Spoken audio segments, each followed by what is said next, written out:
Just think a bit.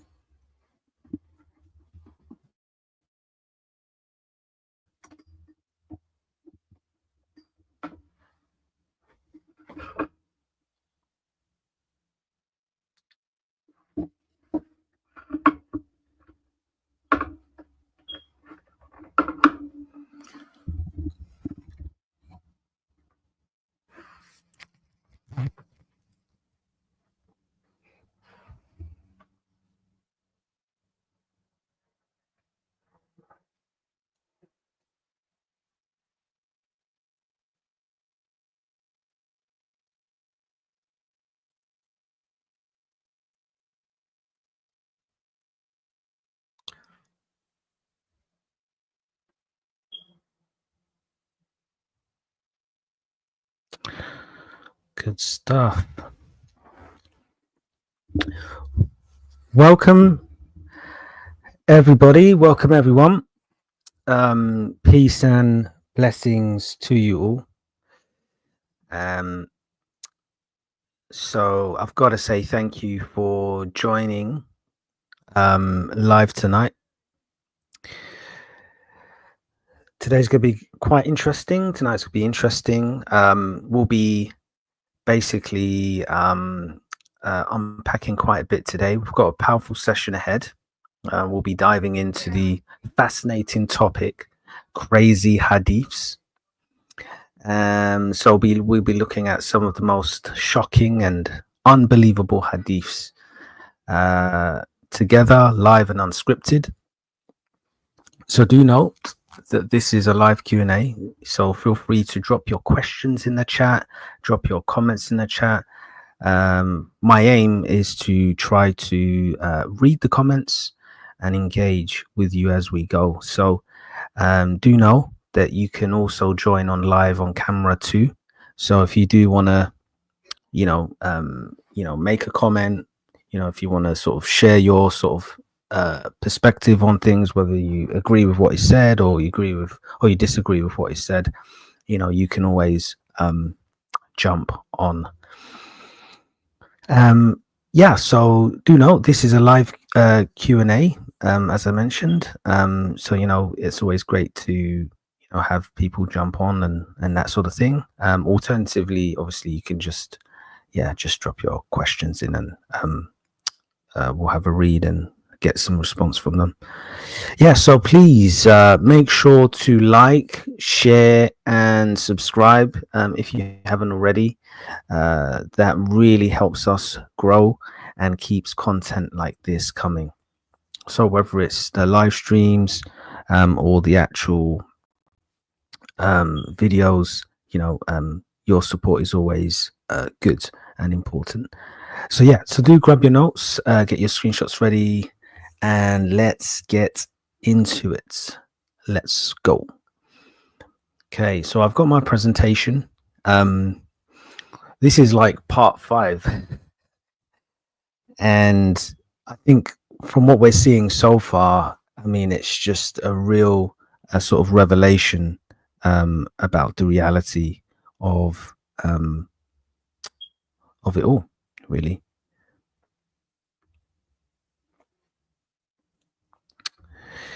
Okay, so bear with me 1 second.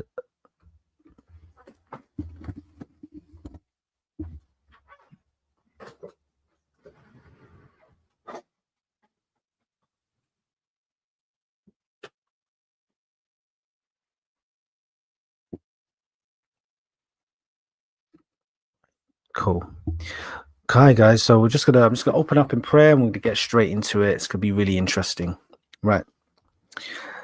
So dear Heavenly Father, we just thank you for just the opportunity to just come together to explore this topic about the hadiths. We've looked at quite a number of hadiths already, and we're just seeing more and more truth about Islam being unveiled or revealed. And I just pray, Lord, that people can see for themselves and hear for themselves, whether they're just chilling in the house or they're driving, or whether they are tuning in on their phone or on their laptop or on a TV screen, however they're going about listening. I just pray, Lord, that you give them a revelation about the truth of Islam, and that this is not just a mere sort of opinion, but Lord, they're actually hearing the reality of, who is supposed to be a divine prophet, the Quran, which is supposed to be the uncreated word, and the Hadith, which is supposed to be the lifestyle, that they're actually hearing facts and truth about these very sources. So, Lord, I just pray, Lord, that people will begin to open their eyes and begin to see that you are who you say you are, that you are the way, the truth, and the life, and that there is no one able to go to heaven except by you. So, Lord, I just pray, Lord, for people to understand the truth and be awakened to the reality of you and your love for humanity. So I pray that people come to saving knowledge about you, and people will know the truth, and the truth will set them free. In Jesus' name, amen. Okay. Right. So let me just share my screen.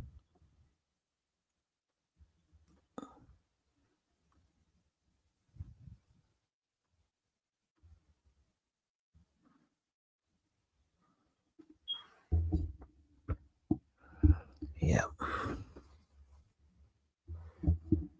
Yeah. Just okie dokie. Right.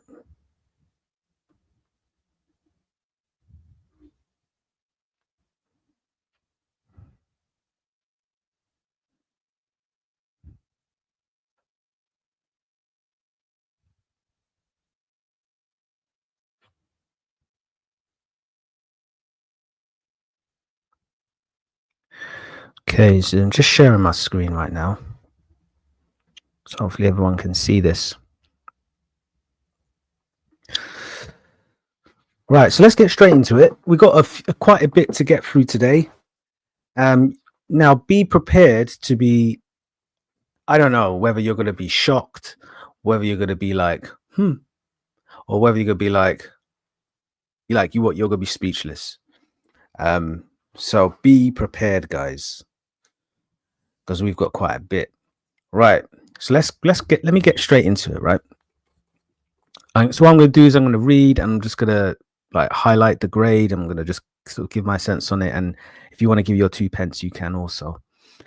Right, narrated Jabir bin Abdullah says basically, when I got married, Allah's messenger said to me, "What type of lady have you married?" I replied, "I have married a matron." He said, "Why don't you have a liking for the virgins and for fondling them?" Jabir also said, Allah's messenger said, "Why didn't you marry a young girl so that you might play with her and she with you?" Now, guys, this is supposed to be a holy prophet. A holy prophet. Name any prophet of old that spoke like this. I can name the prophets. I can name some of them, right? I know all of them, but I'll name some of them just for brevity's sake. Abraham, Isaac, Jacob, Moses, Isaiah, David, King Solomon, Zechariah, Micah, Ezekiel, Malachi, Joshua. Name Daniel. Name one of them. Name one of them that talked about fondling, a young girl or a virgin. And guys, notice that this is Sahih Bukhari, the highest grade possible. Okay. And Muslims would say, oh, if it's not Sahih Bukhari or Muslim, then, or if it's not Sahih, then, they're not interested. But then look, they are interested because they'll say, okay, well, Hassan, they don't talk about Hassan, but Hassan narration is good. That's the grade. That's what it means. Hassan means good, which means reliable, sound. So why would you have a problem with it? Okay, if it points to Sahih. Okay, so if so what about the narrations which are narrated by authentic, okay, narrators, scholars who have integrity? What about that situation? And that's when they get a bit, bamboozled. But yeah, so guys, it's not just grade as well. It's also the person that's doing the narration, because there will be some hadiths here which will be Aisha talking, and Aisha is seen is even revered. They even say in some of these hadiths, peace be upon her.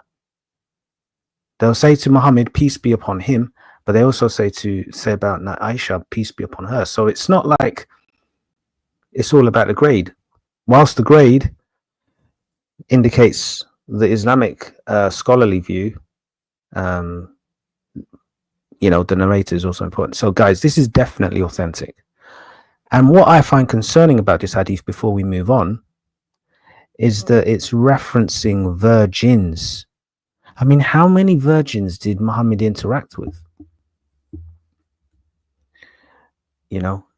And I think another thing as well to also bear in mind, which I think is a little bit strange and a bit disturbing, is Aisha was married at 6. Okay. So when did he start having, what age was Aisha when he started to have feelings for her? Was she maybe 5, 4 years old, 3 years old? Bit concerning. Anyway, let's move on. Okay, next one. This is interesting. Narrated Urwa, the Prophet asked Abu Bakr for Aisha's hand in marriage. Abu Bakr said, I am your brother. No, Abu Bakr said, but I am your brother.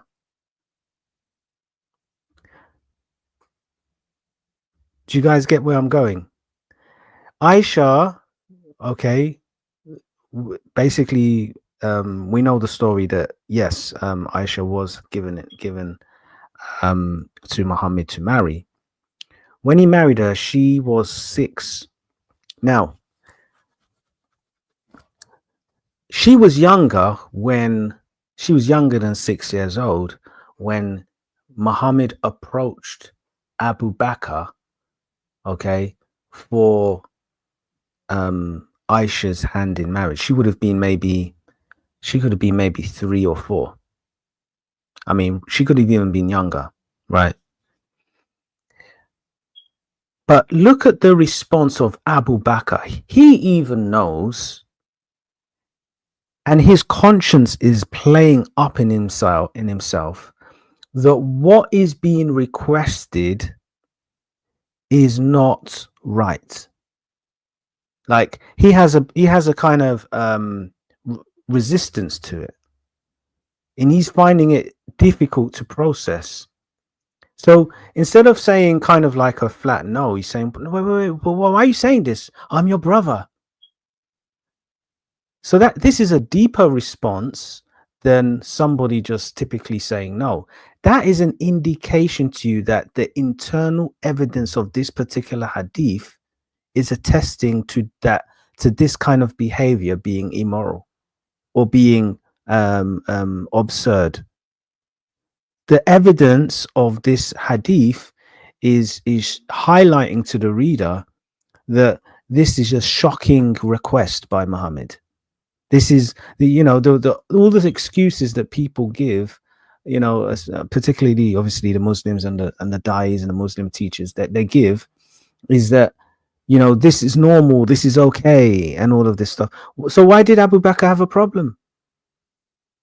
They say, okay, well, 6 years old was nothing. Muhammad was asking for Aisha's hand in marriage much younger than 6 years old, right? And so Abu Bakr's like, well, I barely just had my daughter. I mean, how long have I even had my daughter for? And now you want to marry her. So he's saying, but I'm your brother. Then the Prophet said, you are my brother in Allah's religion and his book, but she, Aisha, is lawful for me to marry. Wow. Ain't that interesting? So he was gonna get her irrespective. But you see, Abu Bakr was a close companion of Muhammad.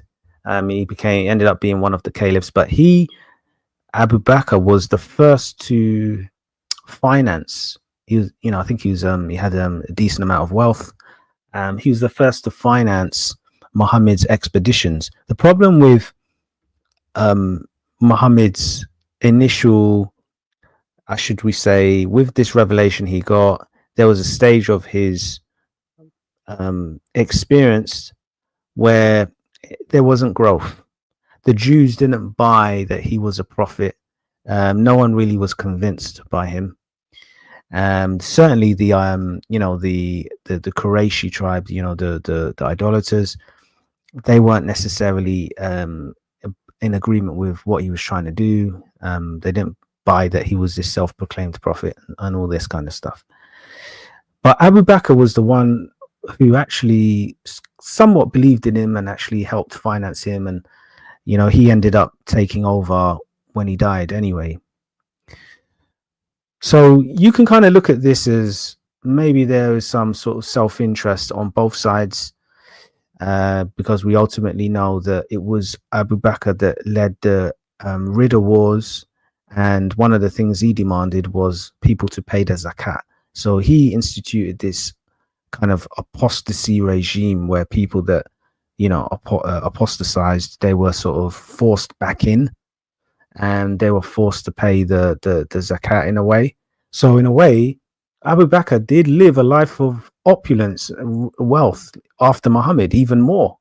So maybe he was thinking further ahead. So maybe that was part of the reason for him to say, okay, well, you can take my daughter, kind of thing. And for Muhammad, it was one of those things for him where he could maybe intertwine with Abu Bakr in terms of having a stronger relationship through the daughter. And this is somewhat historically what a lot of kings, pharaohs, leaders would do. They would try and get some sort of family tie to connect, the very people they liked to them. So maybe Muhammad was thinking in that way too, that this could be a sort of an ace of spades in a way. This is kind of a way of strengthening the regime that I'm planning. But I think more than that, though, and I'll say in a more deeper way, I think he had this dream and had this sort of, he believed he had a vision from Allah that Aisha was the one for him.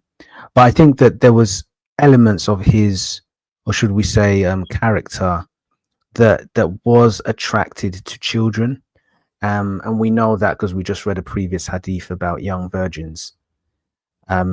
So whilst there is a bit of kind of self-interest, I think there are on both sides some character flaws or issues that have now been sort of should we say developed through Aisha. And unfortunately, Aisha is in the middle of all this. One's interested about the political future and the potential takeover, because he's going to be the financier, which Abu Bakr was, of all that Muhammad would do in terms of, in terms of financing the wars, stealing the booty, getting all the possessions and sharing it. So there was something about that. And then obviously there was something about just pleasure and desire for what he wants. He gets what he wants when he wants it, kind of thing. So it's very interesting. But what you can ultimately see is that this comes as a shock to Abu Bakr. But I am your brother. That's like, he's almost like he feels somewhat, almost betrayed or stabbed in the back, kind of thing. But But you see, Muhammad gets what he wants, you know. Right. So let's move on. I think, yeah, just considering that perspective I think is really interesting. There's more context to it, of course. But ultimately, when you see how Abu Bakr lived his life after Muhammad died, it does open your eyes to see that, whoa, you know, it wasn't just he gave his daughter away. He had some other intentions, and Muhammad as well. You know, he went on to have quite a number of wives and, you know, a lot of young virgins as well. So let's move. Yeah, so we're on to this one now. So this is evidence of this, you know, the claim that he was, you know, Aisha was married at 6. So let's read Sahih Bukhari, so it's reliable.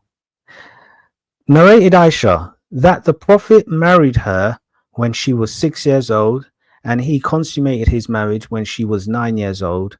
Hisham said, I have been informed that Aisha remained with the Prophet for 9 years till his death.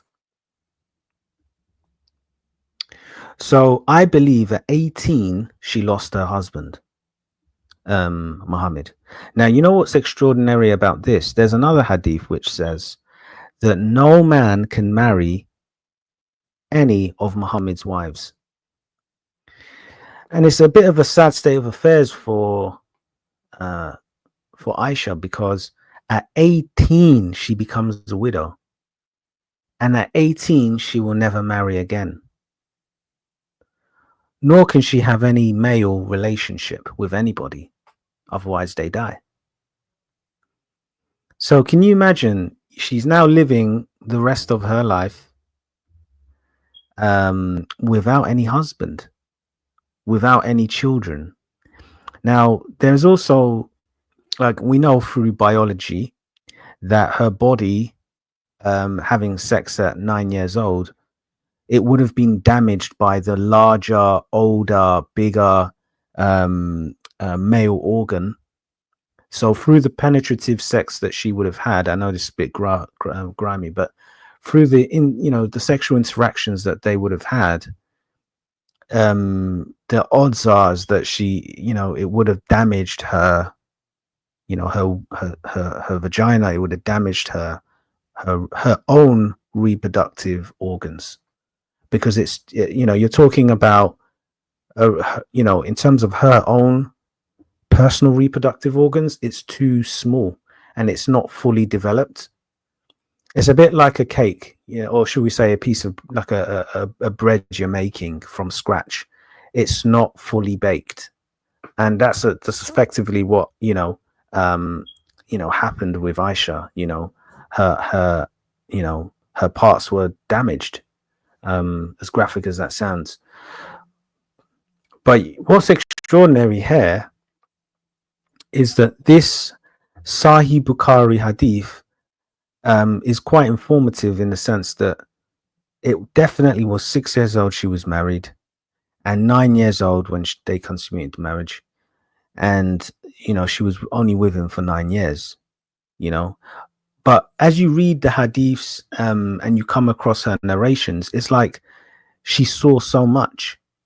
And I've said it previously that she's one of the narrators which exposes Islam to the core. She really highlights some things which, you know, you're not going to say that this is a false hadith if it's narration, if it's Aisha talking.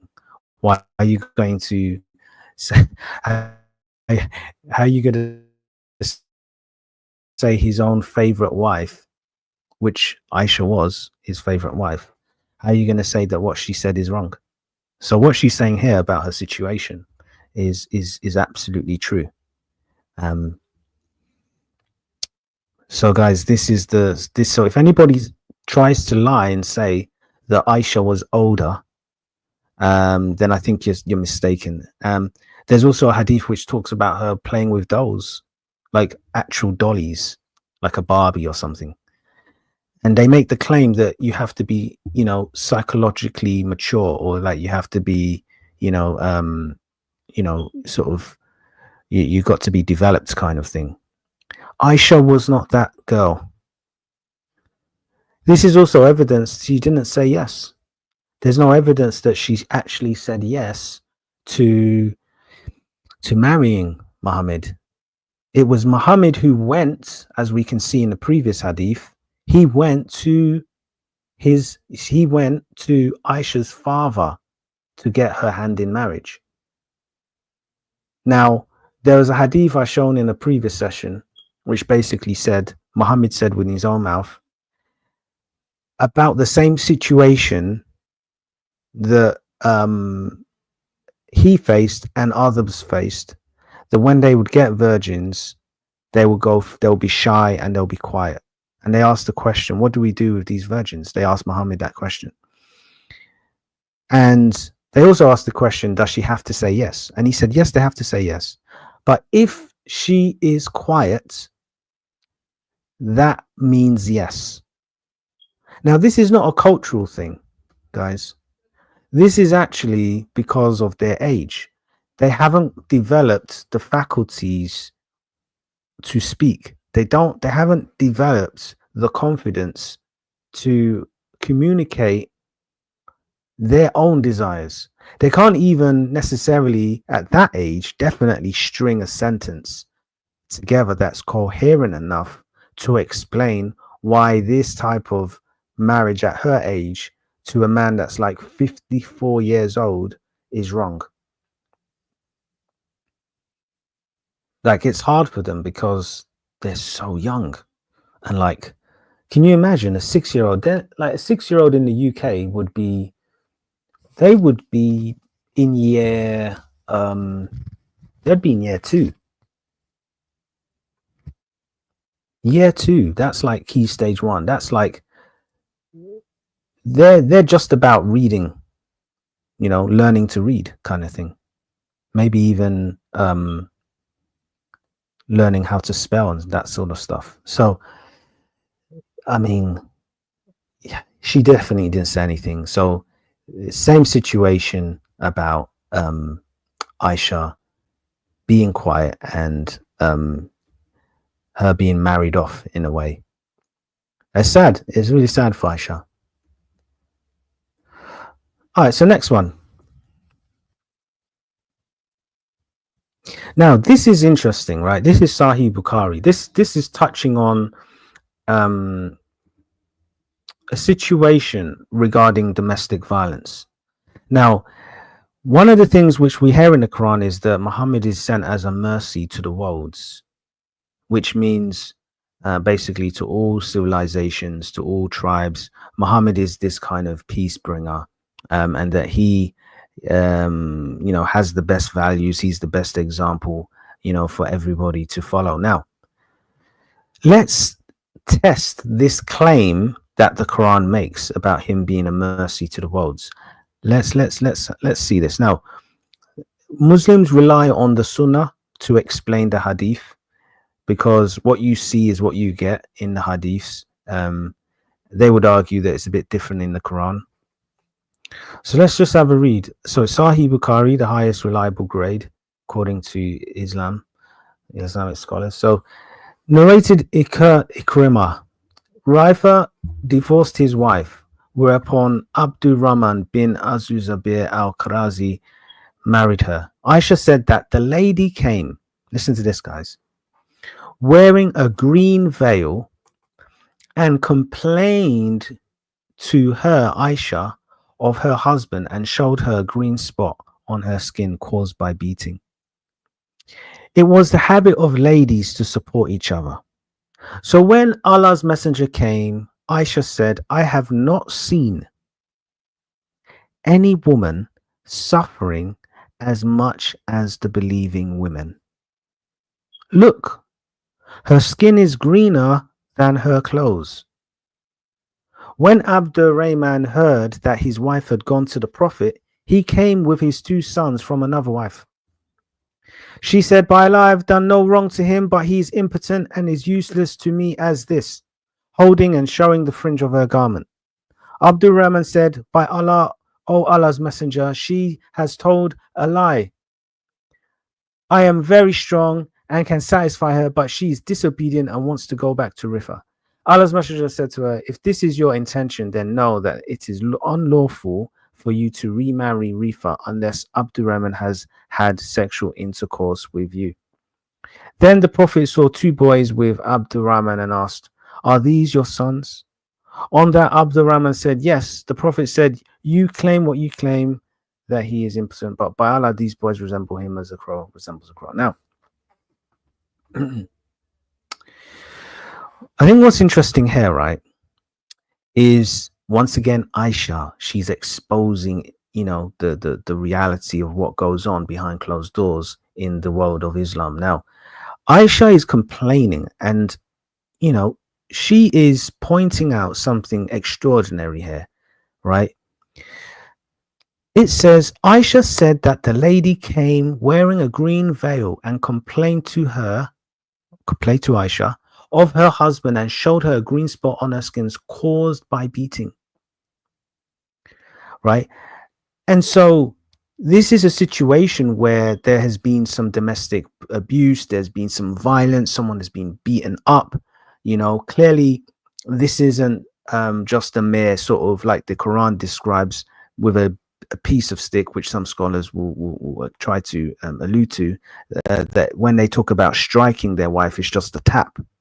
This hadith is showing you the exposure of the beating, that there is a grade to the beating that is halal, okay? That there's a sunnah to the beating. Now, the sunnah to this kind of beating, or should we say what is acceptable based on the sunnah, is this green spot on her skin where there is this kind of, you can see a presence of a mark. So it's not a beating that's a light tap. This is a beating which is using force, using some degree of energy. Now, I'm interested to know through this hadith, how will Muhammad respond? Okay, so we're going to get to that. But we're on Aisha now. Right, look what Aisha is saying about, remember, she's the favorite wife of Muhammad. Let's hear what she has to say about this kind of beating. She hears the recitations.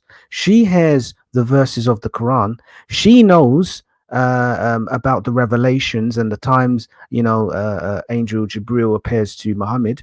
She's seen Muhammad in his all state and glory. So you're not going to say to me that, she doesn't know what she's talking about. She knows what's right and what's wrong because she's the favorite wife of Muhammad. Okay, now listen. Look what it says. It says, this is what she says, as you can see in the top part of this hadith. She says, so when Allah's messenger came, Aisha said, okay, quote unquote, I have not seen any woman suffering as much as the believing woman. Look, her skin is greener than her clothes. Now, for your skin, and remember, we're talking about people from Arabia. Okay. Now, they would have been, because apparently Muhammad was light skin. He was light, right? So, and we're talking about people that maybe look a little bit like him, right? So it's not like olive skin like Jesus was, but they may be a bit lighter, right? And there would have been a mix too, but specifically Muhammad and the people around him would have been a bit like, okay, so now what we have here is something extraordinary, right? You mean to say to me that the skin of these kinds of people, light skin, is now able to become darker than the color green. The green clothes that they are wearing, the beating or the mark of the beating, so to say, is so pronounced that the mark is darker than the clothes that are being worn. That is showing you of some serious violence. Now, this is what, the Muslim teachers, the dais, they're not going to get into. Okay. They just want to talk about Tawheed. Yeah. They want to keep it simple. This is what I describe as marketing, promotion. This is not even how to even share faith. It's just marketing when they don't tell you the details or go into things like this. So there's a lot of naivety around the acceptable sunnah of beating. Now, how does Muhammad respond?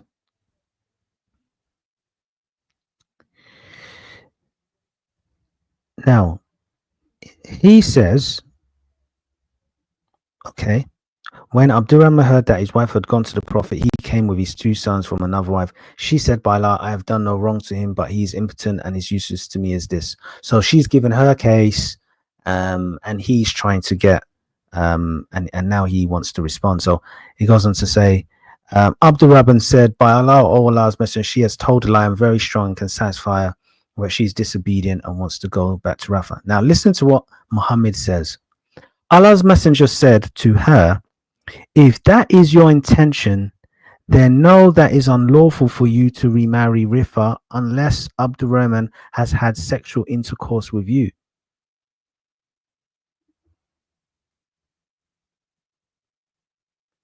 Then the Prophet saw 2 boys with Abdurrahman, asked, are you these your sons? And then the Prophet said, you can claim what you claim. Now, guys, what you're effectively seeing here, and that's a good comment, actually. Yes, Houston, yeah. The believing women literally suffered more than the polytheists, according to this. But what's extraordinary here, right, is that Muhammad said, if that is your intention, okay, he said, then the Prophet saw 2 boys, are these your sons? The Prophet said, you claim what you claim. Basically, Muhammad did not address, okay, the violence. He did not say, what you did is wrong. Why are you beating your wife? Put down the stick, put down the weapon, put your hands down. You should not beat your wife. This is wrong. This is haram. Did you see anything from Muhammad regarding this? Did he say that the behavior of Abdurrahman, the behavior of the man that beat his wife was wrong? So don't be surprised when you have under Sharia law a civilization where domestic abuse is allowed, because there is no refutation for laying hands on your wife. It's halal to beat your wife. Now, people can make up all the excuse in the world, because some people will look at the hadith and it will say, okay, well, just strike her. And we hear interpretations from, these, the dodgy social media Muslims and the dodgy Muslim teachers. But basically, right, what they will say is just a light tap. Just a light tap. And I remember seeing one particular Muslim, social media Muslim. He basically, he said that it's just a piece of grass, yeah, that's a little bit like a whip. And it's just a little tap to tell her after X amount of stages, right, she doesn't listen, then you just lightly tap her. No, where's the sunnah for this? And the principle of truth when regards to Islamic theology is if you have to tie the Quranic verse with the sunnah. So you cannot say, okay, that it's a light tap. You're not connecting the sunnah. Show me the sunnah where it's a light tap. In fact, what we see in the Quran is that it says strike. So now we're reading the Sunnah, which is Sahih Bukhari, by the way. And this particular hadith is informing me as the reader, okay, that it's halal to beat to this extent. Because even when the Prophet interacted with, this person whose skin was greener than her own clothes, he didn't address the abuse. He didn't address, the mark that was on her body. He didn't even say, oh, I'm so sorry for you. How can I help you? He didn't even show any emotion or compassion. Nothing. Just you claim what you claim.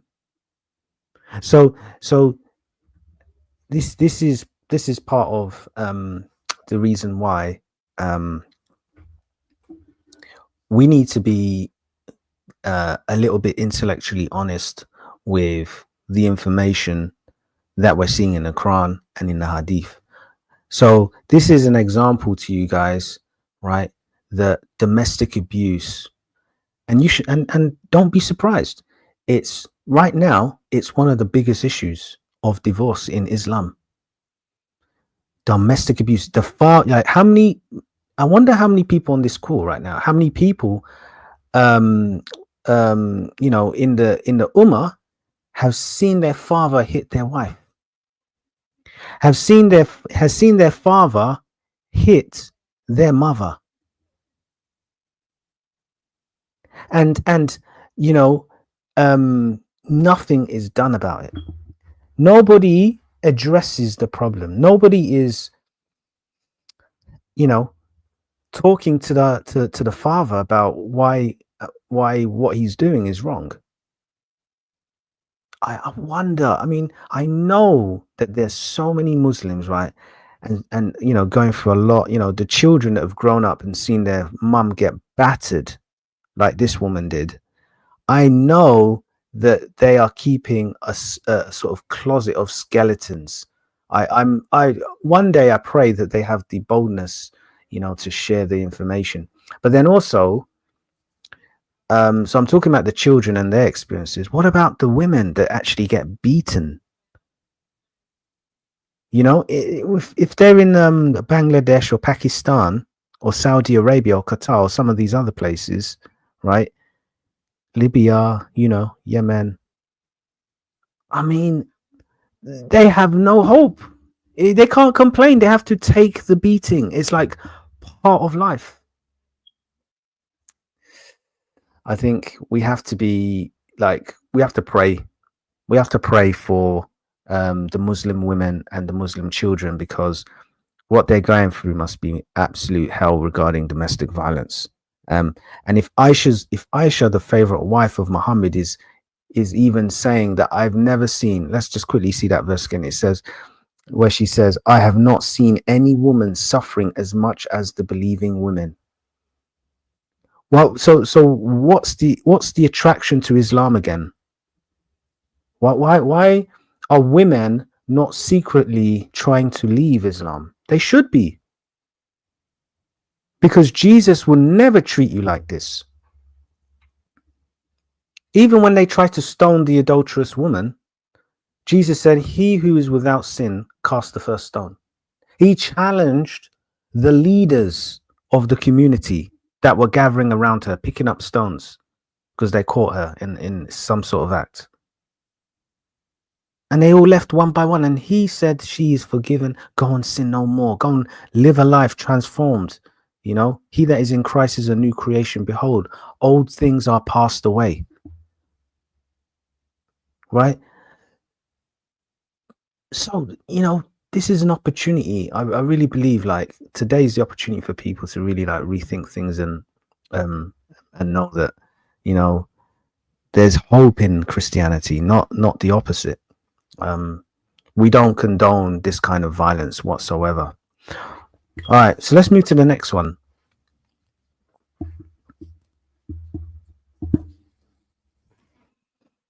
Okay, so it was narrated from Ikramah. Some people apostatized after accepting Islam, and Ali burned them with fire. Wow. Ibn Abbas said, if it had been me, I would have not burned them. The Messenger of Allah said, no one should be punished with the punishment of Allah. If it had been me, I would have killed them. The Messenger of Allah said, whoever changes his religion, kill him.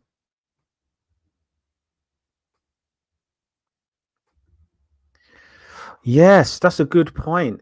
And I'm gonna get that hadith. Yes, Aisha also got hit by Muhammad. Yeah, that's a good one. Yeah. Definitely, I'm gonna add that to the list. Now, what guys, look, people were making out, and this is, we have to understand the difference between cultural Islam and should we say, Quranic Islam. Quranic Islam is black and white.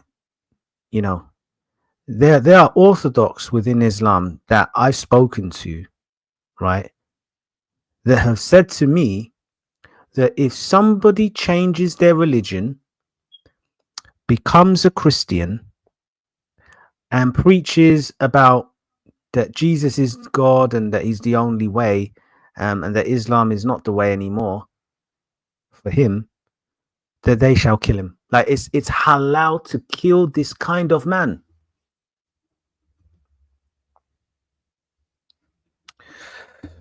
This is what, you know, people assume they understand, but the truth, the nuance with um sort of with this particular hadith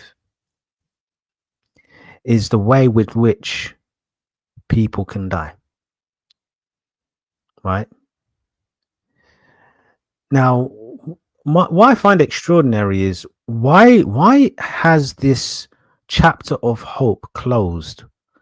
Why isn't there any thinking of, okay, maybe they could come back to Islam? Let's show them love.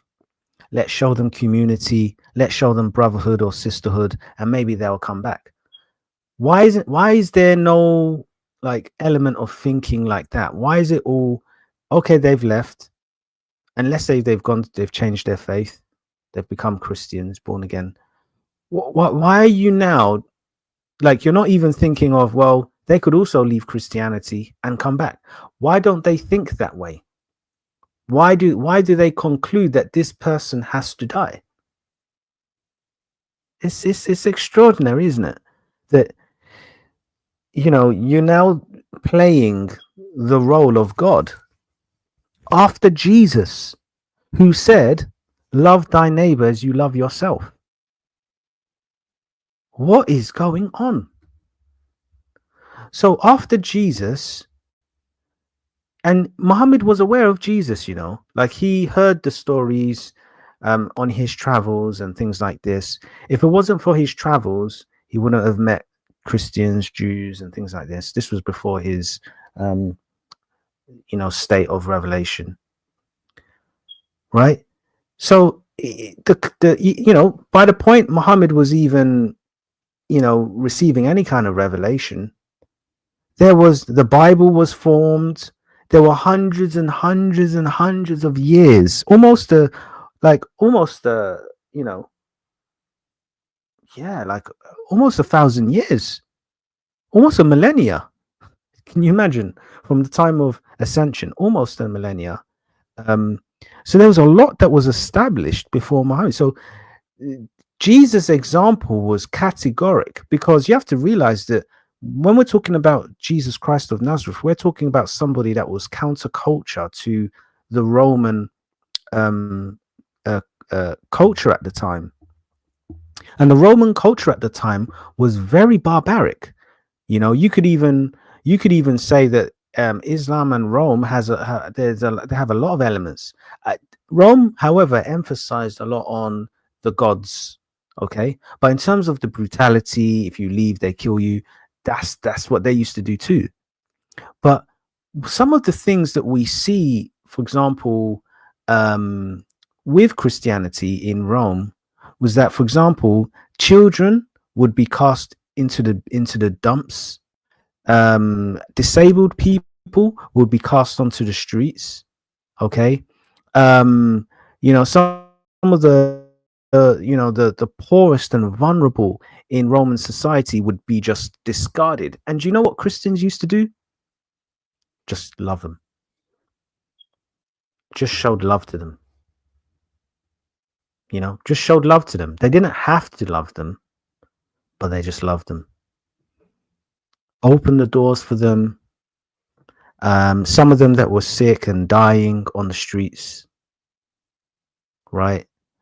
The Christians would take them, like carry them to their home, nurse them, give them bandages, like give them food, give them drink, give them a place to stay. And these were people that were like the untouchables that nobody cared about anymore. because Rome was very much rich or poor. There was no middle class that we have today. It was just rich or poor. So a lot of these vulnerable people were in that category of being poor, and it would be the rich. So it would be the Christians who would put their resources together, and just with that spirit of compassion and empathy, as Christ instructed, you would see lives transform. When you you watch on YouTube some of these, like these the beggars on the street, they're dirty, they're unshaven, they're unkept, haven't had a haircut in a long time, etc. Dirty clothes. When they show you the transformation process, that's what Christians were known for. Like, Christians were known for that transformation process where they'd come in like destitute. Like, even the concept of orphanages and nursing, even the NHS values that they have today, it comes from what the Christians were doing for since the time of Jesus, right? And so my point about the YouTube transformation of some of these people that are beggars on the streets, when they'd come out clean shaven, when they come out like they were bloody and beaten up with scars everywhere, and they're coming out like like they look as new as day, they look great, they look healthy, they look strong, they look well fed, they're not skinny anymore. When Rome, like Roman citizens would see this, they would be in awe. And do you know what happened as a result? There was an explosion of Christianity pervading the whole of Rome. So much so that even Pliny the Younger would say, in his writings, in his letters, he would say, "Look, man, I'm overwhelmed with having to convert Christians back into paganism, right? Fine, there'll be some that would say no, and we kill them. But I am so..." He's just talking. He was really expressing how difficult it was, and also how much of a job it was, and that there would be some that because of their situation they'd give up their faith. But his thing was, these were people that really looked up to Jesus. They worshipped him as a god, and on a Sunday before midday, this kind of thing. And so he recognized that there was an explosion of Christianity. Why? Because history tells us, okay, that it was love that brought the growth in our faith. Now, if you look at Islam, if you look at this hadith, you can't make it up, because it's the complete opposite. If you leave Islam and become a Christian, born again Christian, preaching the gospel that Jesus is exclusively only the way to heaven, that Jesus is divine, according to this hadith, you will die. I don't care whether it's in a country that has some Muslims and it's not quite a Muslim country yet. If that country becomes a Muslim country, I promise you now, if they were once a Muslim or come from a Muslim family and they become a Christian, according to this hadith, they will die. They should die. Now, I believe in the power of God, and I believe that it's, nobody will kill outside of God's will. Now, Christians die because of persecution. That's biblical. But I believe in the power of God. I believe that we're going to see miracles where people that have left Islam and that get murdered for it, they'll be, risen, raised from the dead.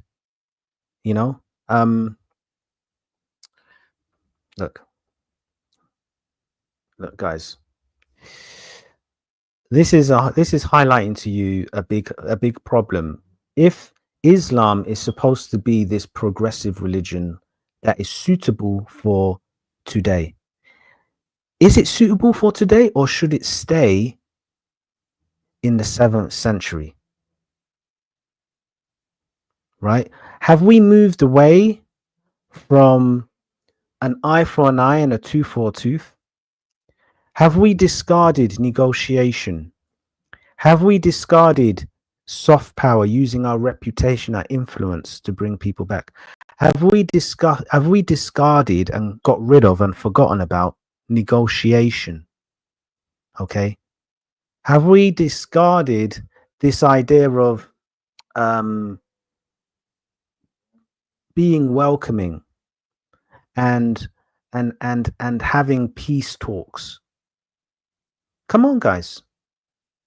So are you comfortable, whether you're Muslim or not, with this idea that just because you have left the faith, irrespective of what they say is the rationale, that it's okay to kill them?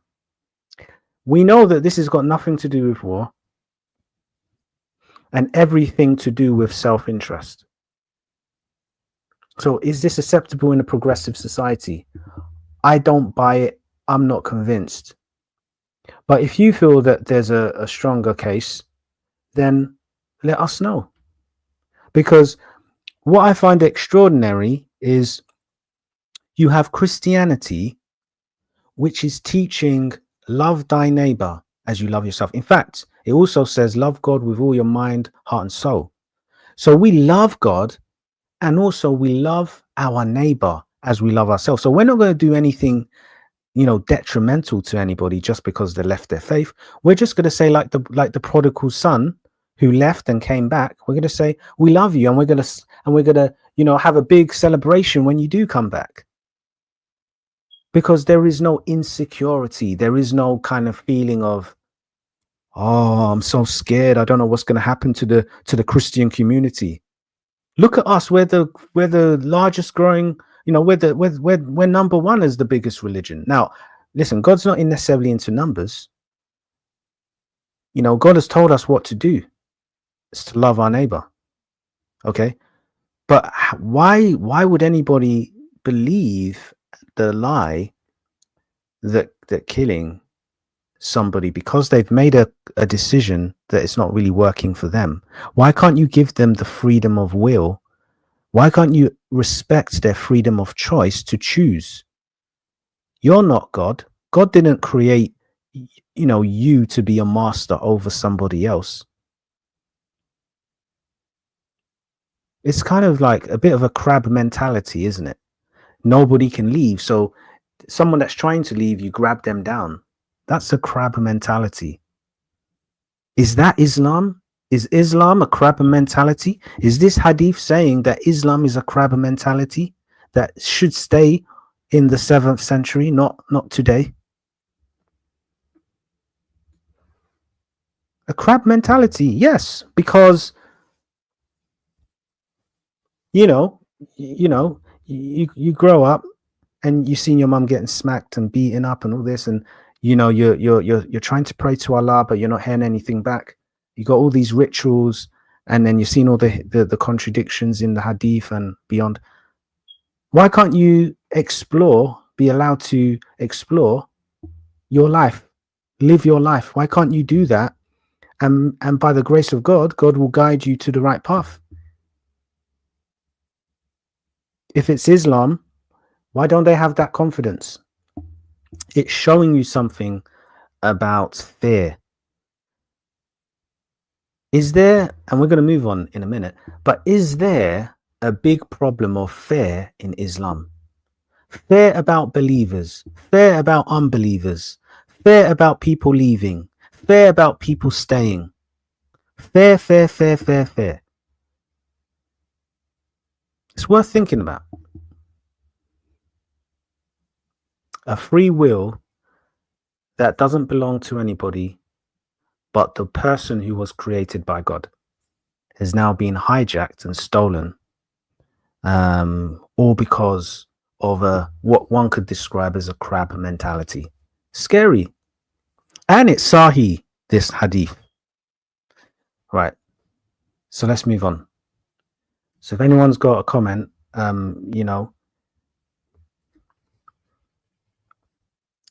supposedly you don't need a lid on top of a bucket of crabs. They'll pull each other back in the bucket. Josh says, get some pull action. They think that the person is dead and that person comes back to continue to preach the gospel. Interesting. Okay, so let's listen to the next one. Again, this is sort of a follow-on. It was narrated from Anas that Ali came to some people of Az-Zut who worshipped idols. That's one of the idols in pre-Islamic Arabia, and burned them. Ibn Abbas said, but the messenger of Allah said, whoever changes his religion, kill him. You see, another Sahih verse. And the more you see, when you see this amount of hadiths, okay, with kill him, whoever changes religion, what that's trying to tell you in the portfolio of hadiths is that this is high priority. This is consistent.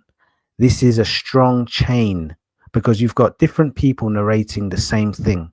So what you're effectively getting is a consistent message, which is clear, simple, and direct. There's no debate. Okay. It's no wonder there are apostasy laws up and down the Islamic world. They take it very seriously. You try it. You try preach Jesus Christ on the streets of Dubai, the same place everybody flying to go to, Qatar, Yemen. You try it after leaving Islam. You try it and see what happens, because this same narration appears multiple times in the hadith. Sahih as well, which means reliable. Now, there's detail to this, and I think what society should recognize and maybe hold the sheikhs and the muftis. If you're somebody of influence, right, listening in, or somebody who's just encountered this video, right, or this session, right, you should be challenging, or maybe is worth challenging, the sheikh, the mufti, the Muslim teacher, about the level of violence associated with somebody who makes a decision within the realm of their freedom of choice. You didn't create me. You didn't create the Muslim that wants to leave. You didn't create them. You had nothing to do with their life on this earth. They might be in a different country, but you will then appear as a dodgy social media Muslim, or sort of conservative Muslim, and say, yes, that person deserves to die. He deserves to die, but you're not going to pay his bills. He deserves to die, but you're not going to feed him when he's hungry. He deserves to die, but if he finds himself on the street because he lost his job, you're not going to be there for him. You're not going to sponsor him. You're not going to give him clothes. You're not going to give him shoes. Nothing you've done for him. But because he wants to leave, you want to kill him now. You see, you can see how legalism, it just blinds the mind of people.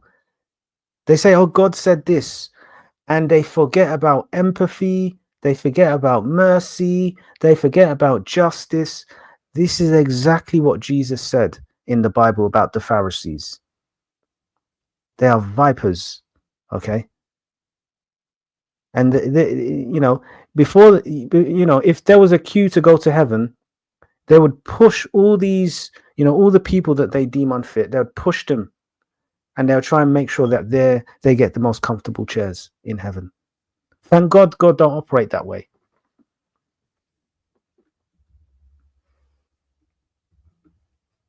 But let's read this hadith. Okay. Yahya related to me from Malik from Zaid ibn Aslam that the Messenger of Allah, may Allah bless him and grant him peace, said, if someone changes his deen, strike his neck.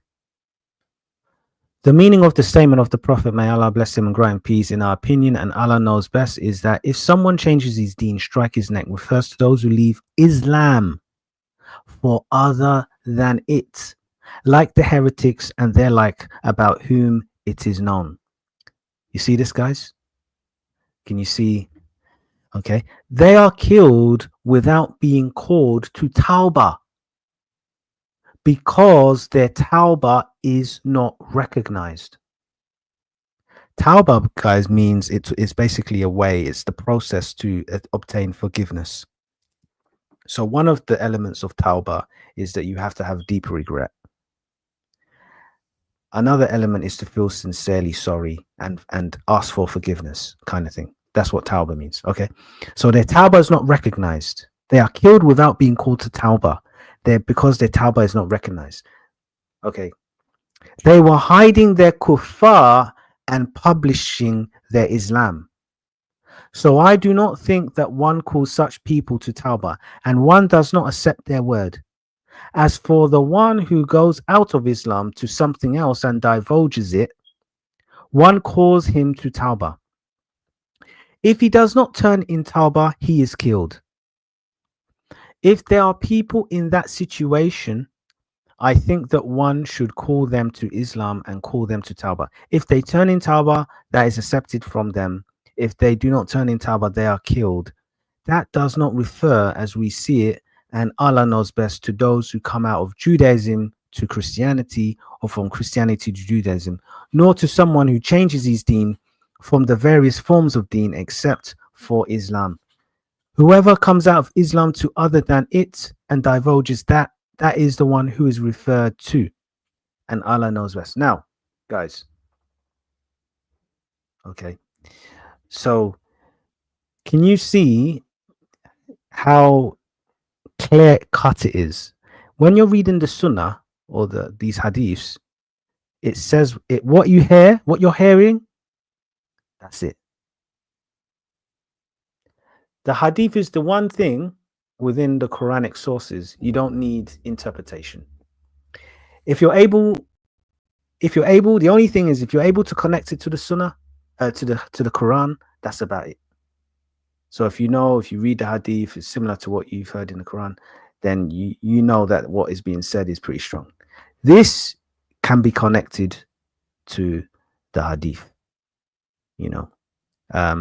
Surah 2, Surah 3, Surah 4, Surah 5, Surah 9.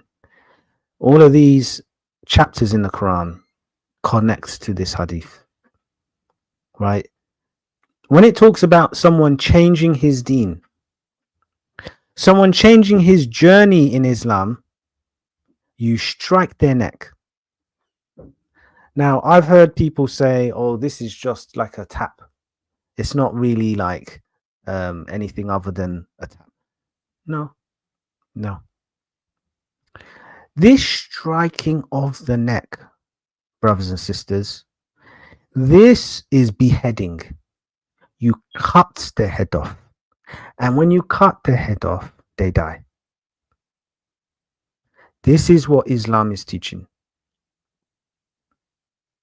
I challenge any Muslim to tell me other than this. I expect my Orthodox Muslims who I meet all the time and talk to face to face, they tell me yes, and we don't apologize about it. So any naive, Muslim out there who thinks otherwise,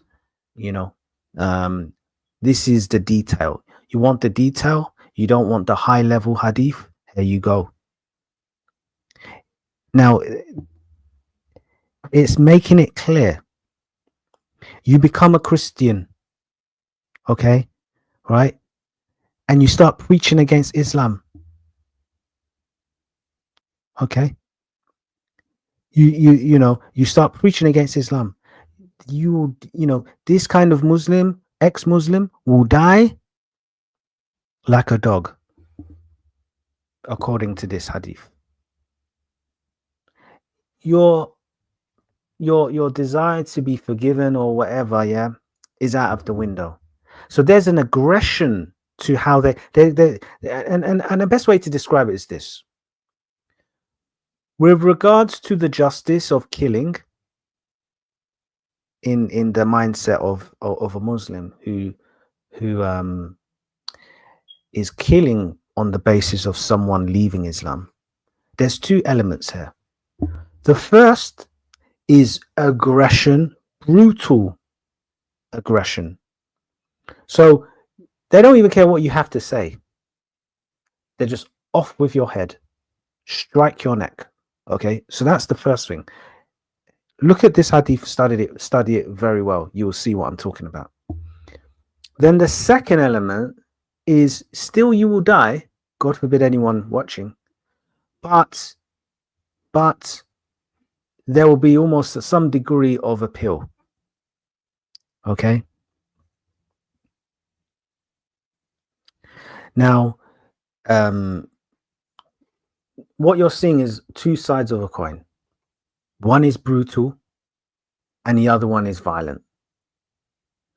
Okay. One is a bit more, a bit more colder, and the other one is a bit more like, I would say still cold, but it's just, I describe it as harsh. So guys, can you imagine a country like UK adopting Sharia principles? It'd be interesting, isn't it?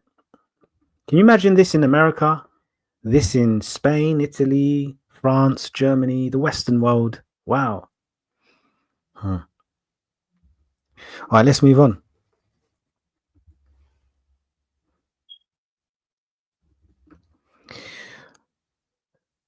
Sahih Bukhari 6922. Narrated Ikrimah. Some Zanadika or atheists were brought to Ali and he burnt them. Okay, so now what's happening here, guys, is we're getting a bit more specific. The news of this event reached Ibn Abbas, who said, if I had been in his place, I would not have burnt them, as Allah's apostle forbade it, saying, do not punish anybody with Allah's punishment, fire. That's the nuance, guys. I would have killed them according to the statement of Allah's apostle. Whoever changed his Islamic religion, then kill him. Okay. Now,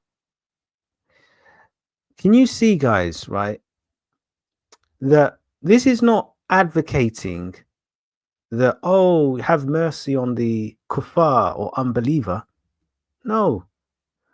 This is advocating that, look, using fire is Allah's punishment.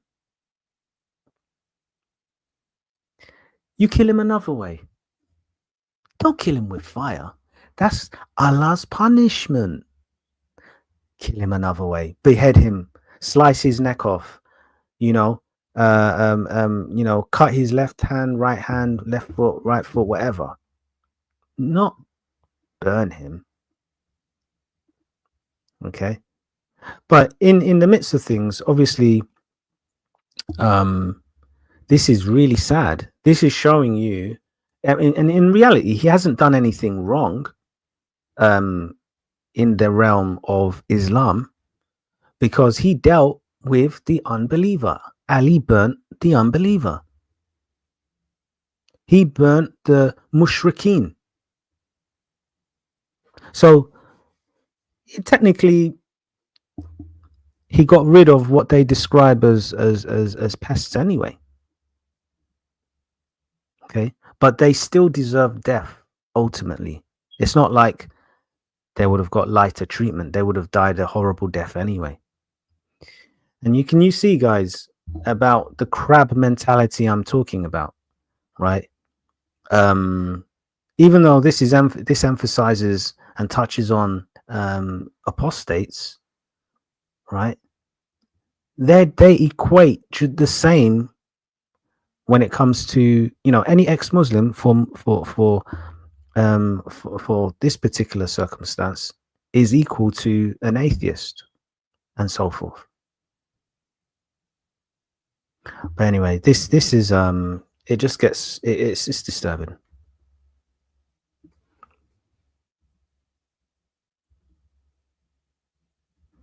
All right.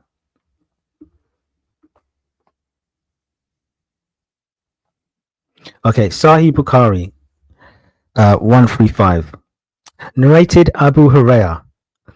Allah's Messenger said, the prayer of a person who does hadath, passes urine, stool, or wind, is not accepted till he performs the ablution. A person from Hadramaut asked Abu Hurairah, what is hadath? Abu Hurairah replied, hadath means the passing of wind. Oh my gosh. Okay, so you mean to say to me that because somebody does a fart, their prayers will not be accepted until he has to do the water ritual? Are you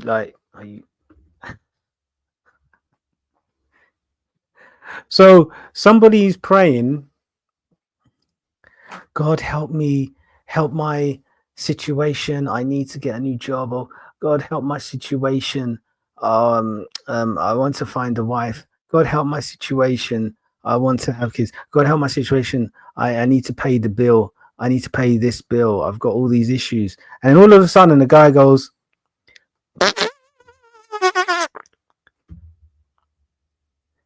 all that prayer that they did for the 15 minutes has now been cancelled. Come on, man. Let's be honest. Let's be honest. So, I mean, how can see what I find extraordinary here is how can what is actually a natural thing, which is to, to pass wind, how can that affect prayer? Prayer is a supernatural thing, but how does it affect, you know, how can what is a natural thing, farting or passing wind, how can it affect where the prayer is going? the prayer is supposed to be going up to heaven. I understand, because I'd understand the fart being a problem if the prayer was going down to hell, because listen, some people's fart, goodness me, the smell of some people's fart is something else. Even as the prayer is going down to hell, the prayer, that prayer might want to go down quicker. Let me take this elevator down to hell as fast as I can. Okay, but yeah, the urine, the stool, I mean, that's a bit much, but the wind, the fart, I mean, that one's, I think that's that shouldn't be a problem. However, this is different to the Christian concept of prayer. One of the liberating things about being a born again Christian is you can pray anywhere. You can pray anywhere. It don't matter where you are, what your situation is. Even if you're on the toilet, you can pray. If you're in a shower, you can pray. If you're in your bath, you can pray. There is no restriction to this. And I have to highlight something regarding, some of the hadiths I've come across with regards to what Muhammad instructs. I find it very somewhat OCD and very controlling, very, very legalistic. And sometimes I just wonder, how is it that Jesus, who came to explain the law, the Old Testament, okay, he came to explain it and show us in his example, which he did, and he's done away with like 600 laws.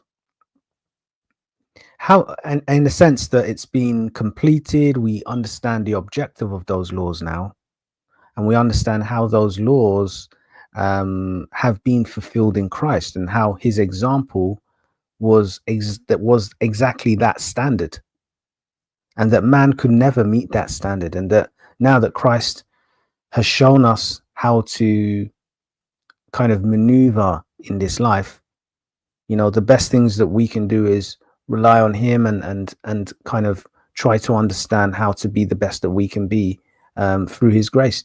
So we understand a lot about the Old Testament now, but when you look at some of the things like this, like what Muhammad is saying, is super legalistic, like really legalistic. And I just wonder, um, kind of how this can be sort of compatible, with a benevolent God, a God that is, beyond legalism. Because even some of these legalistic things that we're seeing in the Hadith, nobody can be perfect with it anyway. So if you can't even be perfect with these rituals and legalism that we see in the Hadith, then I'm trying to understand kind of where is the correct standard, because I don't think Muhammad himself met his own standard. I don't buy it that he never farted during his prayers, because as you're going to see, we have some hadiths which show a real kind of contradiction of behavior, and you're going to see as we go along, as we move on and see some of these other hadiths. But I want to just highlight to you before we move on just this thing about legalism, and as we go across, you're going to see this emphasis on do this, do that, do this, do that, and there's no example of perfection, and there's no example of how a fallible person can receive the grace when they fall short of the standard of God. Do you know what I'm trying to say? All right, so okay, so let's read the next one. So this is Sahih Bukhari 137, narrated Abad bin Tamim. I want to say, guys, all of these hadiths are quite random, so I just did it just to spice it up a bit, so it's, not all the same. All right, so let's read the next one. My uncle asked Allah's messenger about a person who imagined to have passed wind during the prayer. Allah's apostle replied, he should not leave his prayers unless he hears sound or smells something. Oh my gosh. Come on. Super controlling. Whoa. How is it? Wow. So the guy imagined he passed, like he did a fart. He imagined that he did a sort of poopy smell, right? And so now he has to track the smell. Well, he better invest in some sort of, some sort of tracker or something. Like, I don't even think there's technology for this kind of thing, where there's a fart and you track this, you can tell whether somebody farted. Goodness me. And you see, why I'm disturbed by this, and it's a little bit funny actually. In the mosque, right? They all kind of, when they're praying, yeah, they all like line up in rows, right? They all line up in rows. So let's say there's let's say 5 rows, and then there's 5 Muslims across. So that obviously be 25. Okay. praying at that point in time, right? So you got 5 rows, and within each row there's 5 Muslims praying. Now when they pray, right, it's not like they just stand up and pray. They all bend down. So they put their head on the ground, they put their forehead on the ground, right?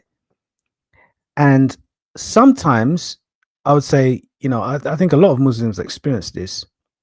It's either their backside, it's either their bum or buttock, right, or ass, in front of somebody else's, right, or it's someone else's ass in front of their face. Now, if you've got a situation where you're smelling something, right? Yeah, you had a dodgy lunch, so you don't even know if you're fired or not. I mean, it's gonna be quite hard to work out where the fart came from, because if you're the one who farted, right? If you're the one who farted, then you have to start your prayers again. You've got to do the wudu ritual, water ritual, ablution, etc. You got to do some rituals basically, and then you got to start your prayers again.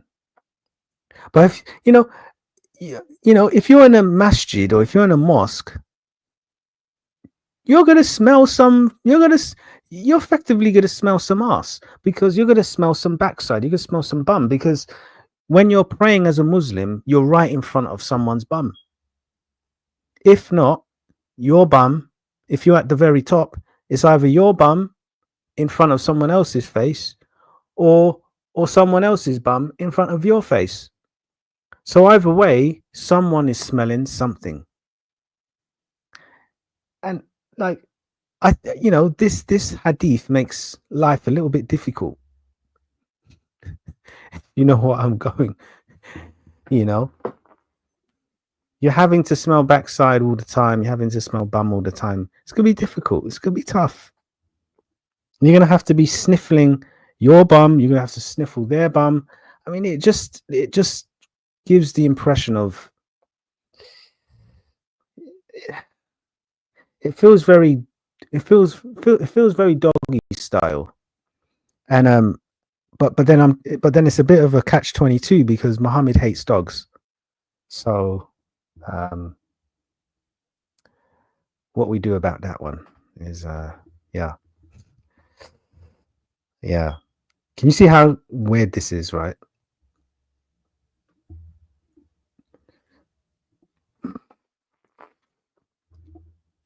Guys, this is where it gets, I told you guys, it's going to get a bit sort of this is going to be an interesting session. Okay, guys, Sahih Bukhari, remember? Sahih Bukhari 150. So this is super authentic. Narrated Anas bin Malik. Whenever Allah's messenger went to answer the call of nature, okay, I, along with another boy, used to accompany him with a tumbler full of water. Hisham commented, so that he might wash his private parts with it. What? So, okay, so my immediate question is, why is a boy accompanying Muhammad, the Muslim prophet, right, who's supposed to be this universal prophet? Why is a boy accompanying him with water?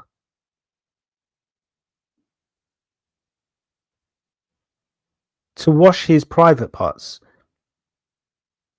after using the toilet. No, but guys, let's be honest. Who does this? And guys, how do you feel about this? Let's be honest. Let's be honest. So you mean to say to me that to use the toilet, I'm a guy, I'm sure there's guys on this watching and some guys that may watch later, right? We don't need water to wash our private parts. So what is going on?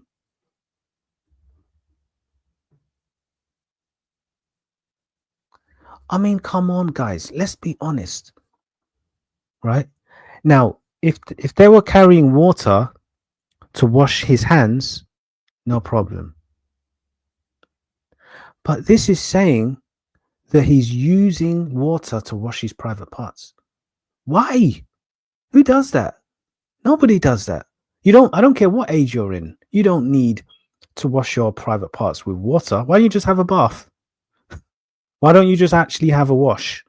Like, let's be honest, guys. There's something fishy going on. Very, very fishy. Now, we have to ask ourselves again, is this the behavior befitting of a prophet of God? Why can't you go to use the toilet by yourself? Why do you need anybody? When I go to the toilet, I'm not even Muhammad. Muhammad is supposed to be, the prophet sent as a mercy to the worlds. Okay, he's supposed to be the best example. So tell me, what are you teaching me? I can go to the toilet by myself. So am I better than Muhammad? I don't need nobody to carry any water. What do I need the water for besides washing my hands? Like, come on, guys, come on. Let's be honest. I don't even think Muslims have seen this hadith. Wait till you see. I've got loads that you guys probably haven't even seen. You're gonna be shocked. You're gonna be shocked with some of the hadiths I'm gonna show you. I'm telling you, man. Why does he need boys to carry water for him so he can wash his private parts? I mean, you just, this is what, this is what Muslims are supposed to follow. They're supposed to follow somebody, okay? Follow and imitate him, okay? So how they should be behaving is when they want to use the toilet, ask somebody to come hold the water for him, and then as he's naked, because he will be naked, right? He's scooping the water with his hand, yeah, in front of the boys, and he's washing his private part in front of the boys, and all the pubic hair that's attached to his nails is now being mixed with the water in front of the boys. I mean, you can't make this up. No, but guys, look, I can see Player Faint said sick religion. Listen, guys, let's be honest, guys. Look at how the Muslims, okay, and I'm talking about when I say Muslim, I'm talking about the Muslim scholars, the elite. That's who I'm addressing. I'm addressing the elite. Because to be fair, there's cultural Muslims. They don't know their right hand from their left. They don't even know what religion they're in. They just follow. So I'm talking to the scholars of Islam. Now, excuse me, Mr. Scholar of Islam. Yeah. You are so bold. You are so proud. You have what you believe is a prophet that is the seal of the prophets. Now, I want you to pay attention to this hadith, Mr. Scholar, and look at your prophet's behavior. Are you comfortable with this behavior? In front of boys, this man cannot even show some privacy, Everything is open season. Walking around with his private parts available for viewing. Who asked him? The boys didn't ask to go. I mean, come on, guys. I mean, I'm looking for an explanation for this. And guys, this is worthy of screenshotting, and you know what? Because I don't think there is a proper explanation for this. Okay, this is not even normal behavior. I can go to the toilet, and I don't want anybody around me when I'm going to the toilet. I'm sure the men watching, right, would agree. And also the women who know their husbands, who know their partners, they know that they're always going to want privacy. So how is it that Allah is Allah's messenger, according to this hadith? How is it that, and this is Sahih Bukhari, how is it that he doesn't want privacy?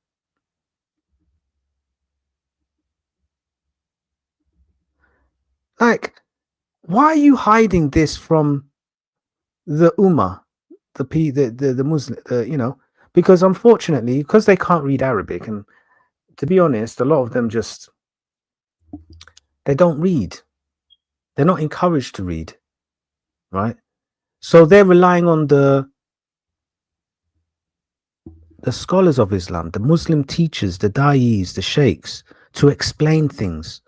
Every time you speak with them, they say, I'm not knowledgeable, but I think you should go to somebody knowledgeable, like the sheikh. They always point to the sheikh. They themselves, they don't know, but they're still Muslim. They call themselves Muslim, and they will criticize Christianity. But the sheikh will never show anyone this type of hadith. They'll never ever do it. Never. You have to dig, like me.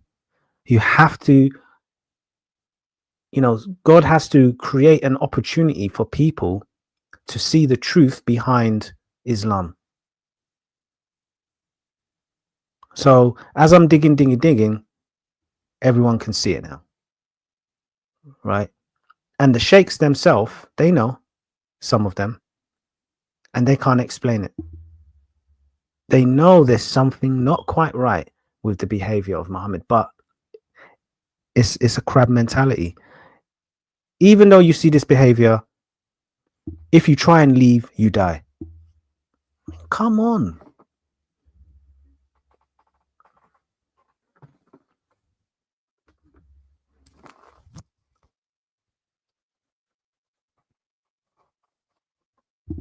All right. Let's move on. I still don't know why he doesn't want privacy. That's strange. Okay, anyway. All right, so the next one. Sahih Bukhari 151. Narrated Anas. Whenever Allah's messenger went to answer the call of nature, excuse me, I, along with another boy from us, used to go behind him with a tumbler full of water. Okay. So the sad, I think this, you know, I think the sad thing here is now the hadiths are becoming more, they're giving you more information about the situation. So we know now the boys are actually behind him, watching him, you know, use the toilet, so to speak, use the toilet. And they've got the water ready for him. So there is a degree of nakedness then. I mean, come on. Okay. It's not your fault, guys. It's it's not your fault. Okay. So let's move on. Now, they add more details. So the fact that now, um, although it's sort of the same scenario, they're giving more information. Sahih Bukhari 152 narrated Anas bin Malik. Whenever Allah's messenger went to answer the call of nature, I, along with another boy, used to carry a tumbler of water for cleaning the private parts and a short spear or stick. Gosh, that's obviously for cleaning out his cleaning out the poo. So if he did a number 2, the stick would be used to clean the poo. That's horrible, isn't it? And you got boys doing this, you know? See? Right. Let's move on.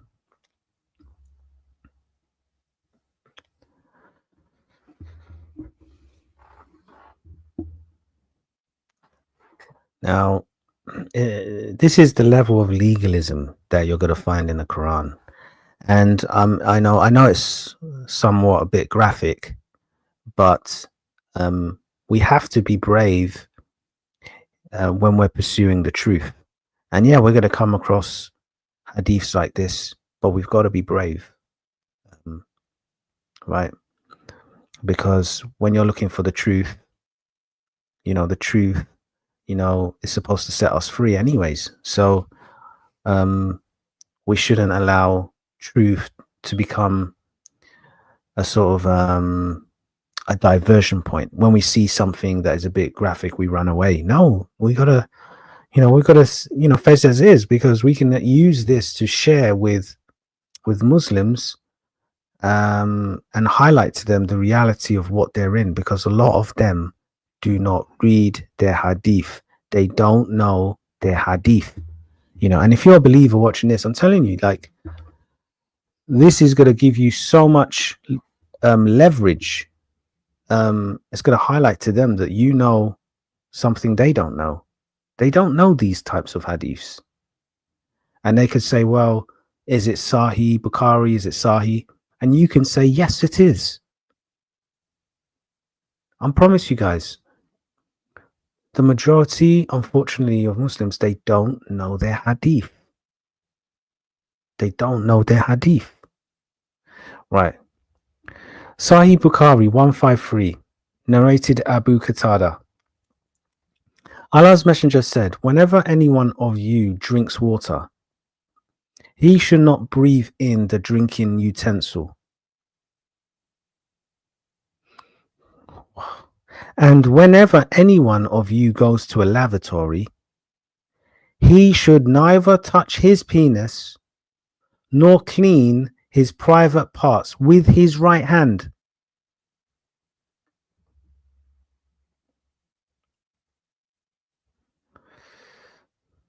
Absolutely. Truth isn't always nice and comfortable. Well said in the comments, Josh. Guys, let's be honest. Let's be honest. Like, tell us why you shouldn't, after using the toilet, touch your penis or your private parts, if you're a guy, with your right hand. What is wrong with using your right hand to ease yourself and to use the toilet?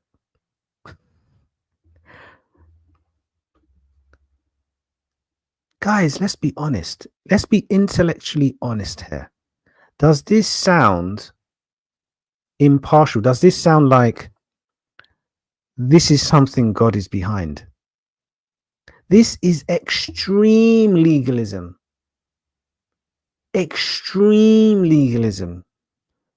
If you disagree, please let me know, because I mean,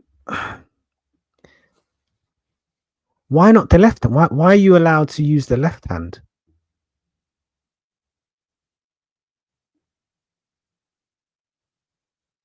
So this is super controlling. And that's the point. And this is the point I'm making about legalism, because this type of behavior doesn't just stay here. Like, you can see it sort of somewhat connected to, the behavior around how you look after your family, how you treat your wives, that sort of stuff. Even as far as people leaving Islam, there is a real possessiveness in telling people what to do. This is not even, there is no real purpose to these kinds of laws, right? This is real, like, yeah, legalism in its strength. Okay, let's move on. Let's see what else. Guys, look at this one. Oh my gosh. Now, I know this is a bit sort of rough, but I'll be honest, this is being done so you understand. And I think I might have to say this a few times, because some of the hadiths you're going to see are going to be just unbelievable.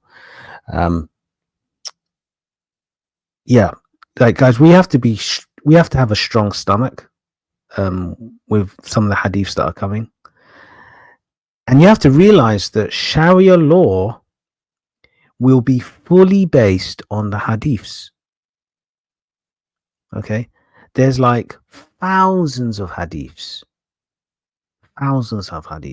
Okay, and the ones which sit on the top shelf to be implemented in law in any Muslim country will be hadiths like this: Sahih Bukhari, Sahih Muslim, Sahih.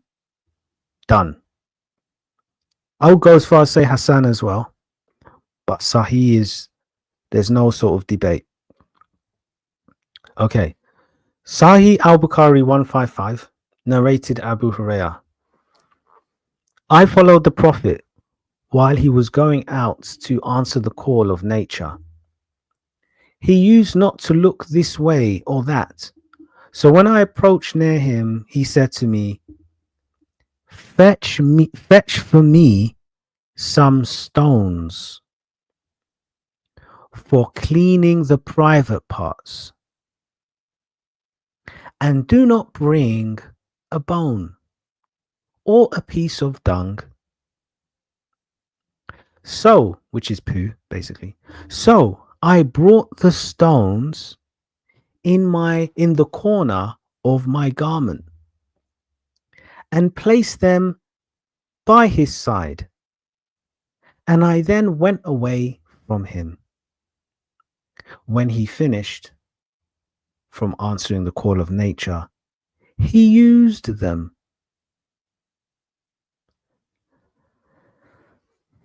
Lord have mercy. Now, guys, you can tell me if I'm missing something, right? Please do, like, because I don't want to be just sort of like negative or rude or bad or whatever. Yeah, I want to be fair, and I'm trying to be as fair as I can, right? If you are going to use the toilet,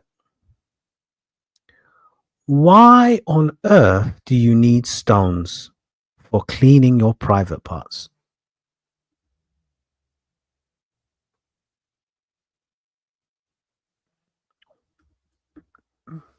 Really, why? Why are stones needed? Why is Muhammad using stones to clean his private parts?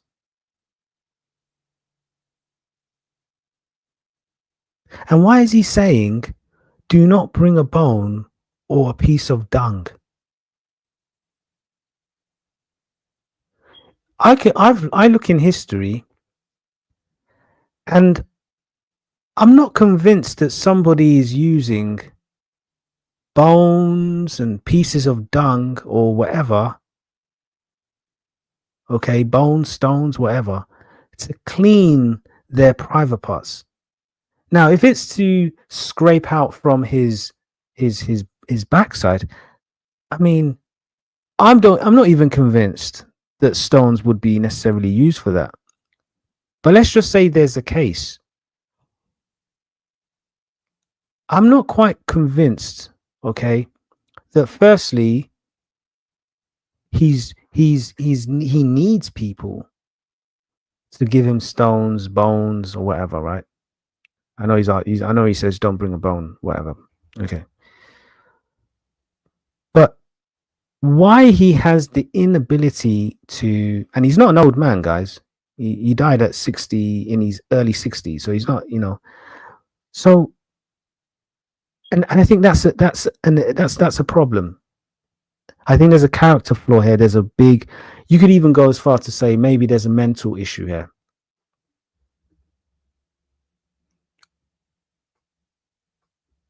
Yeah. Yeah, I think there is. I mean, you have to answer the question. You have to remember, right, that this was somebody, according to Islamic theology, that Jibril appeared to, a so-called angel appeared to him, and gave him a revelation. But you have to realize Muhammad tried to commit suicide more than 3 times. People say 3 times, but that was before the angel appeared to him. He almost committed suicide. He almost did it, right?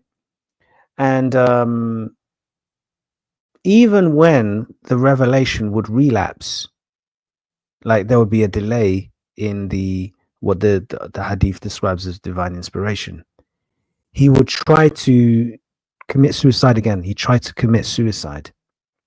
So what I think these hadiths so far are testifying to is somebody who is now got this, he's got this impression, he has this responsibility at a time, or should we say at a beginning of a time, he was not mentally stable, and mentally he has never quite fully recovered, because there are hadiths which talk about him having sex with his wives and he didn't know he did it.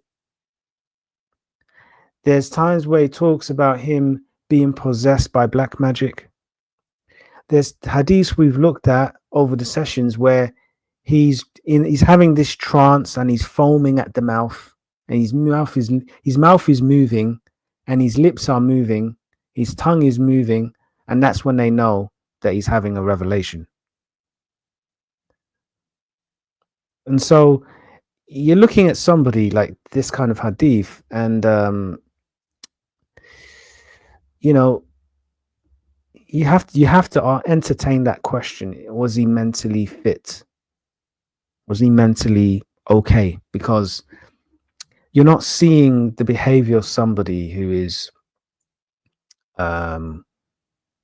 should we say, stable, right? I know that's quite strong to say, but the hadiths are showing me this. I wonder if people have an explanation for this behavior. I'm open to listen, and I'm open to make a judgment call and maybe revise what I'm saying.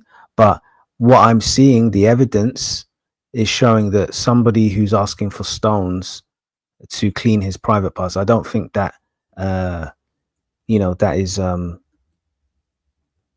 sort of, I don't think that's sort of that indicates that the Holy Spirit, or should we say the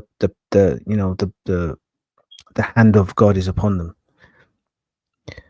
Right, let's move on. Now, guys, look at this contradiction. Okay.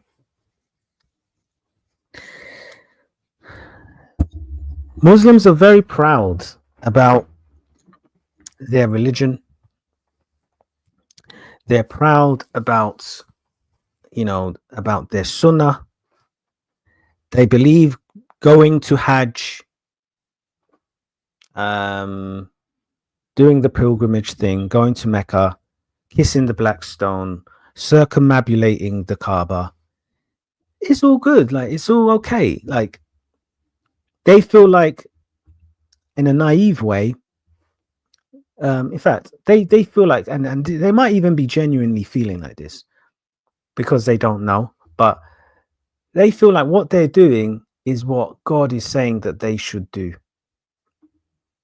But there's a big problem. And the big problem is that when you look at the example and the expectation in the Hadiths, you find errors, you find contradictions. Okay. So what you're thinking you should do is the correct thing. You have another verse or hadith which says the contrary, the opposite, or something different.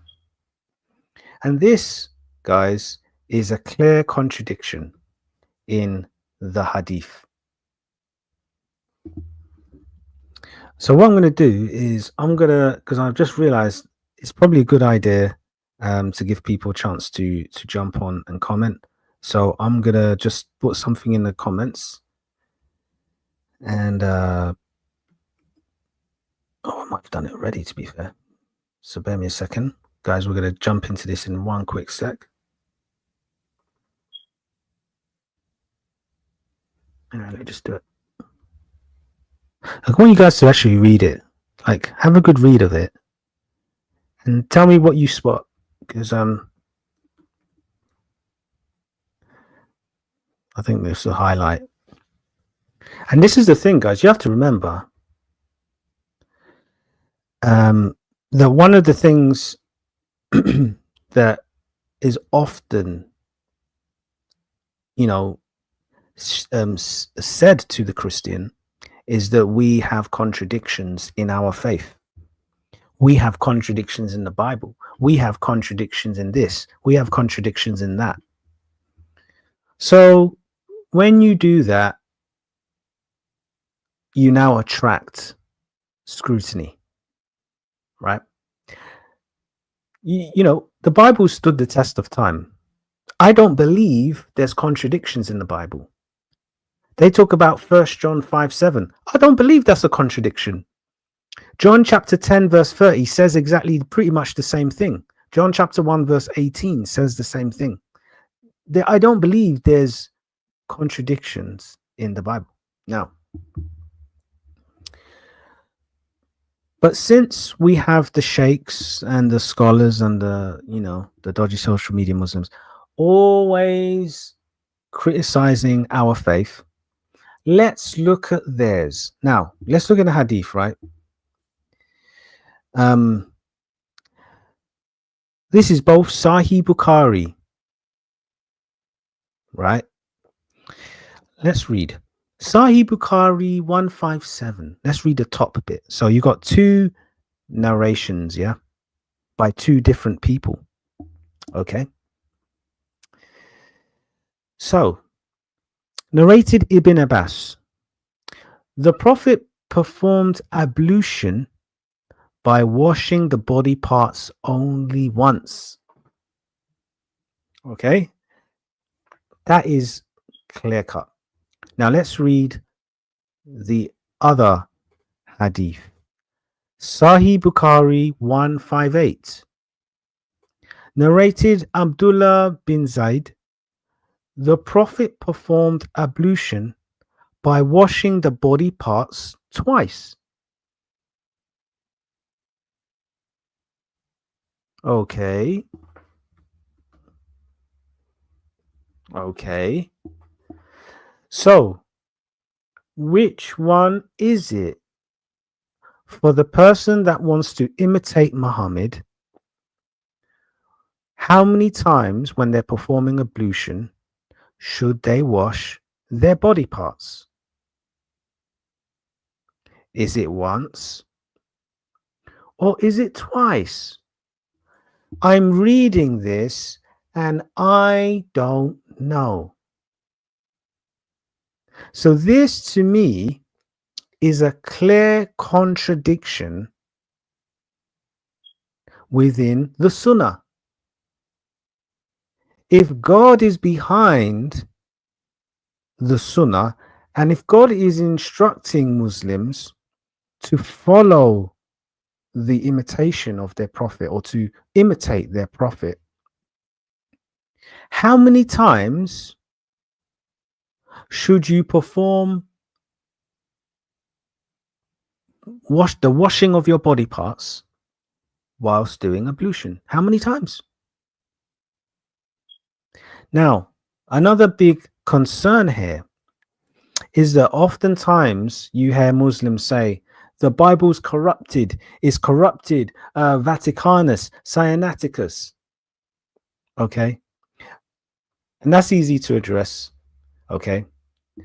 Because anyone can write a Bible. I could write one today. What's stopping me? Okay. The Bible is not corrupt. How can the Bible be corrupted? Now, they're confusing translations. Oh, so what you mean is a translation. You don't understand the translation. That's what you really mean. Because the manuscripts have a textual tradition of their own. You have Alexandrian, okay? You have Alexandrian, and then you have Western.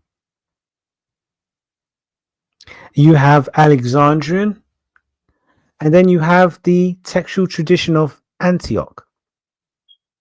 So I subscribe to Antioch, and when we look at history, the same way history informs us about denominations is the same way history informs us about the textual tradition, which obviously I would say a lot of Muslims, they don't know about. But anyway, that's another story. But the point is that when you understand the picture of the Bible and how it was formed, when you understand the manuscripts and the textual evidence, we have like up to 40,000 manuscripts. I mean, I'll be honest, the Quran, the Hadith, you can never, ever compare. The evidence is so heavy on the Christian side. I'd be embarrassed to try to even compare. All they can do, right, is look for holes and criticize. That's all they can do, really. Like, and when we now start talking about the context and the deeper picture, they can never have an answer for it.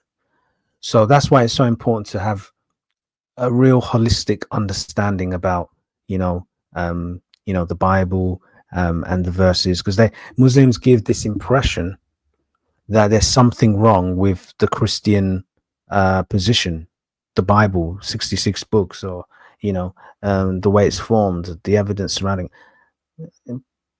But what I find extraordinary is even Muhammad said, judge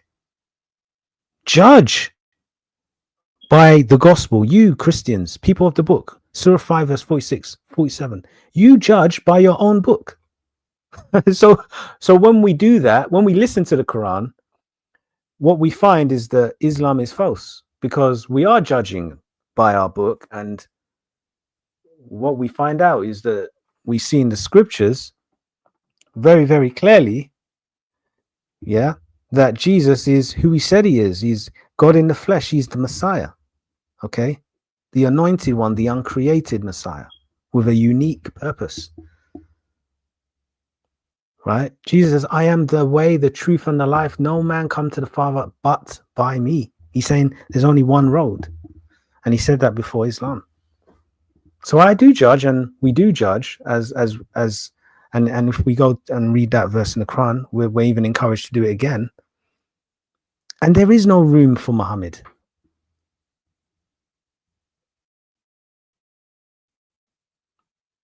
So you say follow the Quran. Even if we follow it, it proves that Islam is false. And so then I'm looking now at a contradiction in their hadith, in the very thing which is supposed to be practical to the Muslim.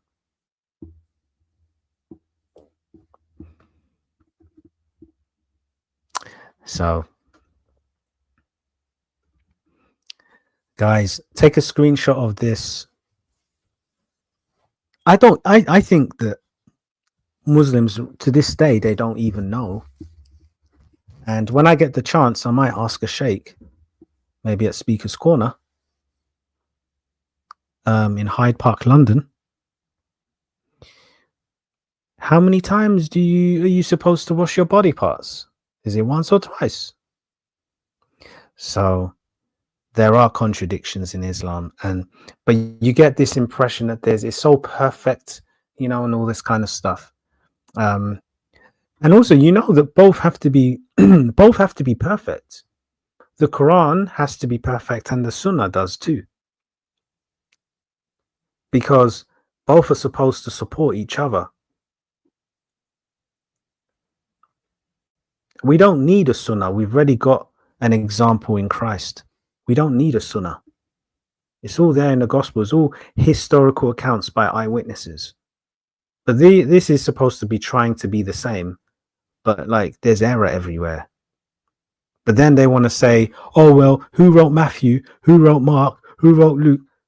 But their names you can find on, you talk about Vaticanus, you talk about Sinaiticus. The names of the authors of the Gospels are actually on or in those codices. So you can find Matthew as the author, you can find Mark as the, you can find Luke as the author, you can find John as the author. So you're bringing up something which, is not a problem for us Christians. So what I'm trying to highlight to you guys is, look, there's nothing for us to be worried about at all. I mean, as you can see here, this is a blatant contradiction. But you also have to be mindful about the level of pride within Islam, about the errors in Christianity. And all it takes is having some intellectual honesty and spending a bit of time asking God to help, and he will show you that, look, there's lots of errors in Islam. Islam is I would say, in terms of accuracy, I mean, you're talking about maybe single digits now of accuracy. I'd probably go as far to say 4%, 3%, because it's really, like, there's lots of issues, loads of issues. And you also have to realize a lot of these hadiths came hundreds of years after Muhammad died. So even the eyewitnesses, you're barely getting their testimony. So this is a big problem. Do you ever talk about context to the hadith, example, if you are traveling or not? So Omar, you might, I'll just say, please explain.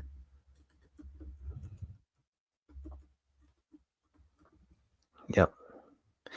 So guys, please take a note of this. This is showing you that there's contradictions.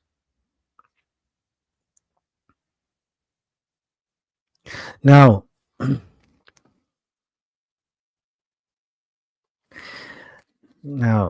guys, we're moving on from this how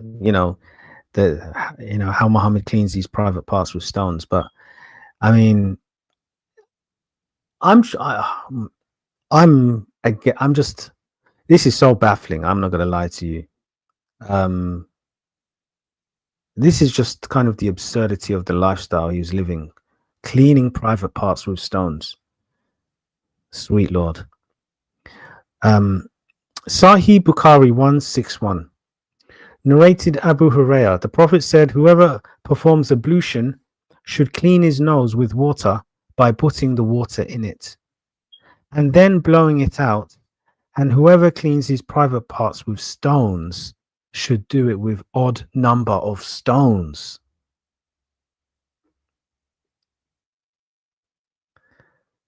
Guys, I know this is a hard saying. It's just getting worse every time we stay on the topic. See, I'm just giving a little bit of concentration on this thing about water cleansing and ablution, right? I'm literally just, we're just spending a little bit of time on this particular topic. And look how disturbing it is. Look how controlling it is. Look how OCD crazy it is. Okay, so firstly, you've got to, part of the water ritual is to use water to clean your nose, because apparently Satan lives there. That's in one of the hadiths. Okay, and then blowing it out. And then also cleaning your private parts with stones, which he does. Now he wants you to do. Okay. Or at least he's giving that impression anyways, that you would copy that. And then now he's talking about you should do it with odd number of stones. Odd number of stones. Can you see, guys? We've looked at a number of hadiths touching on the similar topic, but as we spend a little bit of time and look at the hadiths after hadith, so the more hadiths we find, it proves that this is something he truly believed, right? We're now getting more detail, but as we get more detail, it's becoming more disturbing. So personally, I think using stones to clean your private parts is concerning. I don't think that is befitting of a universal prophet. I don't think that's relevant for today. So if you want to make the argument that, oh, that was for then, okay, but is he a prophet for today then? Which one is it? Is he for today or is he for the 7th century? Because from what I'm seeing, he's probably for the 7th century, with respect. Okay. The bit I've got big concern about is why it should be done with odd number of stones. Is this his self-preference that he wants you to copy? Or is this divine inspiration? Which one is it?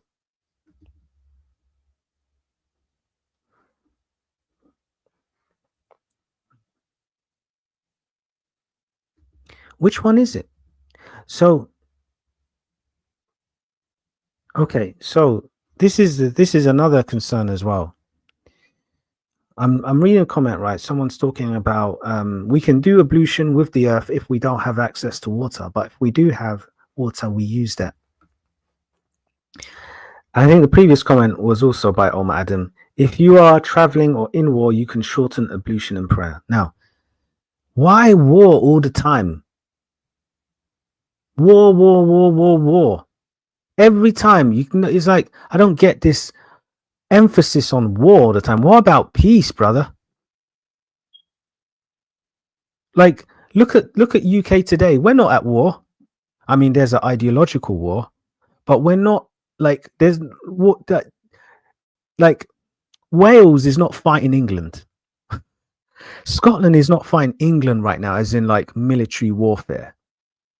Like, come on, like, can there not be emphasis on how to govern a society for peace? Where are the peaceful hadiths? They're not there. Why is it always war, fighting? I mean, fighting costs money. Fighting is expensive. Fighting is violent. Fighting means people lose their lives. We know this as a British man. I know this because we know about World War One. England was very prosperous before World War One, and then World War Two. Then the prosperity was now compromised, and we saw, instead of Britain maintaining the prosperity, now America got bigger and bigger and bigger and stronger. It kills prosperity in a country, in a society, in a community. There's nothing good about war. But what I'm, with respect, what I'm hearing about, you know, the Muslim position is that, you can never hear necessarily a sentence go by without conversation about war. It's talk to us about, because we're not all from, with respect, we're not all from like war-torn places, right? Some of us, desire peace. Some of us desire to stay in, a society where there's no violence necessarily, from a foreign point of view. We want a foreign policy that is peaceful, that is, that is based on cooperation and unity. So whilst you're making the point that we can do, if you are traveling or in war, you can shorten ablution and prayer. It's like, who thinks like that, man? I don't want to be factoring in, war when I'm praying. I don't even want to be thinking, I want to pray. Like, don't get me wrong, I know what to do should that happen, but should there be a situation with war? But like, what about life outside of war? And I'm looking at Islamic theology and I don't see enough detail and enough interest in that side of things. Okay. I hear this sort of very legalistic, violent type of emphasis on Sharia. Right. I heard this emphasis on jihad, that, the end of the world won't happen until you kill the Jew. So I'm not seeing any post-war type detail from Islamic theology. I'm not seeing it. I'm seeing unrest until you kill the Jew and the Christian. It's true.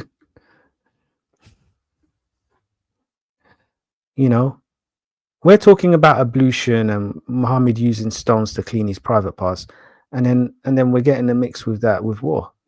I mean, you can't make it up, man. Everything is war. It's just, anyway. Let's move on. Yeah, I mean, I agree. Like, Islam always seems to be at war with itself or others. I mean, look at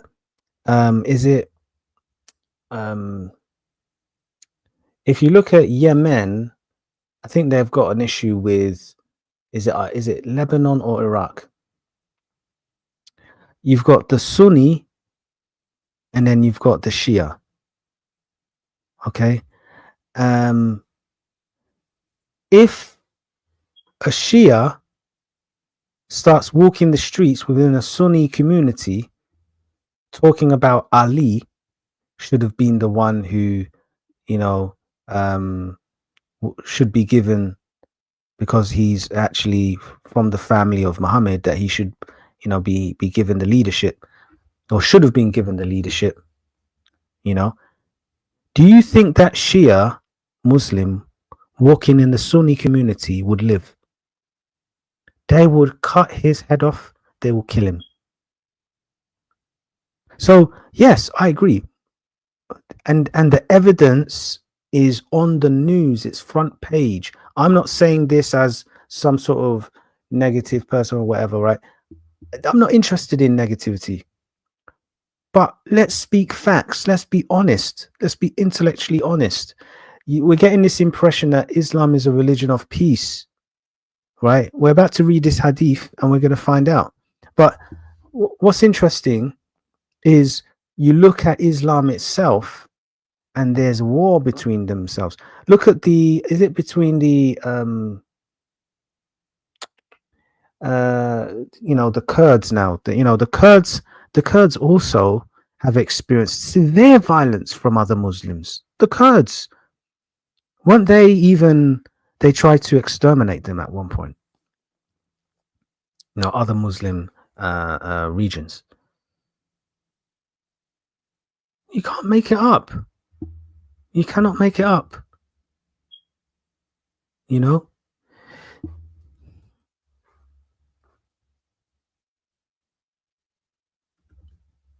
I mean, the thing about the Quran is, before we get onto this, the thing about the Quran as well, guys, is it's so tiny. It's so tiny. Guys, always review what Muslims boast about. So if they keep talking about, their book is highly preserved, it's usually the opposite. If they boast about memorizing things and that's why the chain of narration is so strong, except XYZ, it's usually the opposite. And so if they talk about that, their Quran is a miracle, it's usually the opposite, right? Because in reality, you can see something else. So it's so tiny. It's in like 114 chapters. The Torah is bigger. Just the Torah, the Torah is only 5 books of Moses. This is bigger than the Quran. Can you imagine? And the Torah only represents about maybe 12 to 14% of the Old Testament. So can you see how tiny the Torah is in with that statistic? So that shows you, that they don't have the detail. So whatever they think they know, how do they know? They don't have the detail. And history doesn't agree with the Quran anyway, or the Hadiths. Anyway, let's move on.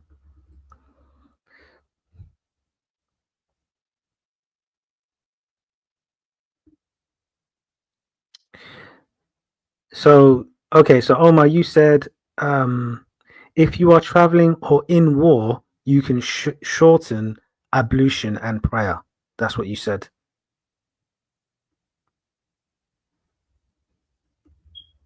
So, and it's my point, because I speak with Muslims all the time. I have Muslim friends and so forth, right? I know a lot of Muslims. They're obviously mostly cultural, but the reality is that it's very hard for them to talk in the context of peace. They talk in the context of war all the time, so they always got to talk about or mention war. You can't talk to them for 15 minutes without mention of war when you're talking about religion, when you're talking about their faith. Okay, so that's just it. Right. Sahih Bukhari 189, narrated Ibn Shihab. Mahmud bin Arabi, who was the person on whose face the Prophet had ejected a mouthful of water from his family's well while he was a boy, and Urwa on the authority of Al-Miswar and others, who testified each other, said, whenever the Prophet performed ablution, his companions were nearly fighting for the remains of the water. So Omar, hopefully you're seeing this hadith.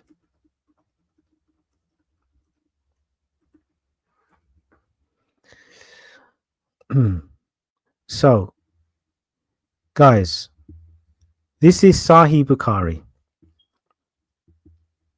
This is the highest it can get in terms of authenticity and reliability. Muslims won't argue with you about, is this authentic or not? That's what I'm trying to say. I'm not saying it's necessarily, truth in itself, but this is what they believe is true. Now, is it okay for Muhammad to spit a mouthful of water into a boy's face? Yes or no?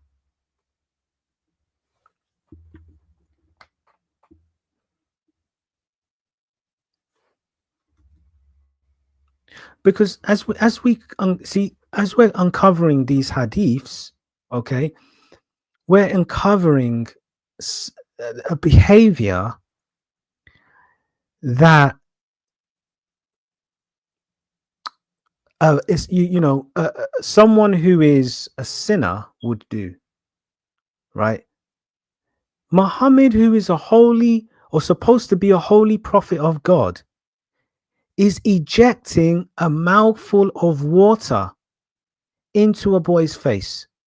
So he's taken water into his mouth and then he's spitting into the boy's face.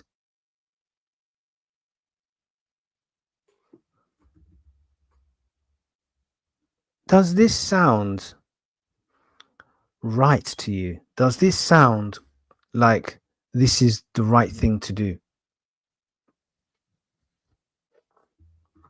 How can, and the thing is, right, I'm showing some hadiths, right?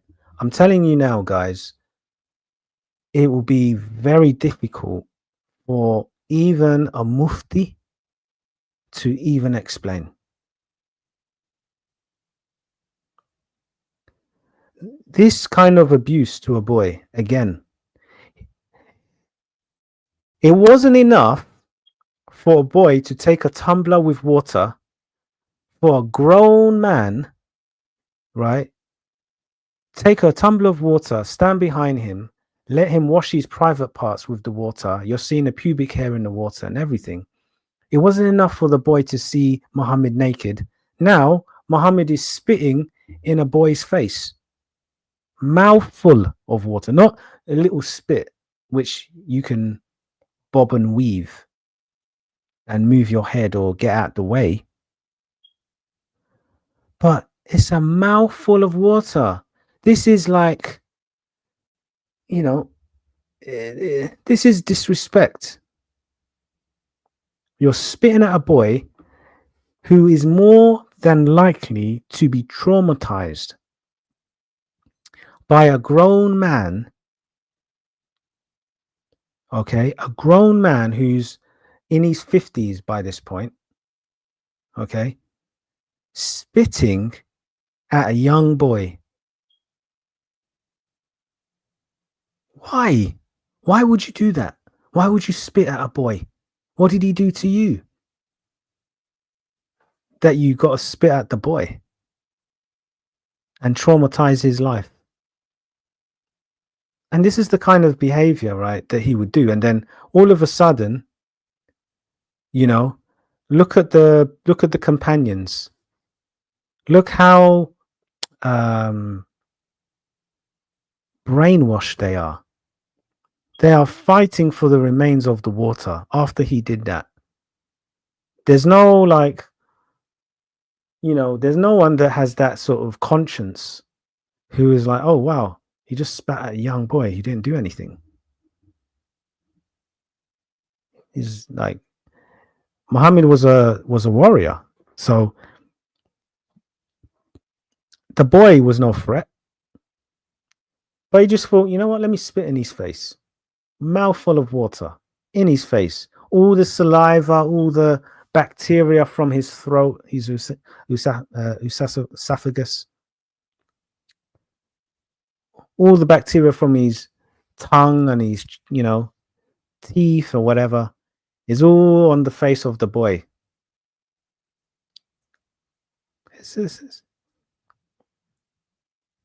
I mean, you can't make it up. And then you've got the companions fighting for what?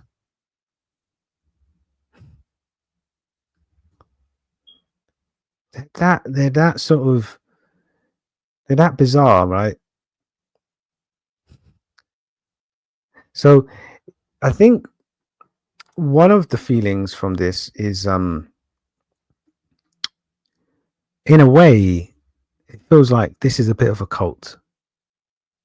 Like as you delve into this more on hadiths, and I always say to Muslims, you don't know your hadiths, and it's always true. They don't know their hadiths. They have not studied their hadiths. 100%. They look at it as too much homework. Okay, they look at it as too much homework. They don't know their prophet. They don't know him. They think they know him, but they don't know him. Now it's the Christians who are now showing the Muslims who their prophet is, because they're so like they idolize him so much that everything he does and says is all okay, right? But they haven't taken a step back to be intellectually honest, spiritually honest, okay, and to look at how has this man behaved in this kind of situation, that kind of situation. What is his attitude like? They don't know Muhammad. They don't know their prophet. Okay. And this is an example, right?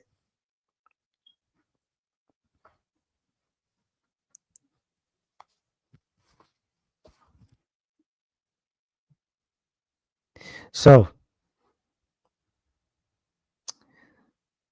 Sahih Bukhari 189. So that's definitely one to think. Now, it gets worse, guys. It really does.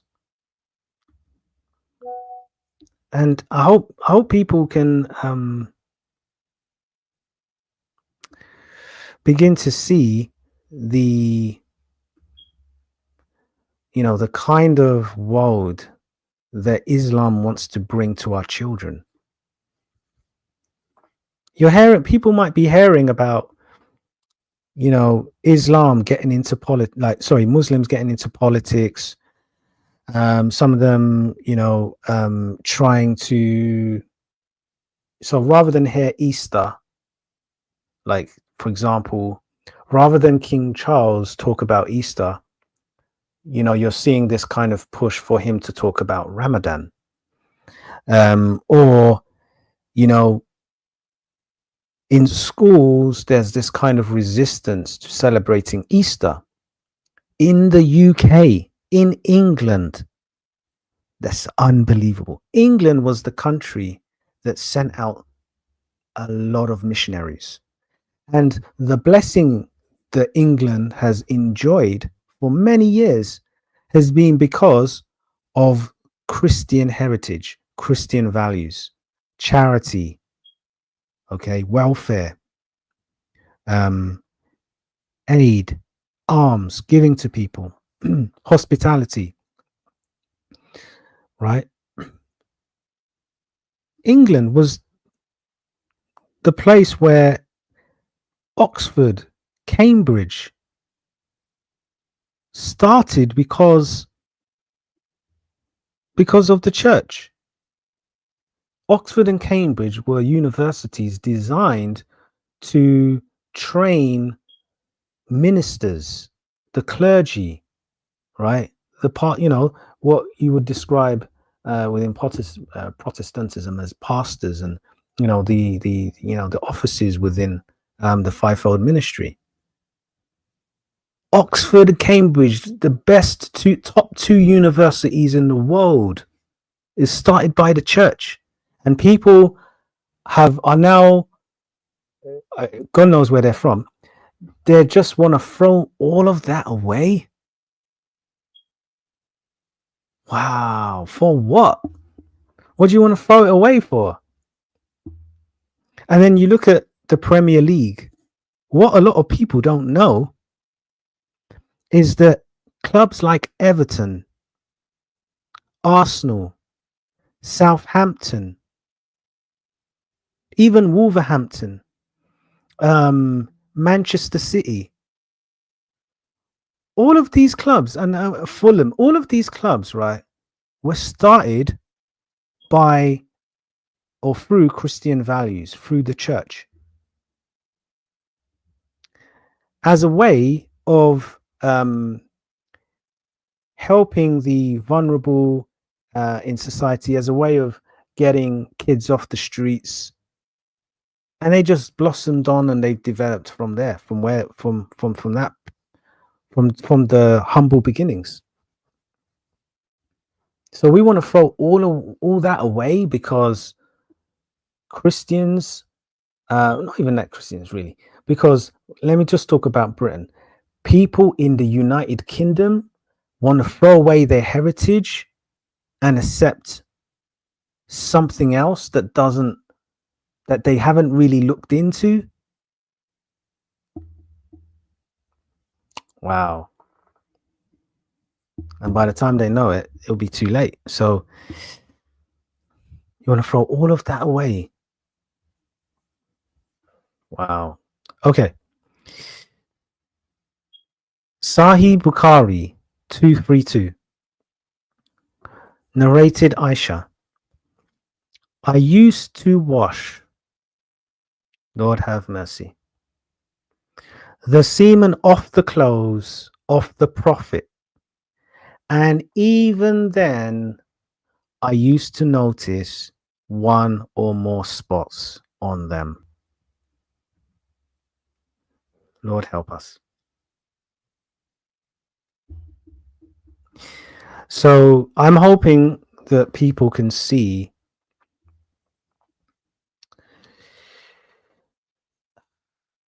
you have to ask yourself, people can see this, you have to ask yourself, Aisha would have been, remember, she was only with Muhammad for 9 years. She married him at 6. Okay. So she could have been around maybe 9 or 10 years old by this point because she can remember it.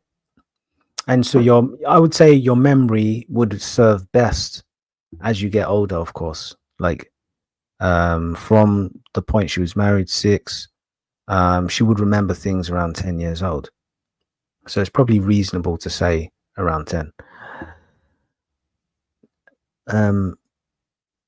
Now, what is extraordinary here is, what is a 10-year-old doing washing the semen off the clothes of Muhammad? I mean, let's be honest.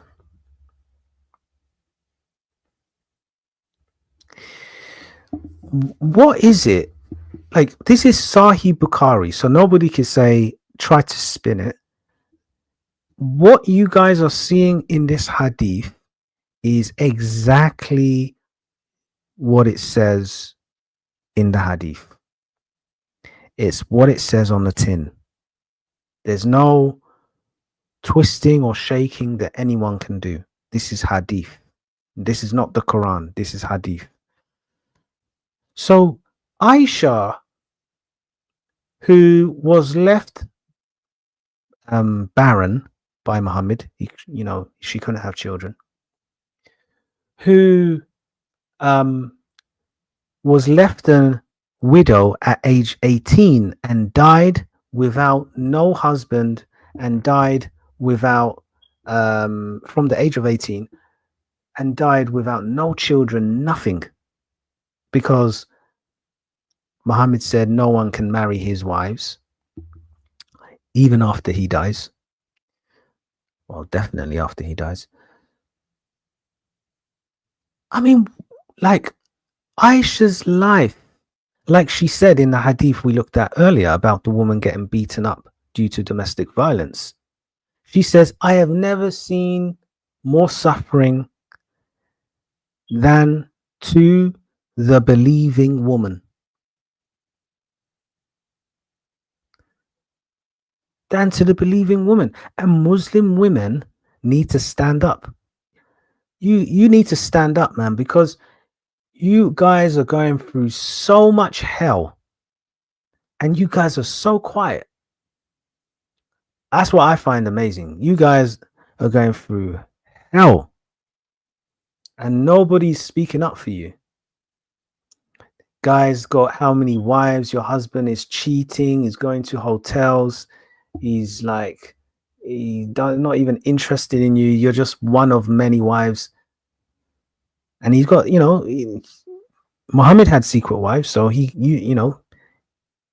your husband could have a secret wife. How do you know? They don't have to tell you. That's sunnah. They don't have to tell you. And look at Aisha. Look at her, the woman that's supposed to be kind of your example. Look, the favorite wife of Muhammad.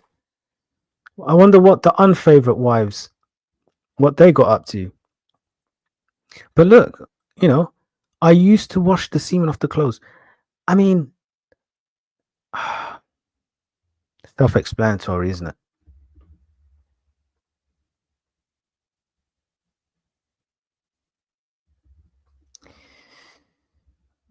I mean, um, this is something else. There's no, and the thing is, there's not even much more to say about this particular hadith. We can definitely move on because this is what Muhammad does to his favorite wife. This is what he does. This is what he does. So unfortunately, Aisha was traumatized because one of the reasons why some women can't have children also is a psychological thing too sometimes because or it can affect at least the the ability to hold a child because you have to realize that from day dot, right? From day dot, she wasn't the first wife, from my understanding. She wasn't the first wife. So she's coming in and seeing her husband have sex with all these different women. And she's just like you know, an outcome from when he cast lots. So she can spend time with him randomly. She even said that she wishes that he didn't have all these wives. So what am I trying to highlight to you guys here? Look at the treatment of his wife. I mean, I don't care whether this is like first century, this is 2000, 3000 years ago. Irrespective, a man is supposed to clean his own clothes. And I'm talking specifically when the guy has discharged onto the clothes. You're not, that's not something you give your wife to do. No, but let's be honest. How can you not even be embarrassed? The Bible tells us in the book of Leviticus what to do when somebody has a nocturnal emission or somebody has this kind of discharge on their clothes. You're supposed to wash it with water. Make sure it's clean. That's what the Jewish instruction in the Torah would say very clearly in the book of Leviticus. You got to make sure that cloth is clean, inside, outside. You do it yourself as well. You have responsibility. But what is extraordinary here is that this responsibility is outsourced to a child, to a little girl. What kind of, no wonder she couldn't have children. She's traumatized. Her mind is completely scrambled. She's looking at semen at 10 years old. Lord have mercy.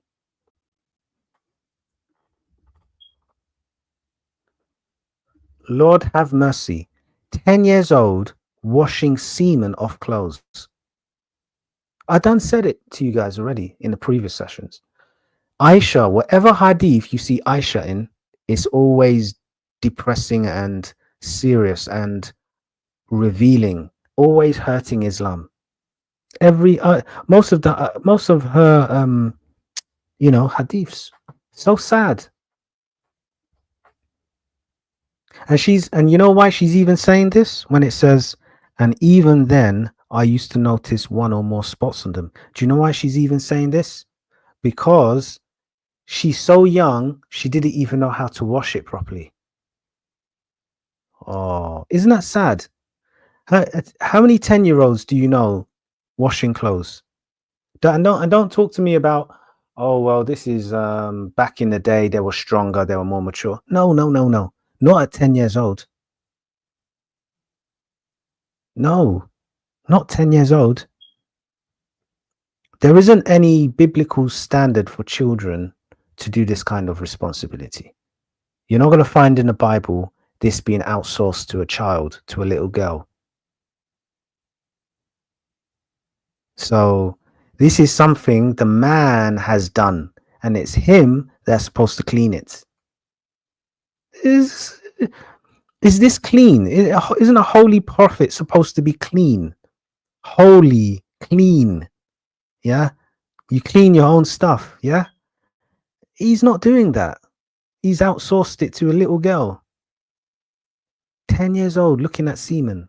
Lord have mercy. And unfortunately, she can't get the job done properly. Do you know what I mean? She can't get the job done properly. So she makes the point that, look, I noticed that there were some spots on there and stuff like this. So, you know, it's a tragedy.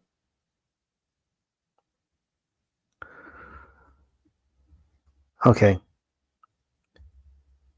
All right. So I see Omar's joined us. So Omar, I'll put you on the stage in a minute.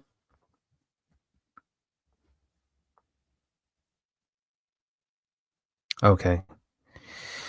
Oh, we can get to this one in a minute. I mean, that's going to be pretty bad. Okay. Let's hear from you, Omar. It's only right to give Muslims a chance to say or share what they think. Yeah. So Omar, yeah, you able to tell us who you are, where you're from, and do you think it's right that Muhammad outsourced this responsibility to a 10-year-old to clean semen off clothes? But over to you. Oh, can you hear me right? Yeah, I can hear you. Yep. Yeah, okay. Sorry, English is not my first language, so you have to excuse that. And this is actually my first time on live, so. Oh, first time you're doing something like this. Okay. Yeah, I've been watching like arguments and streams for like 5 years plus. This is the first time I've been able to come on. Oh, nice. Sure. Okay. So Omar, are you Muslim? Yeah, I'm Muslim. Okay. So we're talking about hadiths, right? Before I proceed, where are you from? Are you from UK? Are you from another country? Born in Egypt, I live in Norway. Oh, nice. Okay, so you live in the West. You live in the West. Okay. Right. So what I find extraordinary looking at all these hadiths, right, is that you begin to see a character, or you begin to understand the behavior of Muhammad and his preferences, what he likes, what he doesn't like. But then also you see his interactions with some of the claims made in the Quran, etc. You see how he behaves towards women, how he behaves towards men, to various situations. Now, my question for you is this. So looking at this hadith, right, in particular, Aisha would have been quite a young girl, right? Yeah, I wanted to mention something about that, but I'll let you finish. Sorry. Yeah. Omar, are you comfortable with somebody who is supposed to be a holy prophet, who is supposed to clean his own semen, as we see in the book of Leviticus, right? Outsourcing it to a 10-year-old who we know had basically issues with having children, and really she had some psychological issues as well. Are you comfortable? Hadith, she was 10. So, and just before you answer, you said that the Prophet married Aisha Radhana when she was 6. Did she move in right away? She married him when he was 6, and then consummate the marriage at 9. When did she move in? When did she leave her father's house? to the Prophet's house. Yeah, that's my point, though. My point is that this hadith is when she was 10. Okay. Now, the gap between 6 and 9, to be honest, the fact that he married someone at 6 and then had sex at 9, I don't see that as a universal act. I don't think that's applicable today. And that's the claim made by your scholars and by your teachers, that he's a universal prophet, he's a mercy to the worlds. I'm trying to see where the mercy is. That's why I need you to explain, how is he a mercy? And I'm looking at this behavior. Why couldn't he clean his own semen when that's what was required in the book of Leviticus anyway? Why get a 10-year-old to clean it? Well, again, you're saying that she was 10, but you haven't really shown any proof. I don't actually mind. I just want to have like a civil. I'm just going to say that I'm not like. I know. Yeah. What's it called? I'm not a. I'm a layman Muslim, as you can say. Cultural Muslim. That's fine. No, not cultural. I'm practicing everything, but I haven't been to any like Hadith schools or any Muslim or Islamic like what's it called, universities. Okay. I'm just a normal like day-to-day Muslim that practices and like watching arguments and stuff. So I just want to know where does it say that she was 10? I don't have any issues with it saying it. I'm just asking, where is the proof? Okay. So I think the best way to do it, because I do have the hadith and I can get it for you. It will take I probably will have to do it behind the scene, but basically, right, the claim I'm making, as you can tell, is firstly not necessarily about the age. Not necessarily about repeating the age. You keep repeating the age over and over. I know. It's not. That's not really the big deal. That's not really the big deal, right? The big deal is. Okay, we can move on. Firstly, we know that she was 18 when he died. And that she was with him for 9 years. Mm-hmm. And then obviously, from 9 years old, she's basically in the house of Muhammad. Okay. Or maybe even looking at the hadith, there's a sort of gray area there. But the point is that this is somebody who is young enough and cleaning semen. I mean, okay. My question actually, Omar, is, do you know what age, if you've got a difference of opinion? No, I just wanted to see the proof. I told her I don't mind if she was 10 here. I don't really see a difference if she was 10 or 17 or 16. But I don't really see the issue with a wife cleaning the clothes of her husband. What's the issue? Yeah. Okay. So that's more the issue. Okay. So the specific age, I'm basically basing it on the consumption, because you're not going to clean semen. You're not going to clean semen if you haven't had sex, right? So the semen. No, that's not. So I'll give you the logic. So the logic is if you're a slave to like a king and you clean his clothes, like no. He could have. I'll give you the logic in the sense that this would be the fair thing to do, because the Sunnah, it doesn't give you the detail for everything. But what I'm okay. Well, then you'll help. I've got some more hadiths you can explain. So it's fair for Muhammad to have consummated his marriage with Aisha.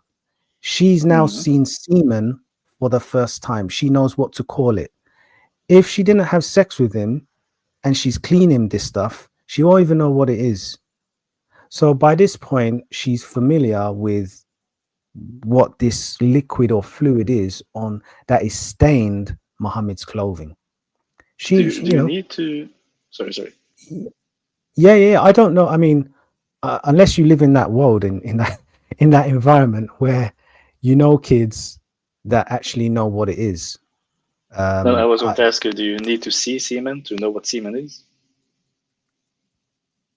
I think you do. So you can't be taught? I think you do. I'll be honest with you. I think you need to, Someone can if explain you to you what it is. no, If like there's no, a pear on an apple on other room and I haven't seen an apple before, and someone says, well, a pear is green and an apple is red, and I go, oh, nah, you're not gonna get, no. Let's be logical, yeah. Like, just use a bit of logic because, let's be honest. Like, if a person hasn't had a sexual encounter, why would they be encouraged to wash semen off clothes? where does it say that she hasn't in this hadith? He consummated. You said Yeah, this. You said 1 second. You said this hadith was she when she was 10, but you said also they consummated the marriage when she was 9.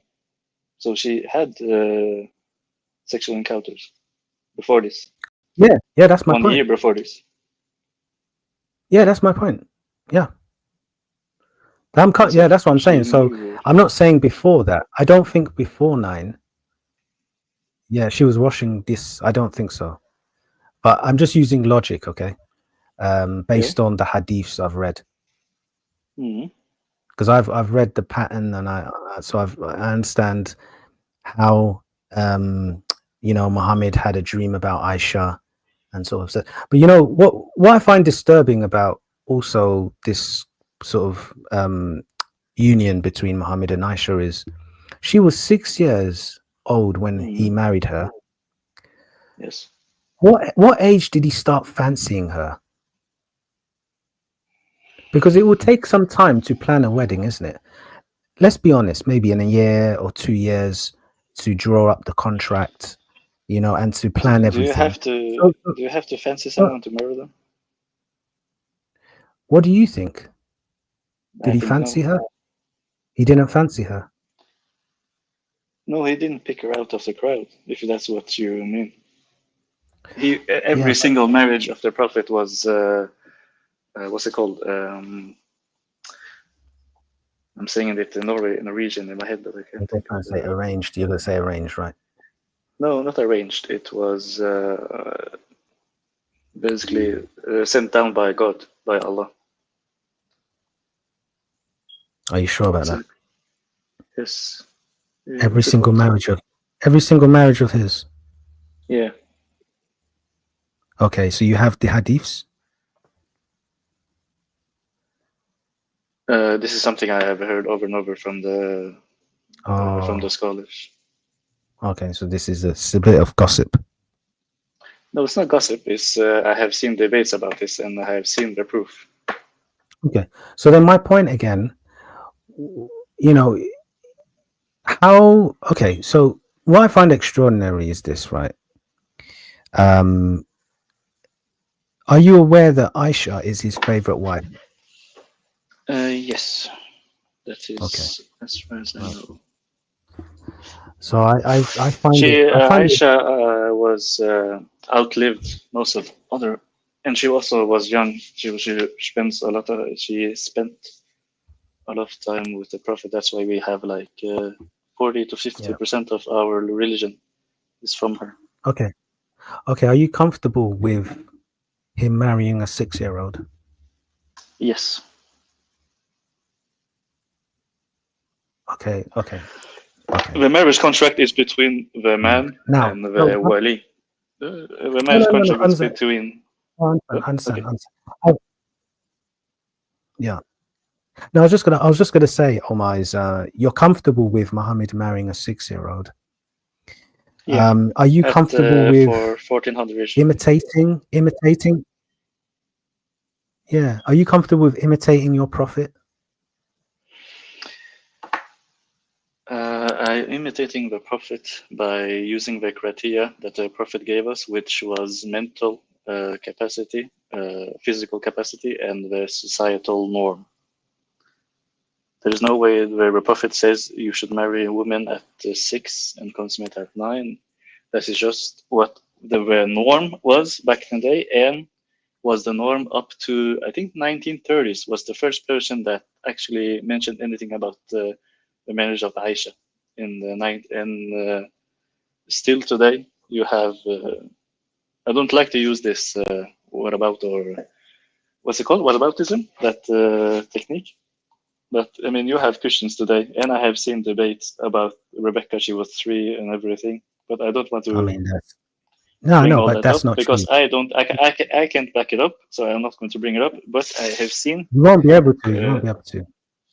I can promise you that you won't be able to, because she was carrying a heavy, should we say, flask of water, and you can't be 3 years old and carry that. So I'll show you you're going to completely debunk your whole argument about her being 3. It's not possible. You're No, the but Jewish, that's just but means that's there's a another. contradiction. That's another. There's no contradiction, because Jewish bar It mitzvah would is. at least start from 13. So I mean, you're not you can't go against history unless I know that Islam doesn't align to history, but you can't go against the Jewish bar mitzvah, which is historical. Jesus had his own bar mitzvah. So they recognize adulthood from at least 12, 13. So you can't say she was 3. It's impossible. So it's not There's a puberty birth. and. No. We're not. This is different to Islam. But my question is today, are you comfortable with child marriage? Would you marry someone 6 years old? You? No, I actually married a 24-year-old. Oh, so you're married? Yeah, married. Okay. So you didn't imitate your prophet? I did, because she was sexually ready, she was mentally ready, and the societal norm in Norway is 18 years old you can marry. So I did imitate him. Followed the law. By the point. Okay. So yeah, what I find interesting, Adam and Eve in the Bible. So this is the biblical position on this kind of thing. Adam and Eve were at an age, at a very mature age. Okay, God brought them together. Obviously, God created them how He did, right? According to the book of Genesis. Okay, chapter 2 and 3. Okay. Now, there is no, like, if you look at all of the people that were married in Scripture, they were always mature and ready. You never hear anything like she was playing with dollies or dolls. Aisha was playing with dolls. You know this, but you're trying to, but Aisha was playing with dolls. So you said your wife is psychologically, mentally ready. Yeah. And you said she's 24. Okay. Most people would say she was 24 years. Yeah. The likelihood of her being ready, or at least able to say yes, would be there. But with Aisha, 2 questions. Did she play with dolls when Muhammad, when she was taken? And also, number 2. Well, she wasn't taken, she left the house. Well, this is my next question. So, first question, was she still playing with dollies at her age, according to the Hadith? And number two, did she say yes? She wants to marry Muhammad. Those 2 questions. I mean, if you want, you can bring the doll, and I can bring the yes. You say that what? That she said yes. You can bring the hadith that she played with dolls, and I can bring the hadith she said yes. Okay. And can I ask you a question? Do you have any hobbies? Why? No, do you have a PS5? A PS5. Yeah. Oh, right. I see where you're going. You see where you're going? Yeah, I see where you're going. Yeah, I mean, FIFA. I like FIFA, but I need to invest in one. So, have you ever seen those reality shows like Paradise Hotel and everything? Paradise Hotel Norwegian, but like Love Island and all that? I don't. I don't watch them themselves, but I have seen commercials and everything. And what surprises me is these adult women that go on shows are and are very loud and sexual and all things. When they go to Mhm. sleep, why is every single or most of them they have like a teddy bear or something? I don't know. I So is don't think your average woman is sleeping with those. no teddy bears, That's but they yeah. are. I mean, are they single or are they married? What do you mean they are? What's the difference? Yeah, that's what I'm saying. So, like, some of them, look, you see, you have to realize a lot of some people have trauma in their life. But I can tell you now, 9 out of 10 women don't sleep with 9 out of 10 women. They don't sleep with dollies. I'm telling you. And where is that study? I'm telling you that I have Well, seen well, these women that go on wow. nights out and drink and do everything, Okay. and they are on like a live TV show, and they are going to bed with like a teddy bear in their hand or something in their hand from when they were a child. Okay. Well, I've got this. I've got the verse up for you. So I'll read it. It says, I used to play with the dolls. This is narrated by Aisha, Sahih Bukhari, as always. So it's authentic. Mhm. I used to play with the dolls in the presence of the Prophet, and my girlfriends also used to play with me. When Allah's apostle used to enter my dwelling place, they used to hide themselves. But the Prophet would call them to join and play with me.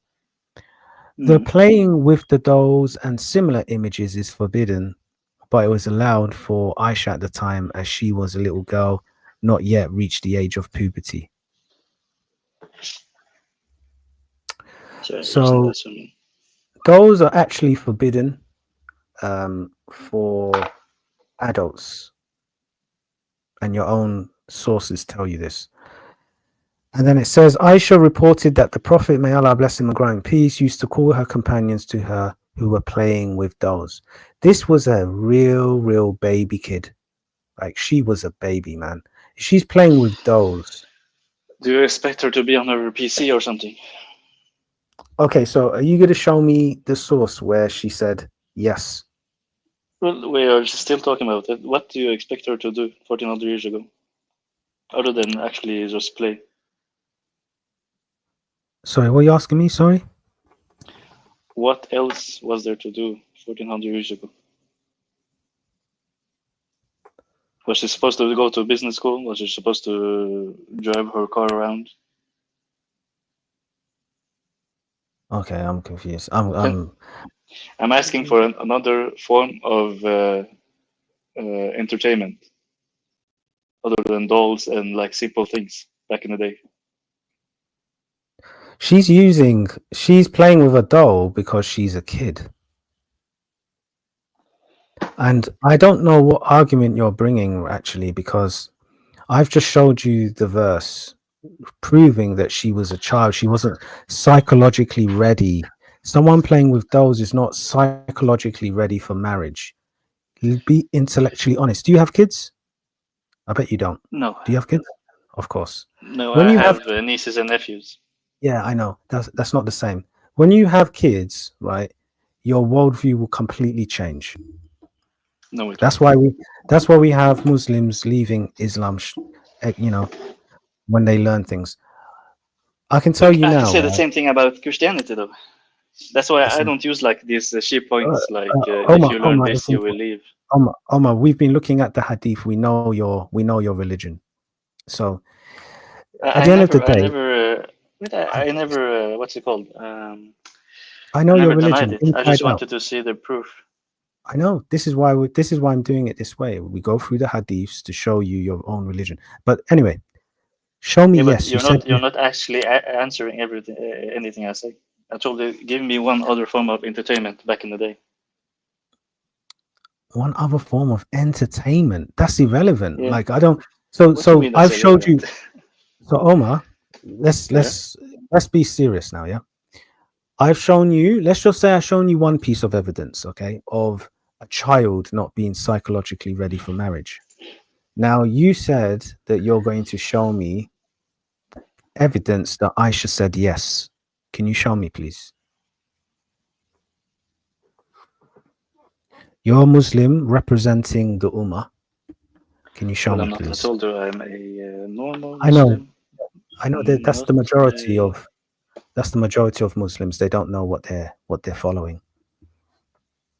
There are way. What's Yeah, it called? are you able to show me where Aisha To said yes? Or are you struggling? no, I'm reading. Okay. You're not gonna find it, but it's okay.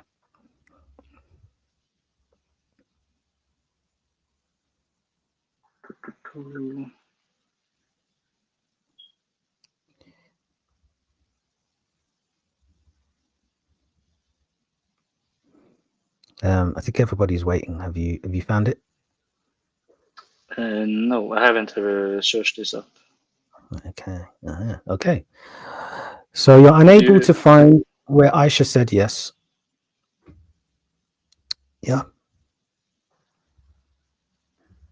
No, well, you can keep me in the back room for like 5 minutes, and then I'll tell you when I found. Yeah. Yeah. Okay. Okay. No problem. No problem. I can mute up if you. Yeah. Yeah. You're welcome to mute. Okay. Okay. So we're just going to continue the presentation whilst Omar finds where Aisha said yes.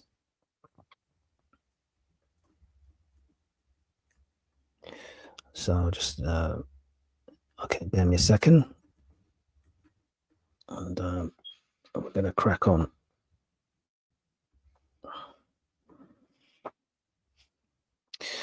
Right.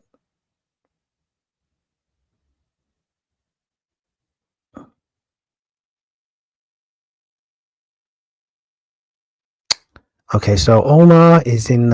Omar will just let me know when he's ready, and we can go from there. Okay, guys. So as you can see in this particular hadith, you know, you're effectively seeing somebody who, unfortunately, is being, in a way, used and abused. This type of act on a child or someone who's super young, and I say 10 because that's when she would be familiar with what this substance is. Any time before that, before her consummation of her marriage, it's like, to her it's just probably she wouldn't know what to call it. But anyway, I think it's a really sad hadith, to be fair, really sad. But let's move on. Now, graded Hassan, narrated Aisha Muminin. No woman of Banu Karaza was killed except one. She was with me, talking and laughing on her back and belly extremely, while the messenger of Allah was killing her people with swords. Suddenly, a man called her name. Where is so and so? She said. I asked, what is the matter with you? She said, I did a new act. She said, the man took her and beheaded her. She said, I will not forget that she was laughing extremely, although she knew that she would be killed.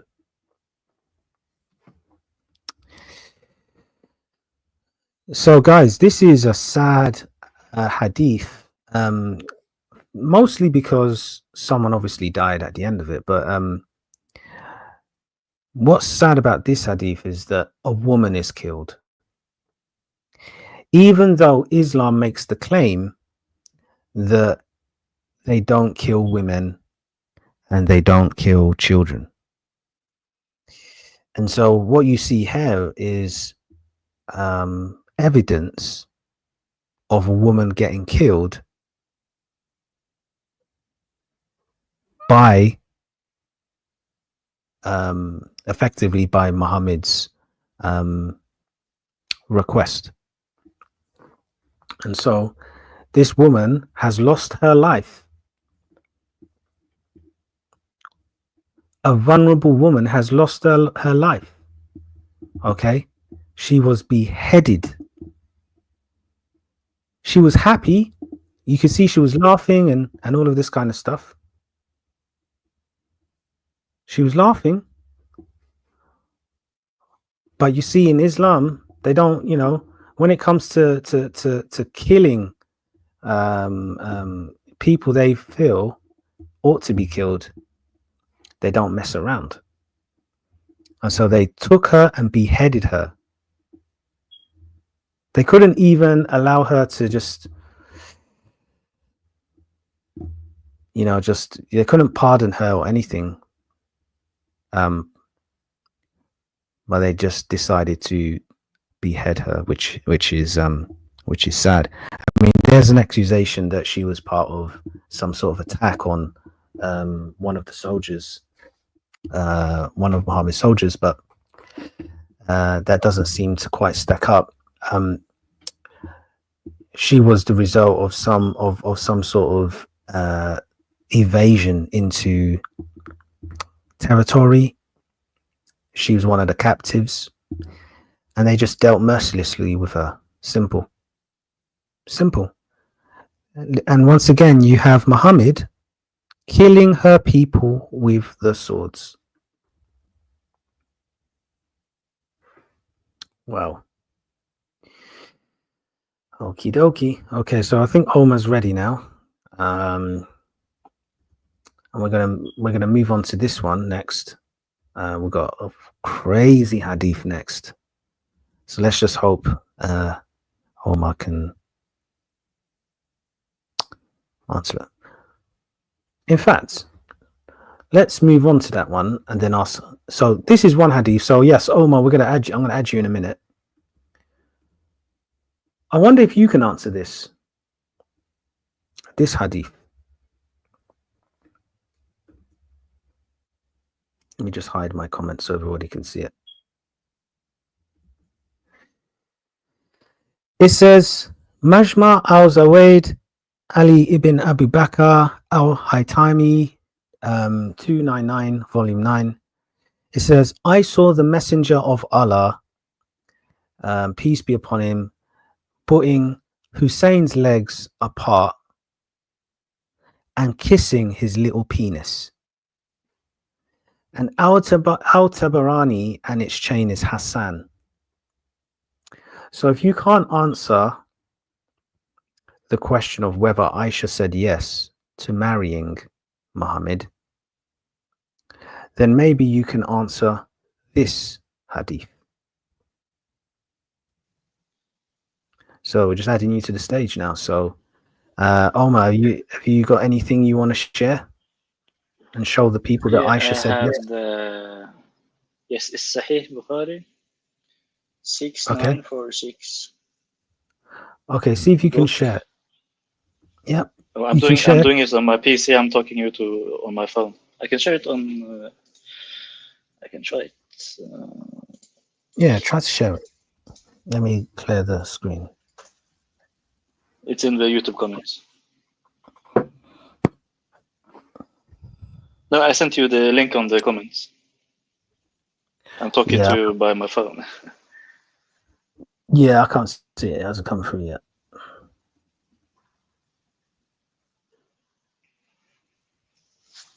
You said you said it. Yeah, it's not here. I can't see it. It's under I'm ready. You can see it? Nope. I don't think anyone can see it. Can anyone see it, guys? Because that'd be interesting. Links. Yeah, I can just copy paste it. It's in Sahih Bukhari. Yeah, go on. Yeah, see, people are saying it's not there. So Josh is saying it's not there. So there's too many characters. I can send it in 2 seconds. Okay, whilst you do that, what There's I'm going to the first part, and here is the second part, so I don't hide anything.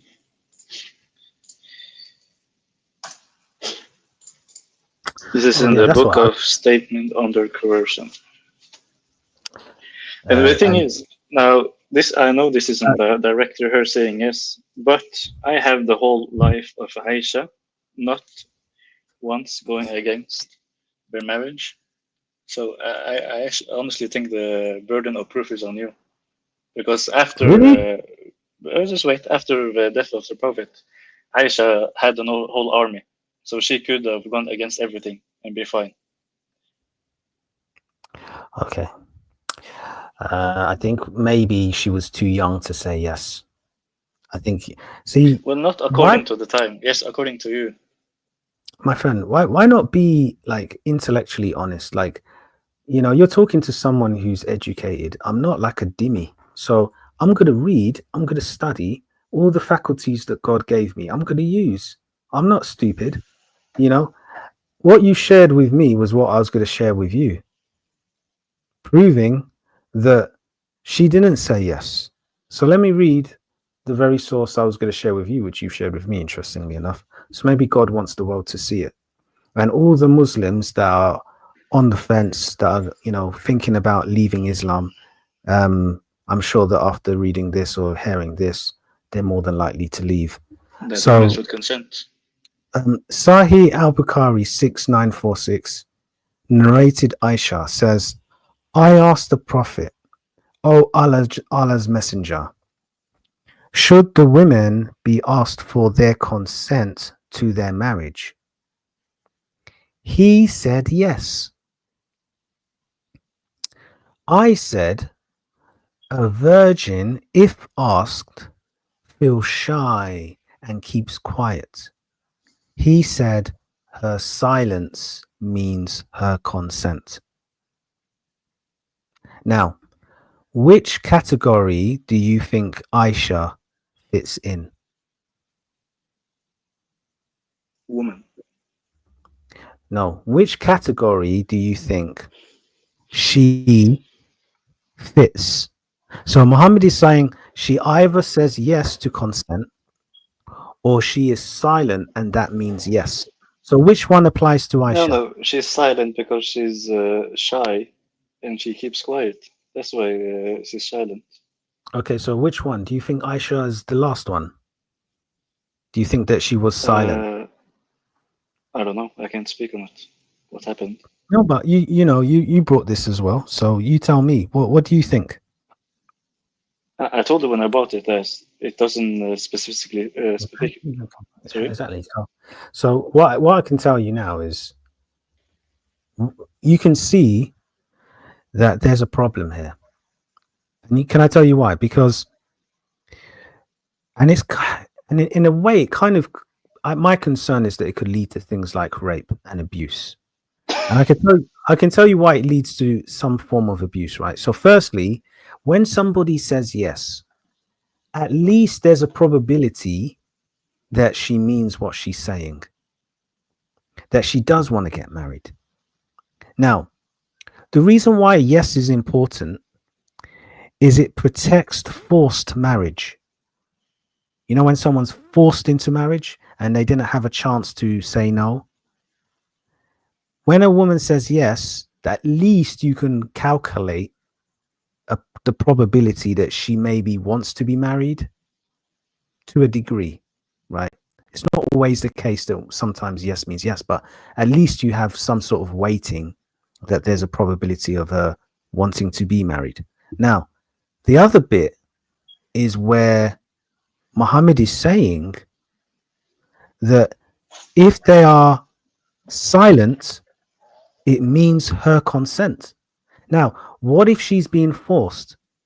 What if she's going to lose her whole family? What if she's scared? What if she's actually fearful? What if she Brother doesn't? in What if she? brother Sorry, in one second. humanity. One Brother in second. humanity. One Okay, second. okay, One okay. second. Omar. What if she doesn't want to be married? Okay. Hmm. So How can silence be enough? Okay. Look, just give the people a proper response, not like some flaky answer. You know, you're Muslim. Silence. Okay. Yeah, please. Yeah. Silence isn't enough for you because yes isn't enough for you. You literally started this monologue by saying that yes doesn't always mean yes. So even if I showed you a hadith where she said yes in front of the whole village, you said, "Oh well, it's not always yes is yes." So I don't understand where you're going to argument because this can, what you literally said can be used to every single marriage. Right. Okay. The problem that So you've I got is don't that really understand your logic here. no, I Yes don't. isn't enough. I Silence isn't enough. We literally has you said that she was with the prophet from 9 to 19 or 18, okay. So if and at that time, go on. do you see any proof that she didn't want to be in a marriage or something? You have to Okay. show me that she wasn't happy in the marriage or wanted to leave the marriage at some point. She made many comments about she wishes that she was only married to Muhammad. But anyway, 6 years old, Yeah, right? because she was jealous. Female Yeah, jealousy is yeah, a yeah. big She thing. would be. She would be. That's a normal thing. Her whole When life was taken. you have Her whole prophets in. life was taken from her. Do you not know? Do you not empathize with that? Do you have any compassion in your soul, or are you just this So do you have a problem cold with man? polygamy? Do you have a problem with polygamy? Okay, so are you talking after the time of Jesus? Of course. See, Muslims forget that their religion came how many hundreds of years after Jesus? Did 600 Jesus years, have and you guys learn Did nothing. Jesus have Anyway, any problem with polygamy? I mean, what do you think? Of course he did. He had a big So problem. He why did said, I allow it then? Why was it allowed for the prophets? so Omar, relax. I think you're gonna confuse yourself and you're gonna tie yourself up So in there wasn't in any prophets in the before Jesus that would marriage to multiple women. yeah, yeah. Just wait. One step by Was it step, or not? Was it or not? Was it or step by not? step. Let's deal with Aisha for a second. We'll get to that. No problem. No problem. No, but you talked So about polygamy that she yeah, was yeah, yeah. alone. I'll get to that. I'll get to that. So with Aisha, right? She's too young, right? And remember, um, Muhammad gets what he wants. You know that he will get what No, he wants. He's a warrior. So, firstly, it doesn't surprise me if she's shy. Right now, if she said yes, then I can, to a degree, accept that, okay, well, then there's a degree of probability that she was okay with getting married. But even though I would factor the age in a normal court of law, they would look at the evidence for, her psychological state, her capability, especially her capacity 1400 to years ago. reason. Excuse me, one second. So there'll be a number of things you'd look at to assess to see if someone's ready for marriage. And quite clearly, right, quite clearly, she was too young and she didn't say yes. And she probably was shy and fearful. A warrior who has killed people. You know how many people Muhammad killed by this point? He married Aisha. He killed I so many think. people. Excuse Let me me. finish. One Let second. me. Yeah, yeah, yeah, You yeah, asked. yeah. Allow me to finish. Yeah. So he had a lot of You blood asked me on a his hands. question. Haven't yet. It's a rhetorical question. So basically, right, he killed so many people. He had blood on his hands, everything. Now he's saying he wants Aisha. They're gonna give her to him, no problem. Even Abu Bakr, who financed his campaigns, military campaigns, he gave Aisha to him. So yeah, take But he said he didn't even want to give Aisha to him. He said, as I showed um, the people watching earlier, that he said, "But you are my brother." When he asked for Aisha, he said, "But you are my brother," because he's asking like this because it's a deep response. It's like, why would you do that to me? But Muhammad gets what he wants. Yeah, Was that's this how he before is. I came? Anyway, I don't remember sorry. seeing that. Sorry. So I'm just concluding my point about this, and we can get to polygamy, right? So with Aisha, it's case closed. She was too young. Even her own father didn't want to give her away, but because Muhammad is a military man who can order killings, he's like a mafia boss. So, Aisha had to go, unfortunately. Now, Aisha, well, you have to realize, okay, she died, no children, barren, no one could marry her when Muhammad died. No This is children. yeah, she didn't have children. You didn't know? This is an absolute disgrace, okay? What happened to Aisha. And child marriage is so bad. Even in this country, apparently in Birmingham, there was someone who was married at 13 years old.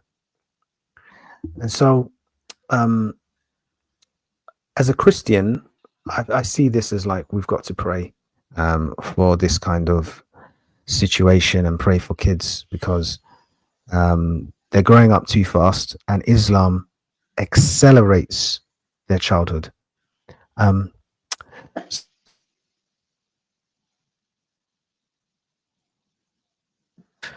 So yeah, your question Are you done about with the monologue? Oh, I think it's clear for everybody to hear that Well, you don't it's have not an clear answer because for. you haven't really. I can't answer if you were talking for like 5 minutes, and then when I try to answer you, to stop me. Look, No, this I is my know. first like live experience, so I'm trying to be respectful and let you talk. Okay, what's your question then? You give the question because I think I've answered your question, and I don't think you've answered mine about whether she said yes. I don't think you have the answer, Well, but I yeah. have because in Islam, a women have to consent. How did she But consent? you keep bringing these non-points and these like No, but you your didn't own thoughts. establish. You didn't establish where she said yes. There's nothing you have, like you said, your own admission. You don't have anything. Does a woman We can in move on Islam to another question. does We a can move on. woman in Islam have to say yes to a marriage? In Islam, Yes. according to this hadith. Yes. I mean, you just read the hadith. I mean, it tells you. It tells you. Yes, you're supposed to say yes, but Yeah. also silence is consent. Yeah. Yeah. Because she didn't say I no.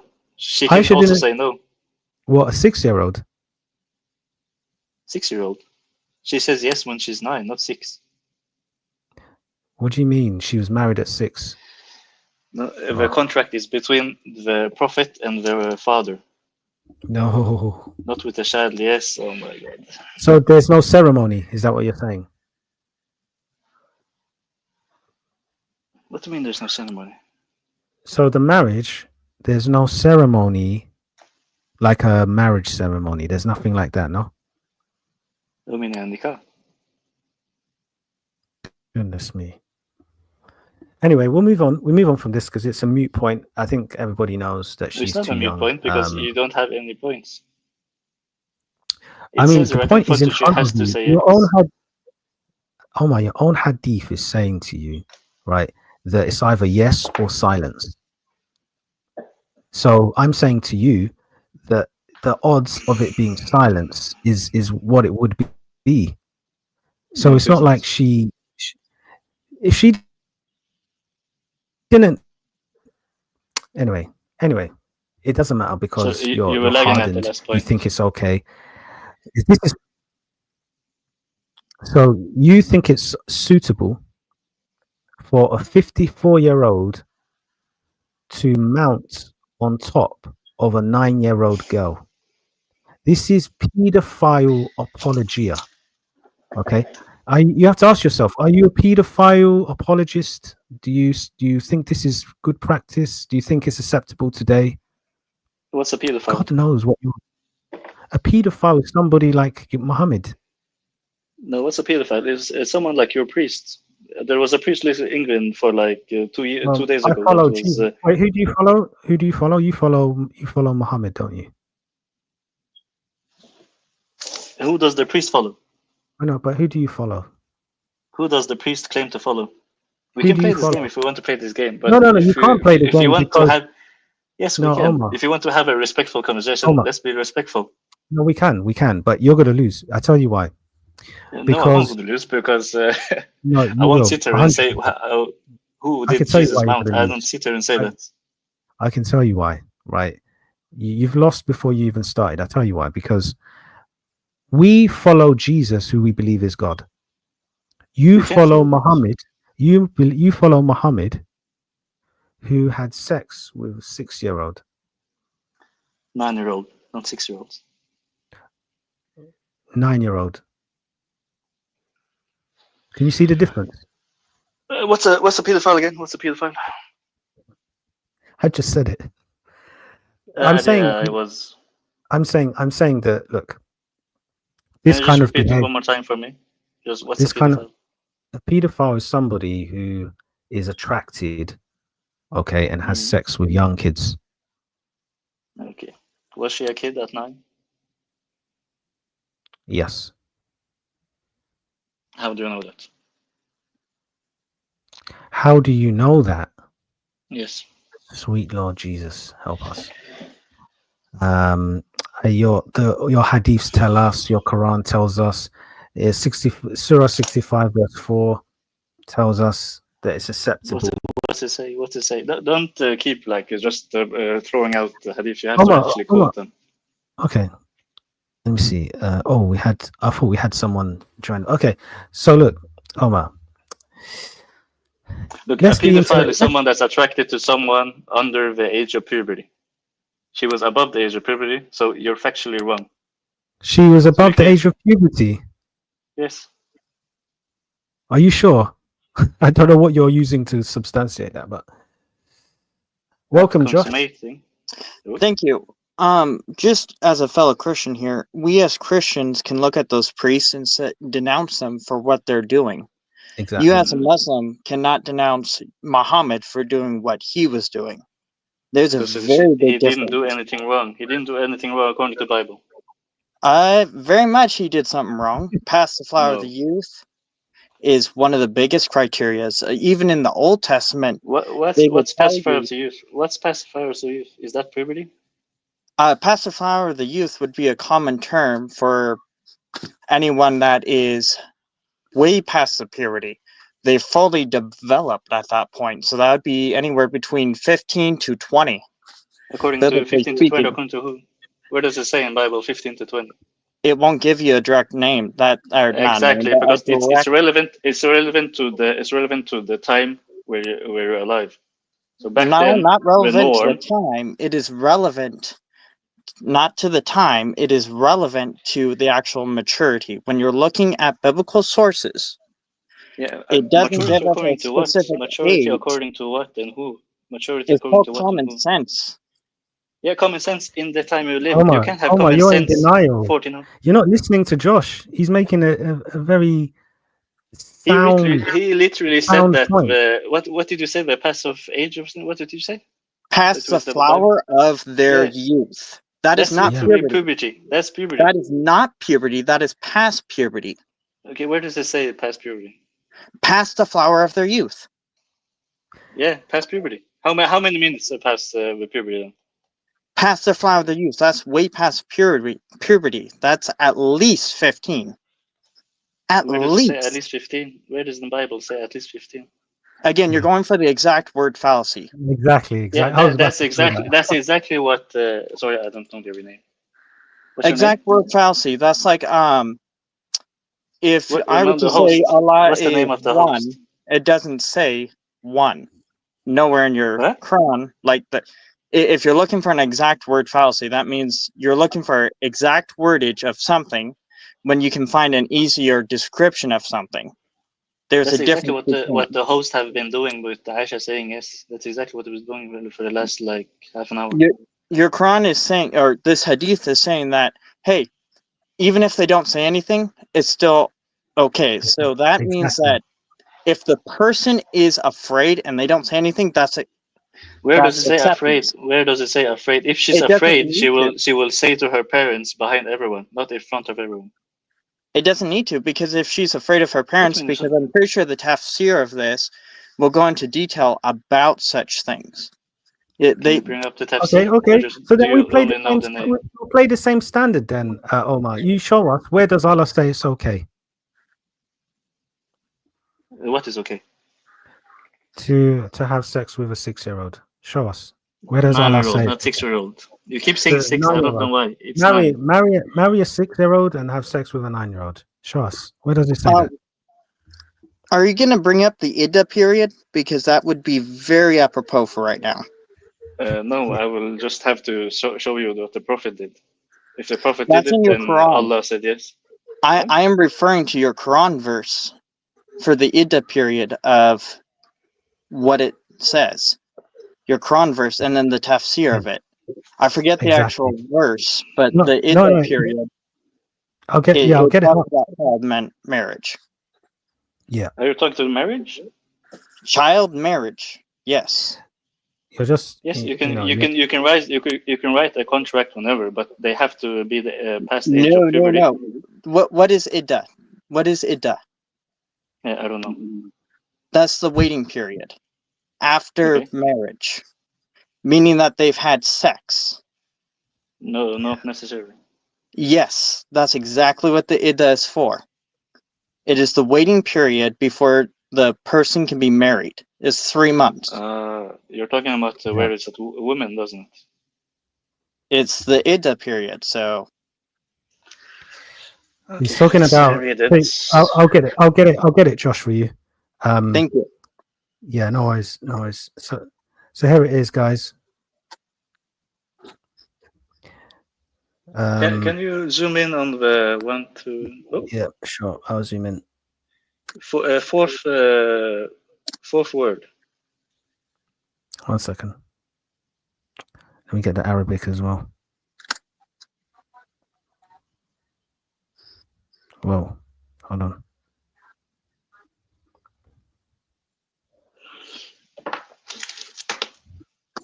Okay, so it shows the Arabic as well.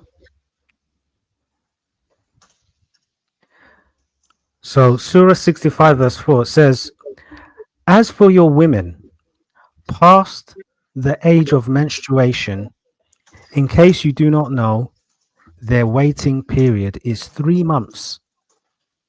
And those who have not menstruated as well. So that's prepubescent. Excuse me. It's children that have not menstruated. And it goes on to say, children? Did you say children?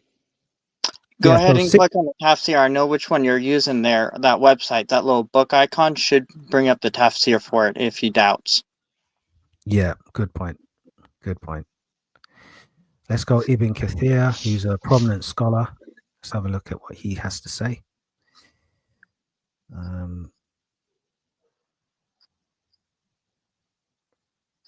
Okay, so let's read this. Let's read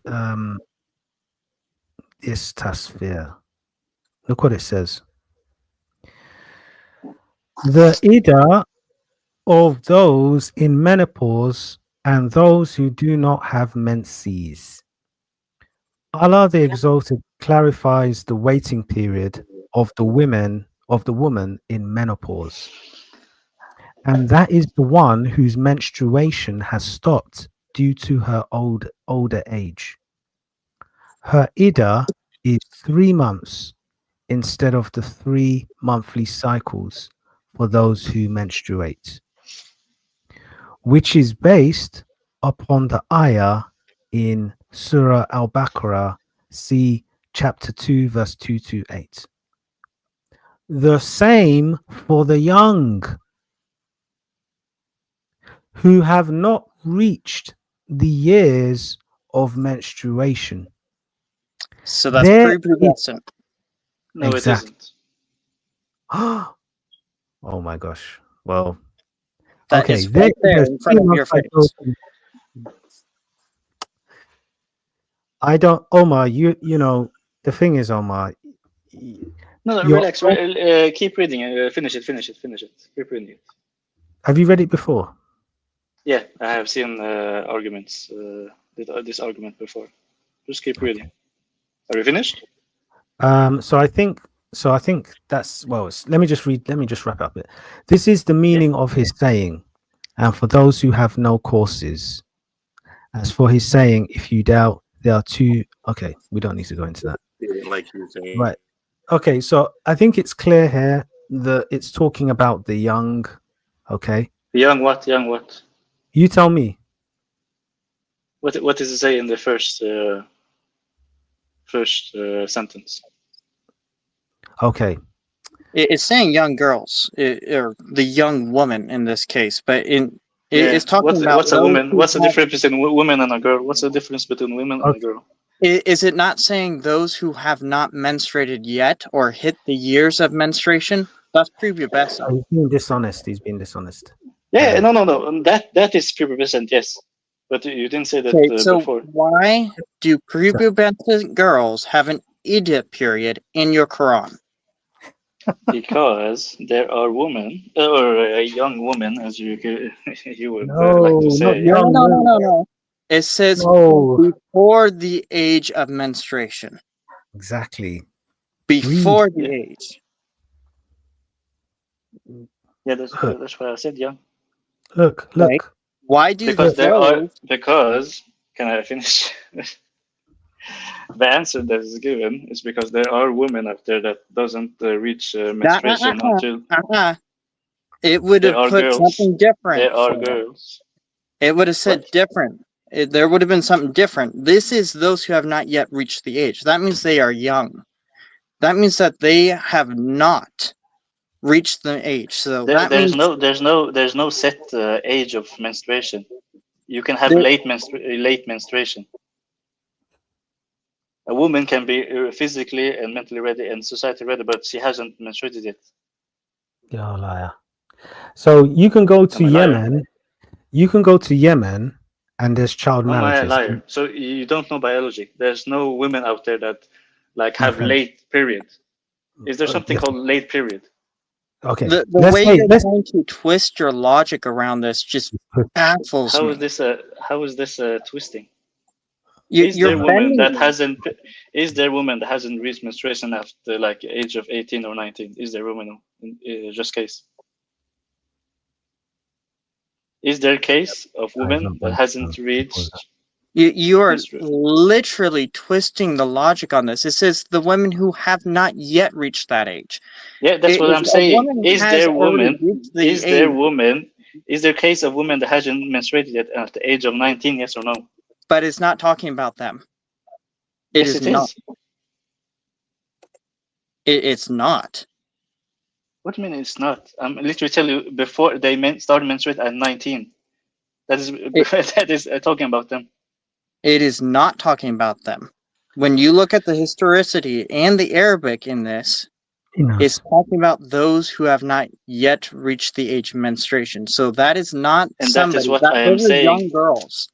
You That's what can I'm saying. reach the reach the age of menstruation. You're trying to say, oh, it's not until they reach 19. No, that does not pass the common sense sniff at all. No. I'm talking about menstruation now. Yes, Um, I understand what you're saying. What Okay. I'm saying is that that does not pass the common sense. Just what is the most likely meaning of this word, or what's the most likely meaning of the sentence in context. It's not passing that. What do you mean it's not passing that? I'm talking about before it. You're thinking I'm talking about something else. I'm saying when you read this in context, as it's stated in the tafsir, it is talking about girls who have not yet menstruated or reached the age of menstruation. Okay. Okay, that is not talking about grown-ups. That's not talking about teenagers. That is talking about little girls. Period. No, it isn't. Why doesn't it say girls then? he's dishonest. That's all it. Yep, that's. What do you mean it's dishonest? I Are you? pray for you. But just wait, I just pray wait. for you. The Islam is for all time and for all women. It's not about like a set of women that has normal periods and normal time. There is women out there. There are women out there that had late periods. It'd be so easy it'd so be easy if you were honest. But let's zoom in. Let's zoom in and look at this hadith. You're not Because actually answering me. You just keep talking about the same thing. okay. Right. So look at this. Sahih Bukhari, right? Josh is spot on about the Ida period, and that it applies to old, pregnant, and what do you call it? Prepubescent.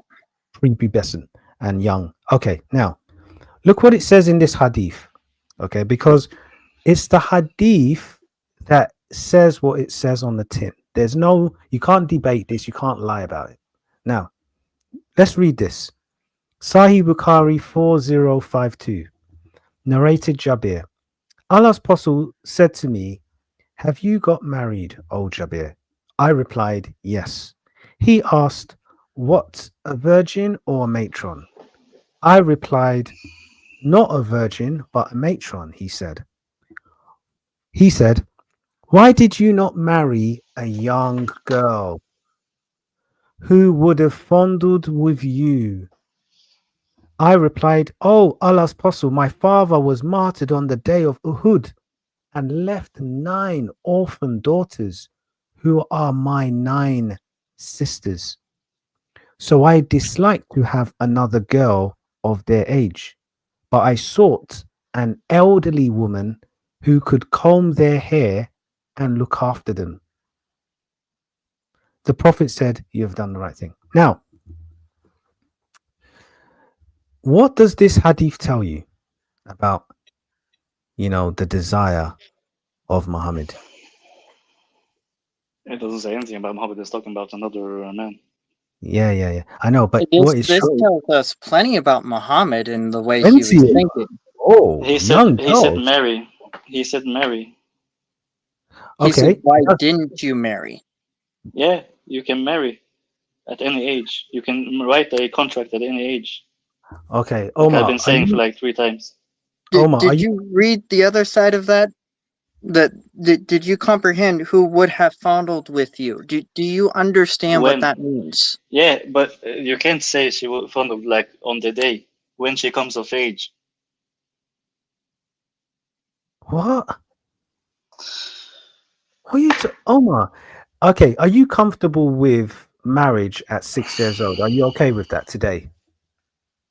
Be clear, be clear. Stand your ground. Are you If you're okay talking with about child marriage? if you're talking about marriage contract, yes, there's no problem with it. Okay, so you're okay with as a Muslim, and the world is Yeah. hearing this right now. You're recorded. Yeah. Thank God it's recorded. So you're okay as a Muslim, okay, that you can marry a 6-year-old, 5-year-old, no problem. Like I said before, do you know who the contract is between? What Answer the about question. those who have menstrual I'm answering cycles the contract. before about like 5 or 6 or 3? There are medical journals that have had little girls that have had menstrual cycle at about Okay. 3. Would you be all right with a Muslim man consummating the marriage with them? No, because societally that's wrong, and that is what we follow. I'm not talking about Societally, society. I'm talking about according to your no, religion. Would that you be can't okay? you can't see. This is the problem with you Christians. You can't just keep I can doing hit the either Christian side. shuffle. It's not the shuffle. I can hit either side of this. I can say it's both I mean, you wrong can in hit my either side. religion and in society. It has always been wrong in society for this. What is the 3 criteria for marriage in Islam? What is the 3 criteria? Exactly. This is Silence. no, Silence. no, no, Silence. no, You no. can No, you let me can keep respond. putting your Omar, hands in let me respond. your head, but you can't even answer. What is the criteria for Yeah, marriage you're in talking Islam? about psychologically, physically, and all this kind of ready stuff. Right now, listen. No. Say the last thing. Say the last thing. Say the last So, thing. so, so one of the things that you say, okay, for Say the last marriage, thing. Say societally. well, Is I society didn't say norms? society, I said psychologically. Yeah, but is society norms a part of their marriage contract? Yes or Physically, no? psychologically, and materially ready. That's the 3. So I've What's answered your materially? question. What's materially? What do you mean? What does that mean? What Like, does materially like, mean? what do you mean? Like Jabir said, they've got to be able to take care of themselves. They've got What? to be able to comb their hair. He said maturity, not materially. Omar. He said maturity. Okay, repeat the three again. Yes, Because I yes. swear you already said the same thing twice. Okay, physically, they got to be physically matured Yeah. and psychologically matured, and obviously they've got to be matured generally. No. You were going to say mentally, and psychology and mentally is the same thing. I didn't say mentally. No, but you said it last That was the time. first thing I said. That was the first thing I said. Anyway. Yeah, I haven't. and society. Omar, Society Omar. doesn't come in the picture. Society, let's- the norm doesn't come into picture. Yes or no? Omar, we've got. Look, Exactly. You can't answer. Exactly. I'm really glad this is live streams. I'm going to send this to my friends, and they're going to laugh. I got a question, Omar. Do you believe in objective morality? No. Let's keep on this. Objective morality. Do you believe in that? Yes, of course. Okay, so that, do you know what objective morality means? Yes. Please work with me. Okay, so that means no matter it means that no matter the time or society, that right is right, wrong is wrong. Yes. Is it wrong to marry a 6-year-old, whether contractually or not? Good question. I was going to ask him that. Well, you have to pick one. What is marriage? You have to define marriage. You can't just say contractual. So now you're trying to redefine terms. Just answer the question. No, I'm asking for the term, Josh. I'm asking for the term. You understand what marriage is? No, because you took away contract and everything else. What is marriage then? I said with or without contract for a marriage. Marriage is a contract. Acceptable. Marriage is a contract. You can't take away the contract. Josh, he's this is the thing. He's Yeah. Okay. My fault. Can you define marriage without a contract for me? Can you define a marriage? Okay, Josh. Listen, because Josh, I think your friend. Omar, look. Josh is asking you some legitimate questions, right? And the thing is, right, okay. You present yourself as if, you're some sort of, you're somebody that's normal and this kind of thing. But I speak with people like you all the time, right? It's all for show. The thing about Islam is outward pietism. You walk around with your garb and you walk around like Islam is this straight religion, and we've looked at the Hadiths. No. I'm going to ask you a question at the end of it. Don't worry. And then we look through the Hadiths and we see your own prophet who's using stones to clean his private parts. Does this sound like someone stable to you? Yes. Okay, so he's asking boys to hold water, okay, in a tumbler, whilst he is using a stone to clean his bum and his willy. His dick? Does that sound normal to you? Where is that? This is. Oh, you didn't see it. You want to show you? No. Oh, I'll show you. That's what I'm gonna do. I'll show you. This is who you. Your friend Josh failed, and now you're going to the next point, right? Your friend failed. No, he's trying to build up a case on whether or not Muhammad. But what about your case? My case, I think I've proven myself easily enough. Think you have. You couldn't give me a definition. You did a great job. Don't worry, Omar. You're struggling. He did a great job. He couldn't give me a definition of marriage. No, he did what he needed to do. I think I think people will see it, and when you watch the tape, you're going to just see that you're trying to be an antagonist. Look. You really don't have any answers. Look. I don't like to jump from point to point. Can we stick to just point or no? Yeah. Let's talk about Muhammad. Hold on 1 second. Okay. So the answer is no. This entire discussion has been about Muhammad, specifically in the case of his marriage. Yeah, and whether or not that was upright or not. Now we're going on to another aspect of Muhammad's character. Can I ask you a question? Can I ask you guys a question? Yeah, go ahead. I'll answer if I can. Why haven't you yet told me this is wrong because the Bible says this, and the Bible is objectively true? Why do you keep taking this feeling? Did I not give feeling into account? Biblically, it says, "Past the flower of her youth." So I did give you what the Bible says. No. What age? Who defines It- what is that? What That is? is called the exact word fallacy, which I already said. Asking you about an age is word fallacy. You're asking for an exact word of saying, oh, from this age. That's an exact word fallacy. So you don't have an age. Okay, let me ask you a question and see if you can understand what I'm trying to get across to you. Where in your Quran does it tell you from the angel, according to you, that it was Gabriel?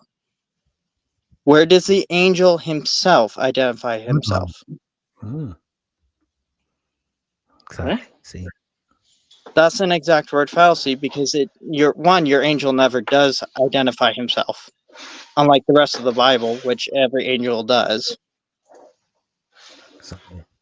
It's said by his wife at the time, and then later on. No, it's not Warka. his wife. It's Warka first. Yeah, I did say Warka afterwards. Yeah, but you said first his wife. Thought it was his wife first, but I could be wrong. I'll say that. Okay. So, Muhammad. Surah 26, 1 verse 193. This is Gabriel. Josh, he's going to try and change the topic, you know. I know. Go ahead. He asked I'm me. just He going to asked read me. on that side. That's page 126. Go ahead. You're good. Okay. Right. Give me a second. Let's see this. Right now. So the hadith. Okay, so this is Sahih Bukhari 151. Narrated Anas says, whenever Allah's messenger went to answer the call of nature, I, along with another boy from us, used to go behind him with a tumbler full of water. So, Omar, do you know why the boys were following Muhammad, by the way? This is who you follow. Do you know why?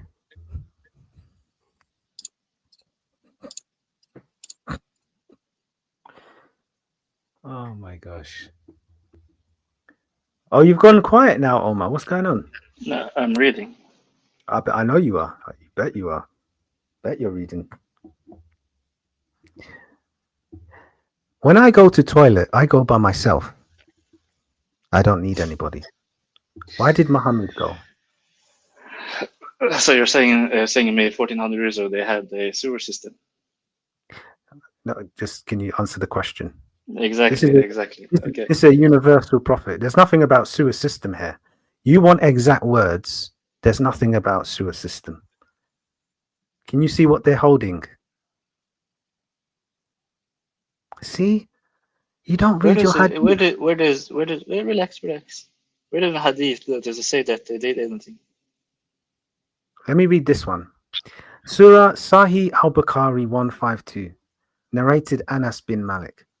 Whenever Allah's messenger went to answer the call of nature, I, along with another boy, used to carry a tumbler full of water for cleaning the private parts and a short spear or stick.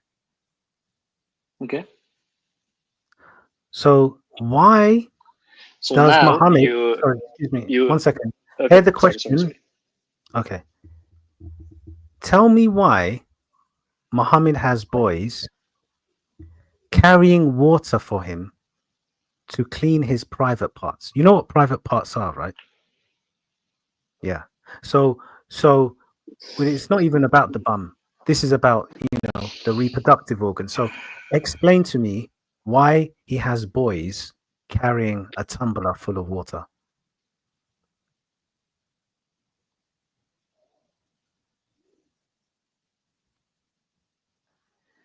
Where does it say that they did the cleaning? What do you mean? What do you mean? Why does he have the boys in the first place, whether they do the cleaning or not? Why does he have boys carrying water for him to clean his private parts? Do you know? Why didn't he just carry the water and rocks or whatever he was going to use by himself? Why did he bring other people with him? Where does it say he brought them? Where does it say he forced them to come with them? Listen. It's for the water is for him to. The boys are not cleaning their private parts. It's for him. What? Where does it say it? They went along with him. If I go along with my friend to the bathroom, does it mean like I'm sitting on top of him and doing the same with him? No. So who was going to toilet? The boys or Muhammad?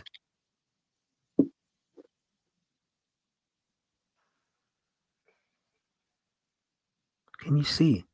Look at your prophet, man. Look at him. So Jesus didn't go to the bathroom? Look at him. Look at He him. just go to the bathroom. Goodness me. Don't run to us. We're dealing with yours. Don't run to us. No, but Deal with you your prophet who came 600 years are after Jesus. you're saying, look at your prophet Look at using him. the toilet. What else?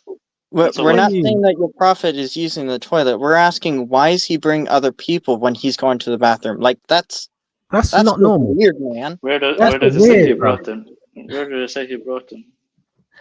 Excuse me. If someone's following me to Let me the answer. Omar, No, this is a silly question. Come on, man. It's not even no, a let me question. answer. Let me ask. Who goes to the toilet and Let's say, says, okay. and if someone's following me to the toilet, why am I going to say, come? I said to them to get lost. You're not a prophet. Yeah, I don't have to be a prophet. I'm just a normal person who's stable. No. So it's like anybody. Can I ask like a anybody. question? Can I ask a question? No, answer this one. Why did the boys? Why they're carrying water for him to clean his private parts? It doesn't say. It just said they did it. Oh my gosh! Read it. It doesn't say why. Look, the difference between me and you, I don't sit here and just throw Because out you're blind. accusations. It's blind faith. It's blind faith you have. No. I want you to You're come to reading the saving knowledge of Jesus, but you have to open your eyes and be intellectually Okay, honest. let me ask. Let's say Don't be blind. Open your eyes. Look at your prophet. let's say you were 8 year Look at his old behavior. when Jesus lived. Let's say you were 8 year old when Jesus lived, and he wanted No. some boys to carry his water. Wouldn't you say no? Answer this hadith. There's there's nothing to answer. Why? Why do you need water to clean your private parts? Are you serious? Are you serious? I am very serious. Okay. Why? Okay, let's say you have some. Let's say you're on a farm, and you fumble. No, this is and not you fell or washing your something. hands. Not washing your hands. This I'm is. not. I haven't even said it. Okay, go on. Let's say you're on a farm, and you stumble or something, and then you fall, and then you have some. You got some manure on you. Would you Yeah. would you rather clean it up with water or with paper towels?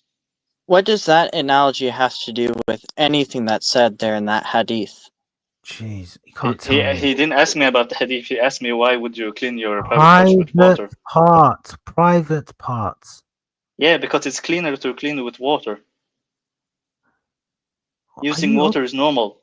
Wait, so listen, he's going to use the toilet. He's going to wee. Yeah, let's be specific. He's going to How do do you a know wee. that? How do you know that? How do you know that? Do you use what do you use your private part? Number one, number two, it doesn't really matter. Why would you bring other people with you? Instead, grab either cloth, a leaf, rock. He didn't bring them with him. Where does it say? My God, Can you? He's having the kids. He's having the kids bring it. Like that. That's weird. No matter how you look at it, that's just weird. Where does it say that? Right in front of your face. Okay, do you know what? What if you can't answer that one? Explain to me. No. You're the one moving on. I'm glad to. No, it's the same. You want to move on? Listen. No, it's the same. It's the same one. This is just more detail. It says Sahih Bukhari 155. Maybe you can do more research after. Narrated Abu Hurairah. I followed the Prophet while he was going to answer the call of nature. So he's going to use the toilet. Let's read that again. What does it say in the start? I followed the Prophet while he was going out. Hold on. Does he Listen, say he just was listen. forced to come? Did he say that the Prophet told me to come with him? Let Okay, him yes. finish reading the hadith Mhm. before you interject, please, so that you can get the full context. Okay.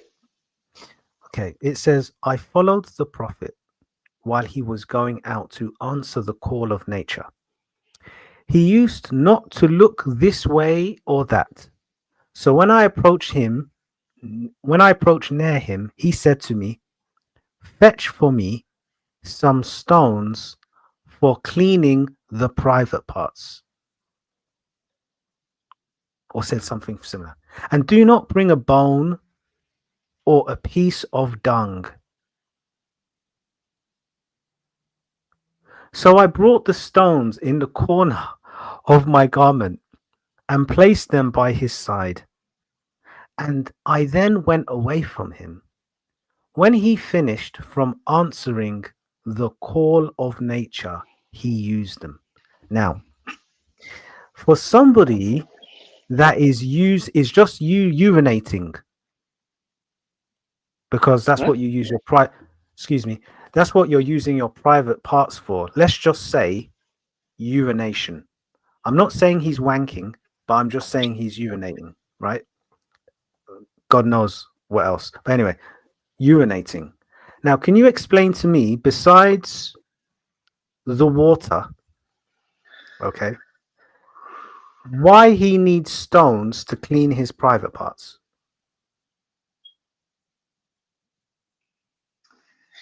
Is your asshole not private? Is your asshole public? What? He's saying What did you he's say? using his phone for his butt. That's what he's saying. You said that He's no. This is only the front look, part. I look. don't want to get you banned or something. I don't know the rules here. You said Stretch. only the front. No. Your You only private pee part. with Your your private private part. parts. Privates generally only refer to one side of things. No, it's not. Oh my god, you guys are so. I said generally. Oh my god, are you actually? The other side of Private this is parts. the way that it is explained in this hadith kind of puts it as if Muhammad would have known that he was there. Because Huh? it doesn't say that he surprised your prophet. It says that when he drew near, the prophet asked. Exactly. So Yes. that kind of implies that the prophet already knew He's that he okay. was there. Your so-called prophet. Yeah, it said I follow the prophet. Omar, Yes. you're doing such. Continue reading a little further Okay. where it You're says, really fetch for embarrassing me Islam right some now. stones. He didn't surprise him when he got near enough. The prophet already knew he was there. You guys are And didn't seem, focusing on the really like strange parts. Why not? I'm just reading it in context. Yeah, but who said Yeah. the prophet didn't know he was there? Who said that? You're not answering the question. We're trying to help you. We're trying to say and trying to narrow down the point. Why Okay, did Muhammad let me just. use I will stones answer. I will to answer. I clean will his answer. private part? Okay, I will answer. You can say you don't know. The reason, no, look, I always told you at the start, I'm not learned or anything. I'm a layman Muslim. I always told you at the start. Did I? I did not tell you. Every Do you Muslim want has that excuse. They always use No, that excuse. because you know, at your last live stream, I actually Omar, commented, and you Omar, commented. Omar. I'm going No, to you answer. I'm did. going You to did. answer. You I'm going to answer. commented. You commented. Yes, please answer. Please, Yeah, what please. did I comment? Can you answer, please, the question? Okay, I Write it commented down. that you should go to the learned Muslims, but you don't want to. Okay.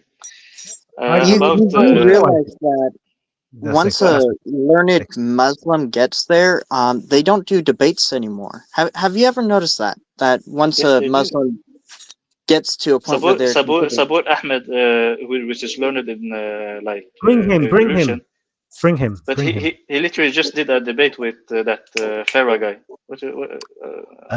Okay, Omar. let me answer. Let me answer about the hadith now. The reason why people were around the prophet is because he was a prophet. that makes no sense. That literally makes no sense. You know why it doesn't make sense? Because I haven't finished what I was going to say. My God. I haven't finished what I was going to say. Okay, go on then. The reason why it was important for people to be around the Prophet is to learn what to do and what to not to do. So you're saying that you're expecting people to be so dumb that they need to be told how to do every single little thing. Objectively, yes. You're saying that people are so stupid they need to be told how to do everything. Objectively writing, yes. That's not objective. That is a claim. That is objectively. That's it objectively. Yeah, that's the claim. That is your that proves claim. the point. I would say that people aren't so dumb that they need to be told every single thing that they will ever need to do, from how to wash You're wrong. to not how to wash. People know how to wash, but to wash the right how way. to clean themselves in this case. Exactly. Yeah. I can grab a leaf when I'm out in the middle of the woods. Do Muslims use rocks today? Do I have rocks in my bathroom? Omar, You're why not did understanding. Muhammad use stones to clean his private parts? Simple question. Because they didn't have Kleenex back in the day. Do you really want that answer? They didn't have cloth or any other substitute other than rock. Okay. In the Name any person, prophet, whoever that used stones to clean their reproductive penis. Okay, their penis. Give me any evidence from anywhere. Okay. I wanna know if this is normal to you. We have nothing from the past prophets. Exactly. There you go. Exactly. So there's no evidence in history of No, stop there. You can stop there. You can stop there. No, I can finish. A normal person using stones to clean their private parts. Can you see your prophet? Looking at it. You're literally looking at it. One source said it wouldn't be even considered in court because of how far later of the person it is not evidence, in my opinion. Is this the only hadith? No, I don't think you understand what I said. This your hadiths come hundreds of years after Muhammad when they're finally written down. It doesn't. No, it doesn't. Did Sahih Bukhari write hadith? What? Did Bukhari write down hadith? What's the grade? Huh? Is this reliable? Forget who wrote it. Is this reliable? No, your friend just asked me about it. You're trying to trap him, but it's not working. The actual he literally hadith, just said that the hadith came after. Excuse me. I'm asking him. Excuse me. Sahih Bukhari is the highest grade. You're saving him from. You're running. You're saving. No. He's right. I mean, he's right though. But let's talk about it. Let's not talk about stones. Let's not talk about stones. Let's not talk about like real things. You said the hadith were written down 200 years after. I'm asking you. I said hundreds of years. Sahih Bukhari was. Okay, did he write down hadith? He collected it. Okay, who wrote it? That makes it worse. That makes it worse, don't you know? So I got a question. Was Bukhari around with Muhammad within the first 20 years of Muhammad's death or so? Was he around? Write down hadith. Did he write down I didn't ask if he wrote them down. I asked if he lived with Muhammad. No, of course not. Okay, when did he start collecting hadith? I can search it up. 2 seconds. Hundreds of years after. 200 years after. Yeah, I think it's 200 years after. Okay, so in court, what would that be labeled as? 194 was he born. When would that, in court, what would that be labeled as? If I brought something like that up in court, what would it be labeled as? Hearsay.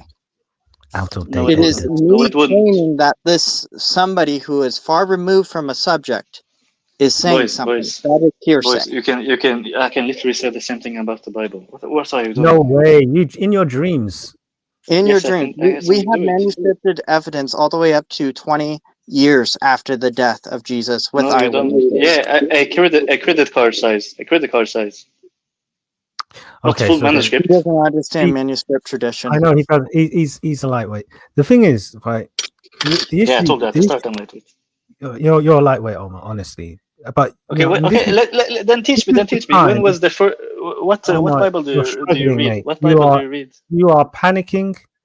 You're tumbling like tumbleweed, man, and you are sweating.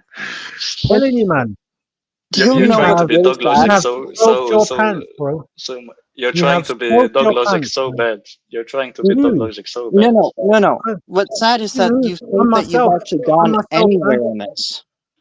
You're trying to be dog logic so bad. It's unbelievable. Bad? Who's bad? I don't listen. Listen, I'm myself. I'm myself. Listen. Yeah, yeah, of course, of Let me course. tell you something. You are struggling bad, right?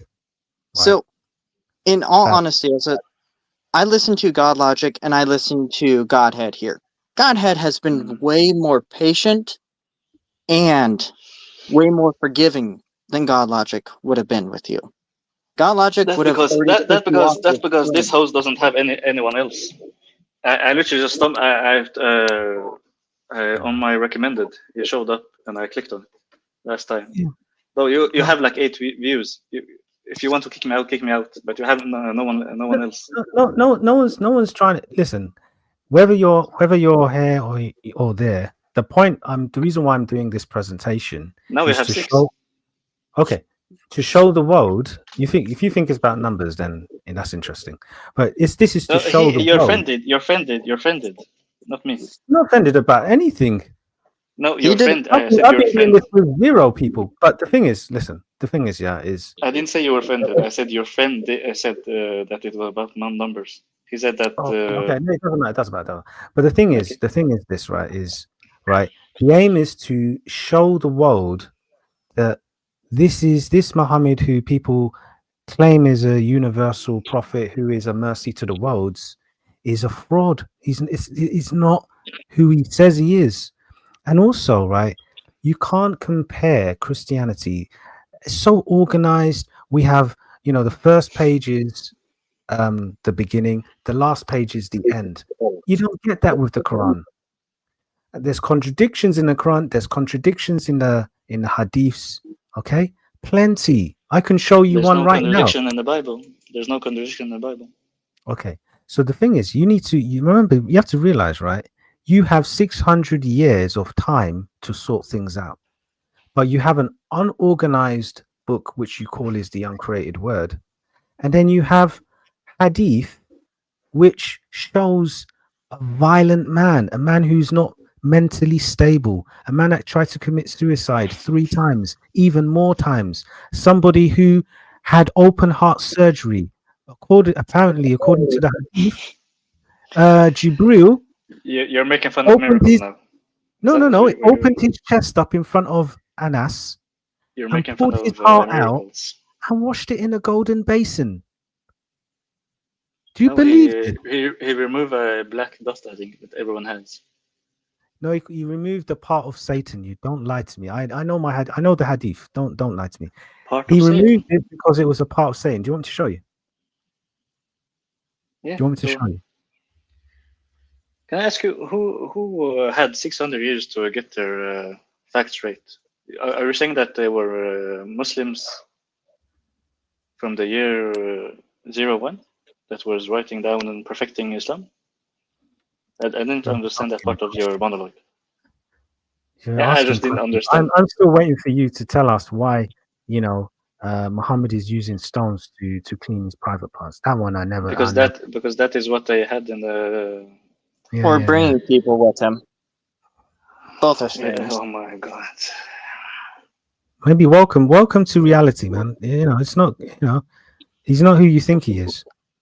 I have to say, I live in Norway, and in Norway, people are like really like to themselves. So I'm actually enjoying this because I don't get to like talk about religion much. I'll be honest, I'm enjoying this too. Yeah. Like this is Wow. like the first time I've ever done it. Well, let me share. I mean, you know, there's some funny hadiths. Which I mean, this one was so funny, man. I feel like reading it actually, but I think this is it. Let me find that hadith. If not, I know where to go to get it. Can we go back to the court example? Josh? Go ahead. I'm interested to see how you're gonna take it, because, So you're telling like me I said, if I go to the your hadith is 200 years after. No eyewitnesses. That's when they're written down. Sayings of sayings of sayings. Okay, who wrote it down 200 years later? That's what I'm asking you. Well, Who's the one according that to wrote you it guys, down? it's Ibn Kathir for your hadiths. 200 years later. Did they write down hadith?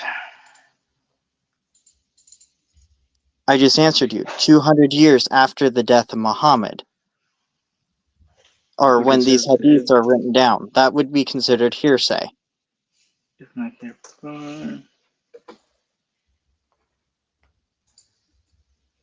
Oh. Do you know what hearsay is? Yeah. Okay. If somebody brings in information into a court and they say, hey, I have this witness that was way over there and he kind of saw something, but he's not exactly sure what he saw, but this is what he thinks he saw. They're going to label as hearsay and kick that guy out of court. Same analogy here with these guys are saying that, hey, these are what we saw. It puts your entire chain of hadiths into question because of how late your sources are for the writing of down. That's what I'm saying. It puts them all into question, even your strongest ones. Even the strongest ones. And if you want to go towards the Bible, we have eyewitnesses and testimony all the way back to within 20, 30 years of the death of Jesus. How does it go back? 20 to 30 years after the death of Jesus. How does it go back? Because you don't have the original manuscript, right? You have manuscript evidence. Original? Manuscriptive evidence. Original or not? Both. Can you because show me you the have original copies manuscript? of the originals. You have copies of the original and even some of the originals. But how do you know the copies were right? How do you know? No. So, Omar, the bit you're forgetting is to understand this, you need to apply a historical method. So if you're going back in history, there's a historical method that you use. Okay. And so based on a historical method, right, there is no issue. There is no problem with those manuscripts. Yes, there is. Because you've got proximity of time. So you've got manuscripts that date closer to the time of Jesus and the apostles. And then you've got frequency. So you've got the volume in number. So you've got lots of manuscripts with the same consistent message.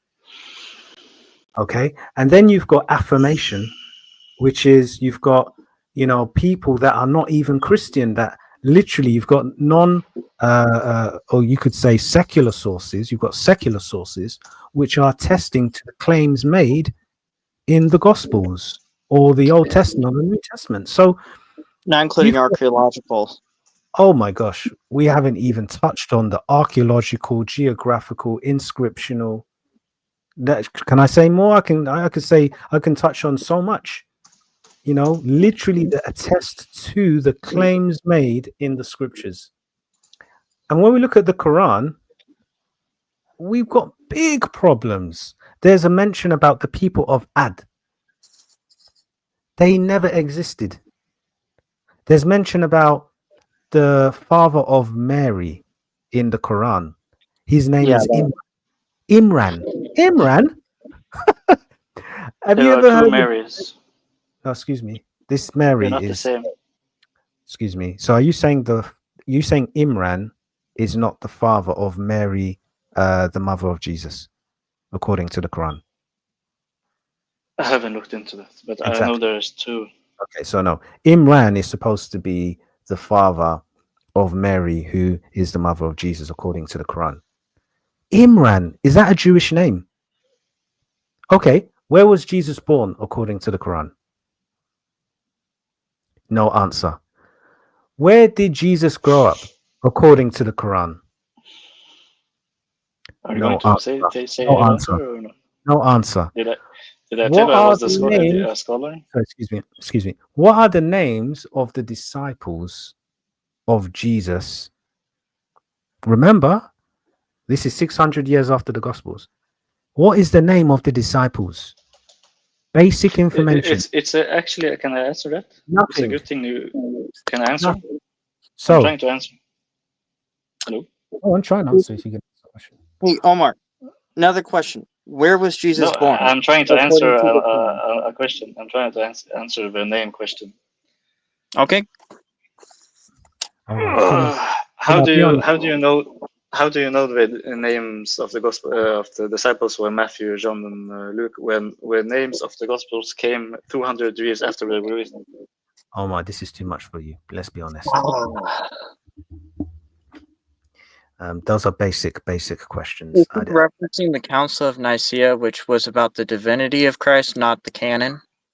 I'm not mentioning that. I'm mentioning the authors of the Bible. Of the Okay, so Gospels. No. What you just claimed 200 years afterwards, that's not when the canon was decided. The titles of the manuscript, Mark, Luke, John, they came 200 years after. no, They came wrong. 200 CE. Wrong. Yes, No. they did. Wrong. Okay, can So- you show me the manuscript from year No, 20 that you has didn't Luke answer- in it?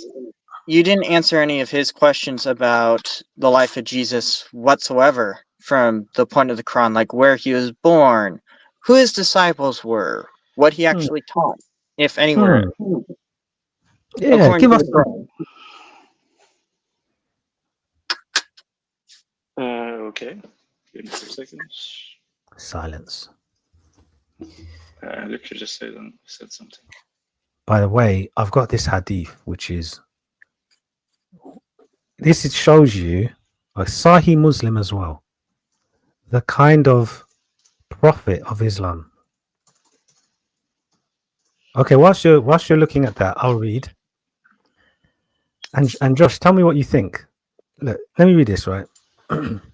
This is unbelievable, guys. You got to listen to this. Most people haven't heard this. Right? Can I ask what the difference does it make if it doesn't say where Jesus was born? It does matter where Jesus was born because you're referencing a historical figure. Yeah, very good. Very good point.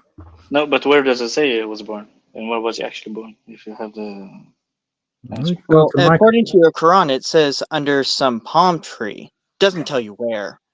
Exactly. I know where he was born. Where was he born? What do Do you want to mean? answer or should I answer? That's easy. That's It's even it's in the Old Testament. Prophesied. prophesied in the Old Testament, confirmed in the New Testament. That's right. Yeah, but where, according to like our world map today, where? It would have been Bethlehem, but according to your Quran, somewhere in Iran, isn't it? Or is it somewhere else? It's some palm tree, though. It doesn't make any sense. It tells you, oh, the Messiah was born under a palm tree. Which palm tree? And you know what's worse, Josh, as well? Apparently, Jesus spoke whilst Mary was pregnant in Mary's belly. Don't you get that from the Gnostic Gospels? That's what I'm saying. This is the thing. This is what Muslims don't realize. They say they love Jesus. No, you don't. You don't know Jesus. You're just like, just remind me of. I'm looking at a picture of Bethlehem, and there are palm trees. They want the Messiah, but then when he came, I they don't didn't understand this. So argument. It says palm trees, correct? In your Quran, Are there, where are there palm exactly trees in Bethlehem? Which region? But are there palm trees in Bethlehem? That's not what I'm asking. Which region does your Quran claim that he was born? See? Now he's pressing you, asking you for a name. You don't like it now. I'm not What asking for a name. region? I'm asking. What I'm asking about Got a trees. I'm table of asking about sand, trees. Mr. what DJ. region is the palm tree supposedly in that Jesus was born according to your Quran? What difference does it make? Oh, What it point are makes you a trying to make? load of difference. What What Wow. region? difference? What difference does it make where he was born? It If it doesn't doesn't line up specifically with say. history, Omar. Listen. Are You're there palm trees following in Bethlehem? Yes or fantasies. no? Are Fantasy. there palm trees in Bethlehem? There could be palm trees in Jamaica. What are you talking about? in the Caribbean. What are you on about? Where's the There are name? palm trees over in California. Standard. You see what Josh did there, right? Look at exactly in California. So it says in a remote place according to your Quran. A remote place, so not even in a city. A remote Exactly. place. So that takes Bethlehem out of your consideration at all. Can It you says a show me remote Bethlehem? place. Can you show It me says Bethlehem 2,000 years ago? is Bethlehem not a city? Can you show me Is Bethlehem 2,000 years ago? Bethlehem not a city? You're Yes or no? saying there was no remote place there. I'm trying to ask for proof. Wow, you want He's proof? not understanding. What? If he was born in a palm tree in Bethlehem, that means In a your palm tree. Quran's wrong. If he was born In a under palm a tree? palm tree in Bethlehem, which is in a city, that's not remote. You just left Islam by contradicting your Quran. Yeah, he has. It's not a remote. Oh my god. There can't be a remote part of a city. God help you, man. See, when Where's you're stuck, the you're name? going. When you're Where- stuck, you go into preacher mode and what's No, it I called? didn't preach. Priest I mode. didn't preach. I No, didn't preach, man. I meant priest mode. I meant priest mode. Are you talking Omar, about priest mode? Josh, do you live in a house? Oh my I live gosh. inside of a house, yes. Who doesn't? Other Okay, than can I refer to like a quiet corner as the remote place? I see what you're trying to do. However, the way that it is stated in your Boys, Quran, saying withdrawing for to a the remote place, she gave. yes. Oh, sorry, it was a date palm tree. Looking at your Quran, a date palm tree in particular. But again, it says withdrawing to a remote place. That would be somewhere closer to the wilderness, not in a town. Oh my god. Can you show me Anytime you see the the phrase, can you show anytime me the area drawing of Bethlehem so I can differentiate between what is in Bethlehem and what was not in Bethlehem 2,000 years ago? he's really trying to stick to this point, isn't he? God, I know. He's Boys, what I'm Like, trying to do is I'm ask you holding your ridiculous feet to the question to fire on I'm this. asking you a I'm, ridiculous question to show you the ridiculousness of this point. That's what I'm when doing. somebody withdraws to a remote place, what does that mean? If they decide to go to a remote place They go or to a quiet withdraw, part of it doesn't mean to go to a quiet part. That means that you're leaving somewhere, a city, no, it doesn't. civilization. If I withdraw to somewhere, I'm going out to the woods. If I have a house party and I go and I think, I want a bit of quiet time, and I go to So my you're room, going, I so you're withdraw going to a to quiet place to my room. Did I leave the okay, party? that's still not a remote place. You're still Oh my within the God. same place. That's not a remote place. Okay, we have to search out what remote place is. Let's do that. So it's there's no name. That's the thing, because the same Yeah, standard you were requesting, Omar, you were requesting a name. You wanted specifics. We're asking you for a name of where Jesus was born. You can't give a it I to never us. asked for specific. I never asked for specific. You're Okay. the one that asked for specific. You earlier asked for specifics. I forget which question it was. It was a while ago. But we are now asking you for a specific place where Jesus was born. Yes, you Your were. Quran You were doesn't asking me provide where that. was. You said you were. Where was Jesus born according to the Quran? Yes, according to the Quran, specifically, because Jesus is a historical figure, it should tell you specifically where he was. born? You just said you didn't ask me specifically, and then you said you asked me specifically just now. Is this how you argue with your wife? You nitpick. It's just so let's simple. let's not go private, guys. Let's not go private. No. I'm not trying to be private. I'm just because it just sounds a little bit. Yeah. But anyway, but the thing is, on my look. With all honesty, my wife Specifically- doesn't come out with these stupid points. So no, I don't argue. No, with you say that stupid way. points. It's not. How's it stupid if we're asking where It is was stupid Jesus point. born? Give us the name Because of the place. it doesn't make a difference. It doesn't Omar, make a give us the name of difference. where Jesus was born. I have asked you why it Using doesn't the- matter like 50 times, and you haven't answered. Is What's like? Jesus Let's a say historical figure? Is Jesus a historical figure? Yes or no? I can say the same thing about Moses. Where was Moses born? Okay. We can actually look into our Bible to see where Moses was born. Again, Where was Adam? where was Jesus born according to your Quran? I'm not moving off of this until you answer. According to your Quran, which is speaking on a historical figure, where was he born? But you have answered the question. A remote place under a day tree. That doesn't help. That does nothing. That could be So in you California. are. So you are asking me about a specific place. I am asking you for a specific place because it's Okay, talking about for like- historical. Let me finish. It's talking about Sorry. historical figure. Do you understand mi- what the importance of speaking upon a historical figure is? 3 minutes ago, your host said we didn't ask you specifically. You're you take it back? Playing games. No, I'm actually holding. I'm holding you to what you say because it's You're important. talking about the example. What you say is itself. important. And he's That's just showing- probably what he's talking about. But that Okay, he's not understanding what I'm asking. okay. Islam doesn't know where Jesus was born. What's the point? Excellent. Yay! We got someone. So, finally, somewhere. So Islam is claiming to talk about historical figure as if it knows something, but it doesn't know basic facts about that figure. Should I trust it? He's laughing. See? Because It- I'm waiting on why it has to say it. I just gave you the reason. It's talking about a historical figure, and it is not giving me any information relevant to that historical figure. It Should is I giving you a trust lot of information. You just want more. This guy.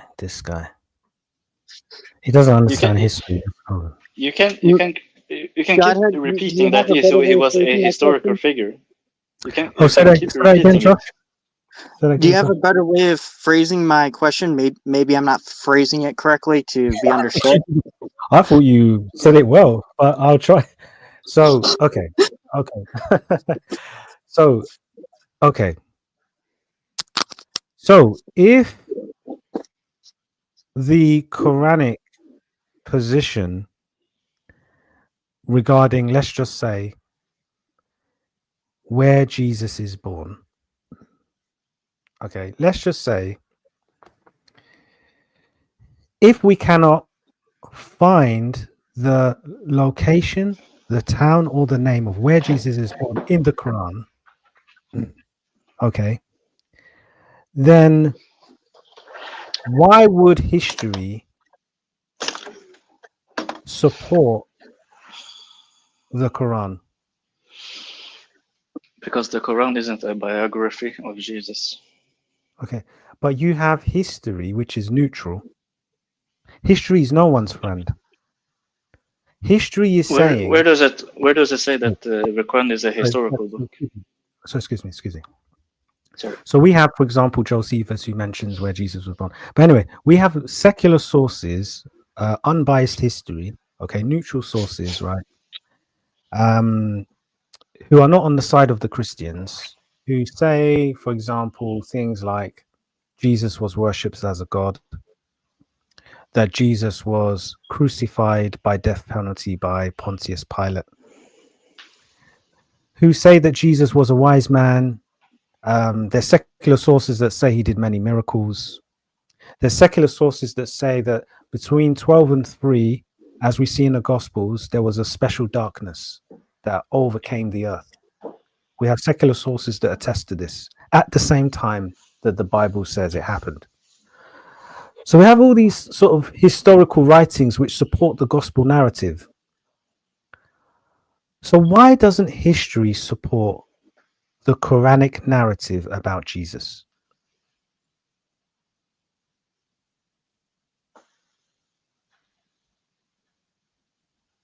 Finished? Yeah, we're waiting Yeah. for you to answer.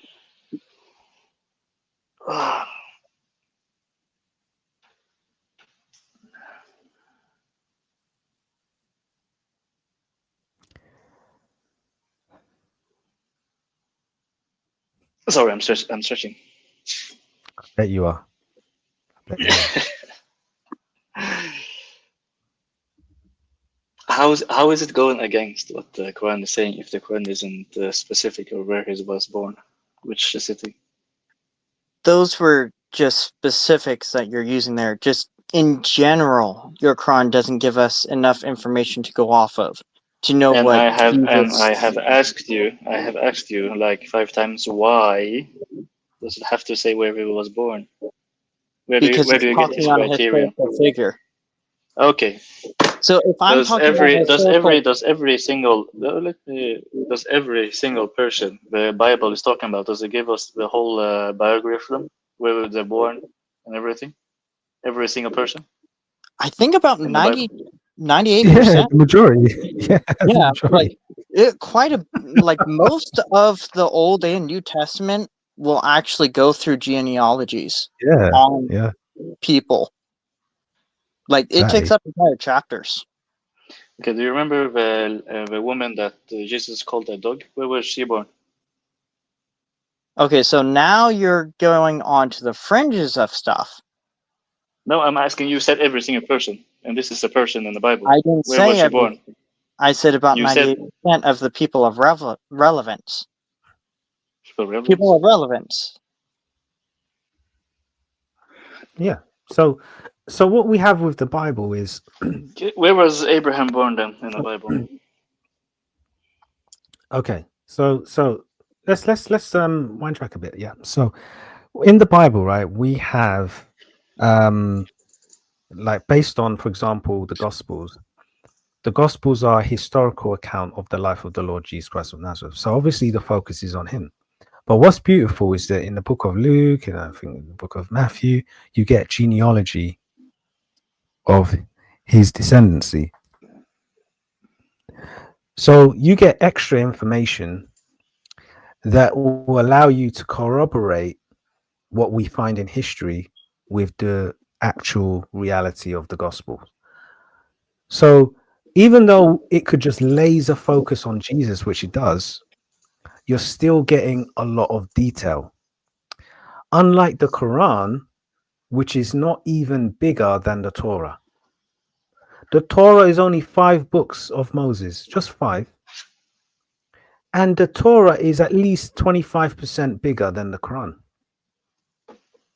So this Quran has no detail. That's why you're stuck. That's why you don't know what you're talking about, with respect, because we're asking you basic questions. I'm telling you, man, like my little nieces and nephews, they'll be able to tell you the answer. That's so easy.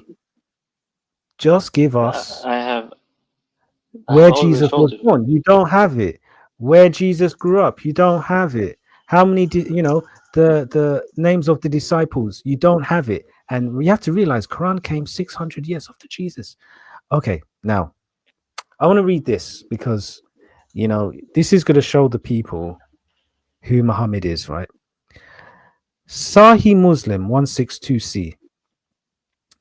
Anas bin Malik reported that Gabriel came to the Messenger of Allah while he was playing with his playmates.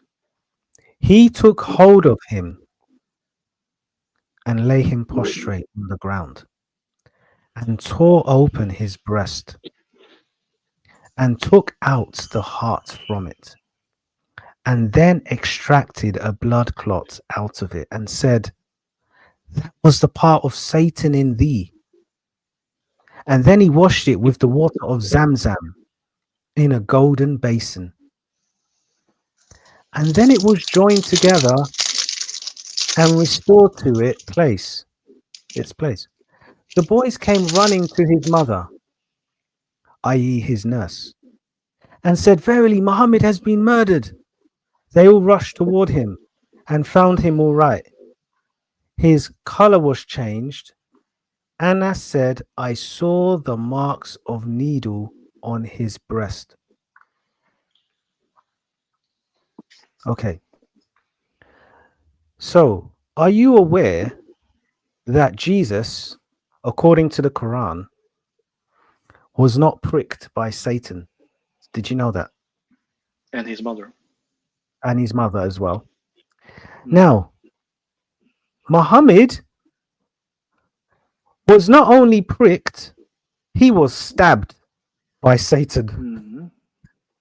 By Gabriel, not Satan. Let me tell you, no. Satan, according to the Hadith, touched every child of Adam, including Muhammad himself. Mm-hmm. So on that basis, Islam is finished. We can close Islam down like a shop that has gone bankrupt. We can shut Islam down now. But anyway, Where let's does it say continue. touch? So excuse me. Hey, GodHead, I Let- got a quick question after he's done. Okay, yeah. Where does it say Okay. touched? Okay, hold on. I can show you that. That's no problem. It's there in the Hadith. Believe me, it's there. Yeah, But it says that every person other than Jesus and his mother were touched, pricked by Satan. So this is the reason for why babies cry. This is your Hadith. Babies cry because Satan pricked them.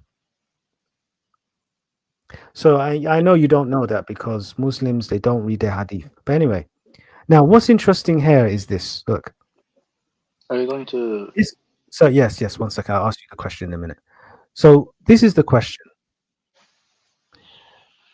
When Gabriel took, or Jibril took the heart out of Muhammad, why did he wash it with Zamzam water and then restore it back into its place? Why did he wash the heart of Muhammad with Zamzam water? Read and tell me the answer. Remember, this is Sahih Muslim, so this is not unreliable. What difference does it make what water he used on it? Oh, you don't know about Zamzam water? Yeah, I have actually Zamzam water here. My mother was in Saudi Arabia, in Mecca, did the Umrah. Yeah, you haven't gone yet. Yeah, I have as a child. Okay, you gone for Hajj? No, I don't remember. My father was living there, so I don't know if we went Hajj, but we did. I think we did multiple Umrah. Okay, no problem. Okay, so what we have here is a situation where, and this is the point, and this is the question, right? The point is, his heart was washed, and the question is, his heart was washed. This is my point. His heart was washed. Okay, even though this was traumatizing for the child or the children and his friends watching, right? His heart was washed. Now, my question is why? That is an excellent question.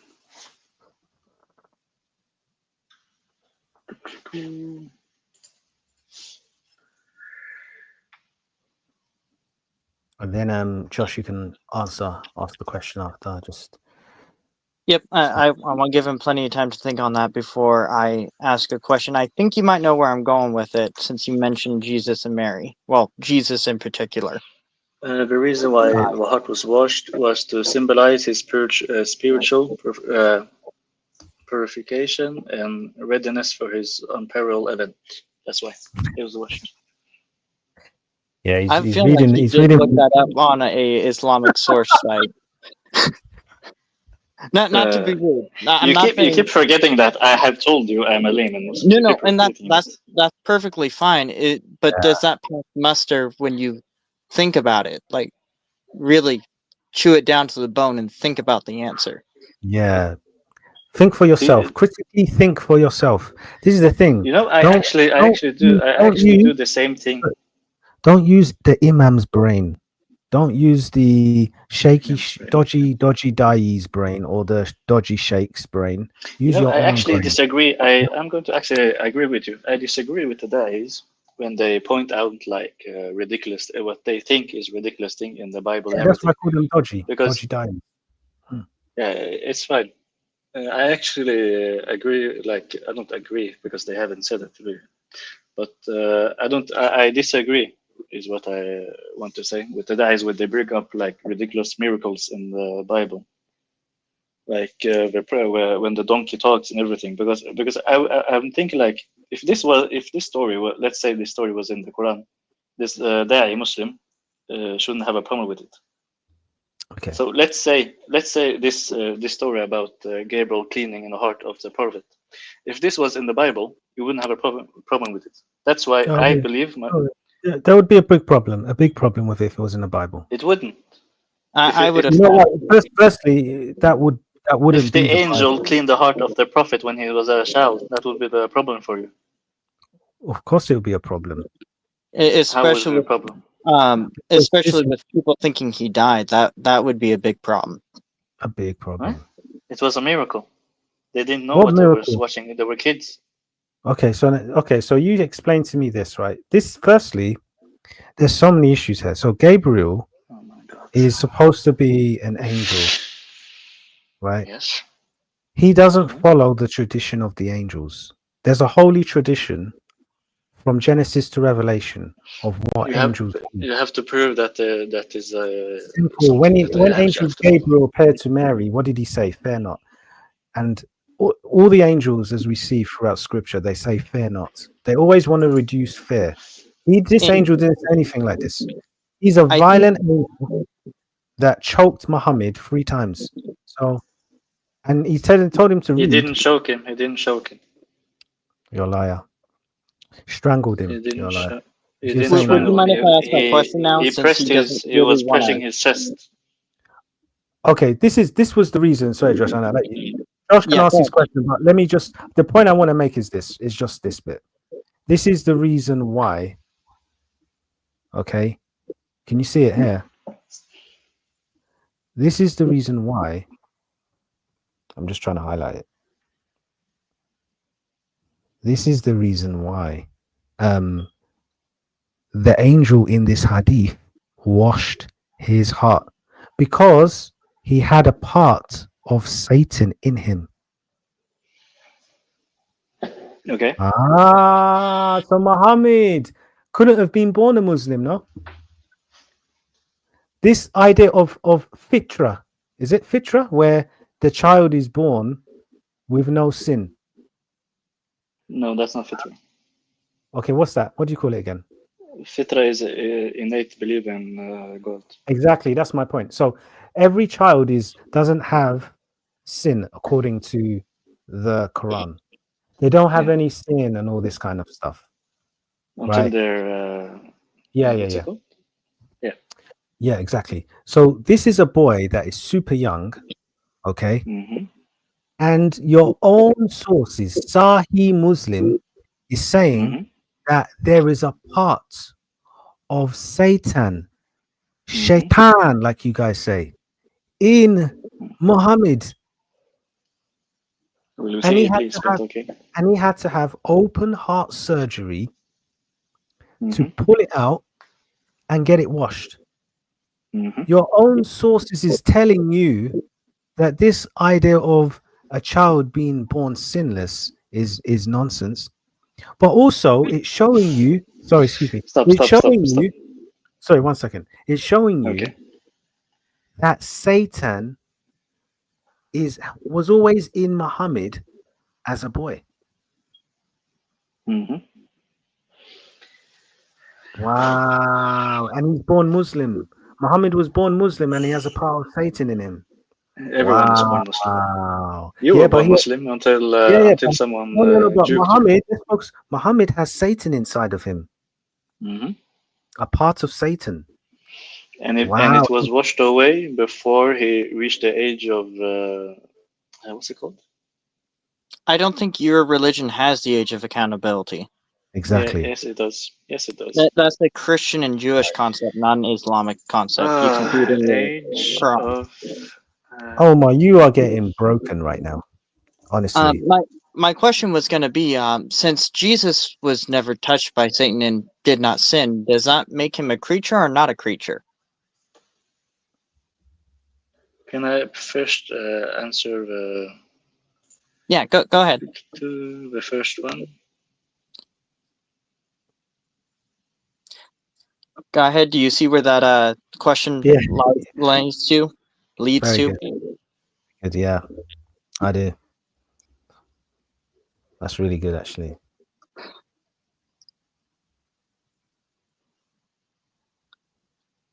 Do you have that in your hadith? That the one that I'm thinking of in your crazy hadith? Let me see. I think it's in the hadith. It might be in the We somewhere else. do have age of accountability. It's physical maturity and maturity by age in Islam. Let me. For the women, is in the book of menses, and for the boys, it's when he has his wet dreams first time. He will be regarded as mature. That is a weird way to put it, but that's not what we would define the age of accountability. The age of accountability defined by Christians and I believe Jews would be the ability to reason and understand what is evil. And when is that? That changes per person, but generally you're going to say roughly and this around also 8. changes per person. This is I'm talking about not. And I gave you a general. If you let me finish, said maturity by age and puberty. If you let me finish, when I said was about 8 to 10 is when you understand the difference between good and evil, the ability to reason, oh, that's bad or that's good. So that's not putting a cap on. Does he not get generalities? I don't know. I'm asking you for. You say 8 to 10. I'm asking you for the proof. He's trying to survive. That's the thing. He's trying to survive. He's been absolutely. No, because I never say an age, but you guys always say age and everything, and I'm asking for proof, and then you say, "Do you not understand?" I'm asking for you always. When do you normally see a child be able to start to reason what is good and what is evil? I don't know. I haven't looked into it. Yeah, at least you're honest now, finally. Thank you. Generally speaking, I would say I have nieces of my own. I've helped raise kids. I would say roughly around the ages 8 to 10 is when they're able to start reasoning out what is good and what is evil. If you're talking about personal feelings or whatever it is, I can give an answer. But I'm trying to be more, what's it called? More professional. I also have nieces and everything, and they are like 5 or 6, and they correct each other, and they know the difference between right and wrong, and they know when they're wrong because they look at you with their look. Would you let if in Egypt, you used to go back to Egypt or Libya, would you let a 54-year-old man marry your 6-year-old niece?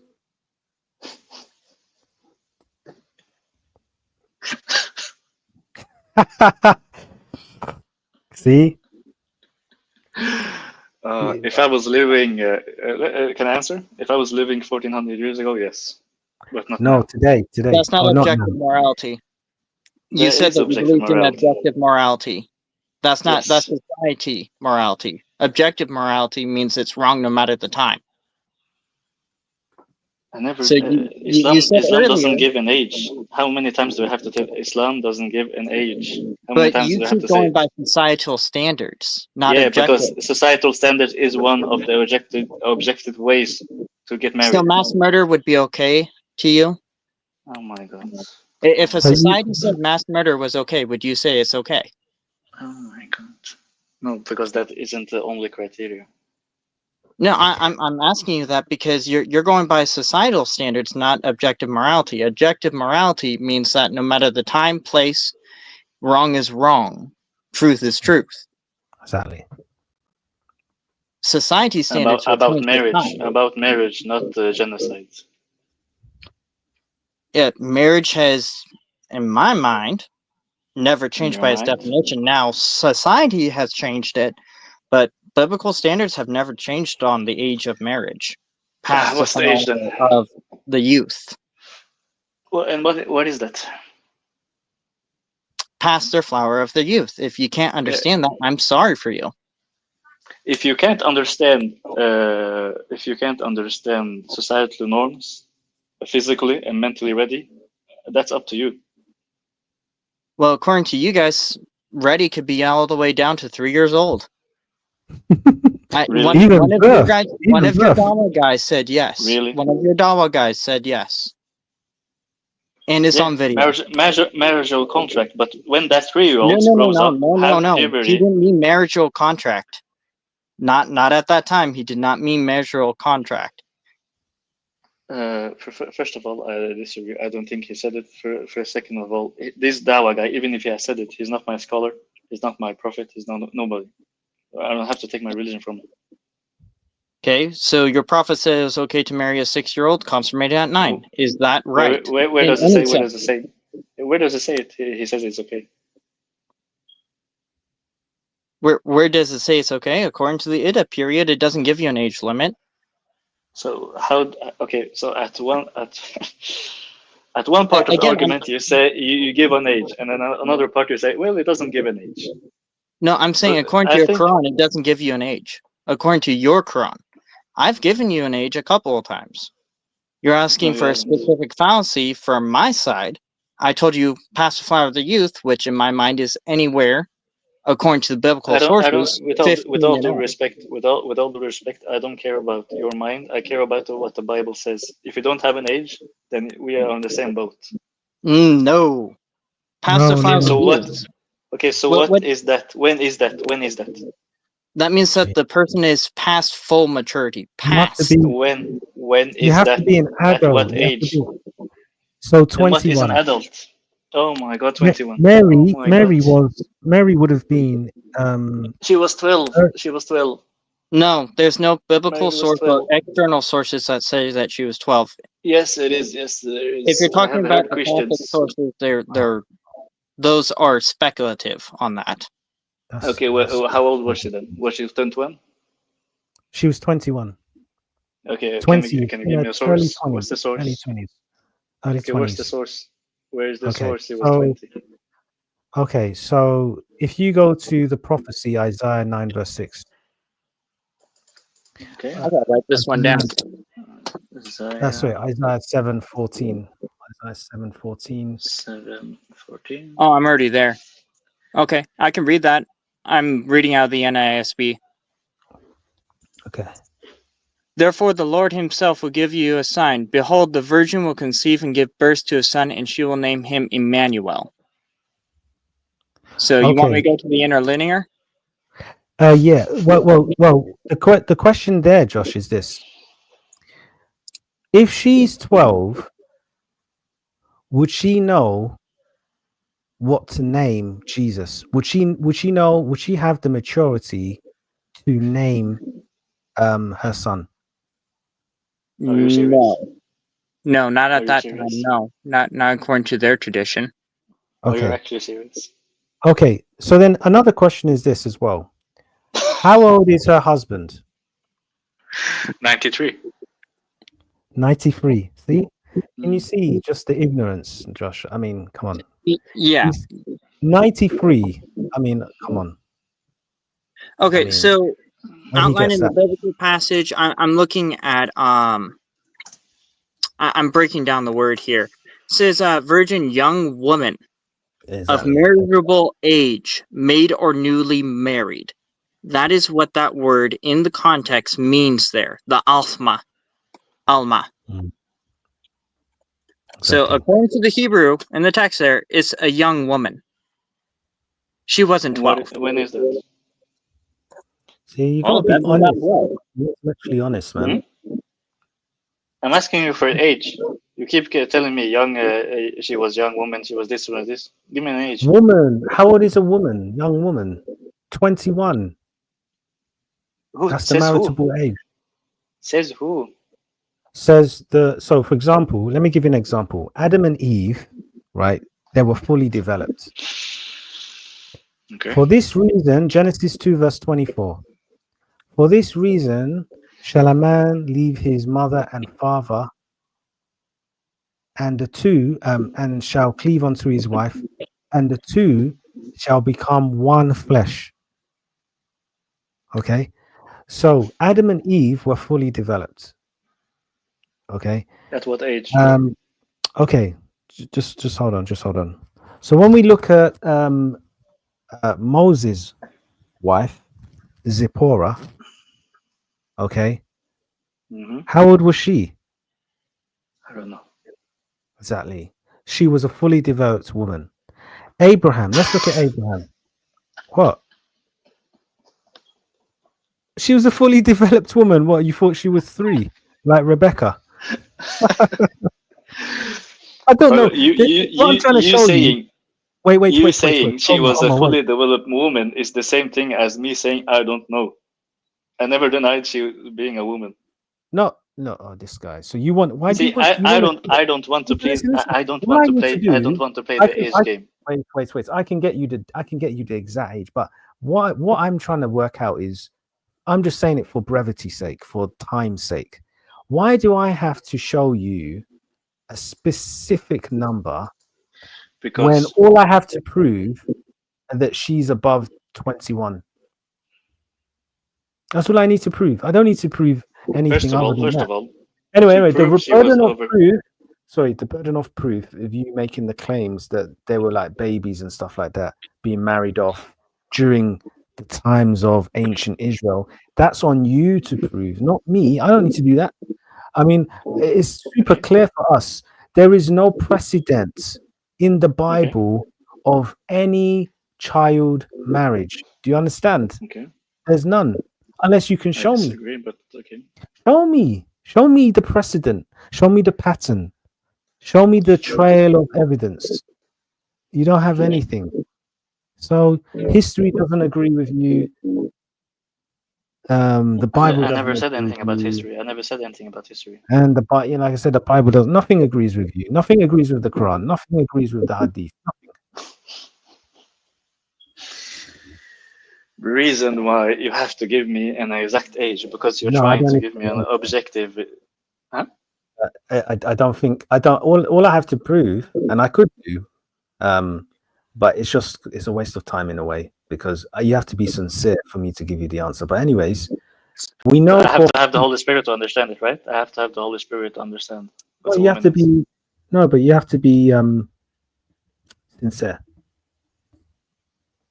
Are you sincere right now? Yeah. Exactly, you're lying. You know you're not. Come on, man. You're playing games. You're having fun. It's all right though, because we're exposing your religion, and everyone is seeing Islam for the characters it produces. It really does. Everyone isn't seeing it. 2 people are seeing it. Only me and Josh are seeing it right now. In fact, I'm not even on YouTube right now, so I don't know. I don't care. I just hope that this causes you to. What we're really hoping for is that this causes you to actually think and try to break down what your religion is saying and what it actually is doing worldwide. Just what it causes you to do. That's the whole point of all of this. The reason why I keep giving you an age, I keep asking you for an age, a specific age, is because you are trying to tell me the age in Islam is wrong. So I'm asking you, what age is it then? And you can't do it. It's okay for him to bring up it. Okay. Now, that is why I'm asking for an age, because you are using it in your argument that is not objectively. This is objective. I'm trying. I've given you several answers on this from your mind. You said according to me. That's the flower of the youth. I literally wrote in Google, how old was Mary when she had Jesus, and the first thing that comes up is 12 to 14 years old. Why didn't it come up for 21? Easy.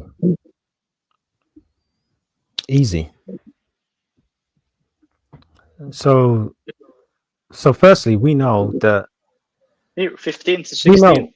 Why is So A what? single source. That's an easy explanation. So what you're seeing is a minimum criteria of what it would be, in line with what Jewish people celebrated as reaching adulthood.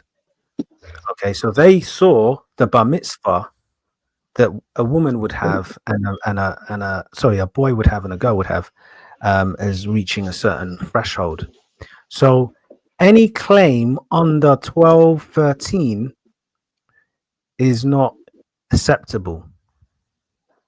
Okay, so they're just talking from a Jewish point of view of the minimum age.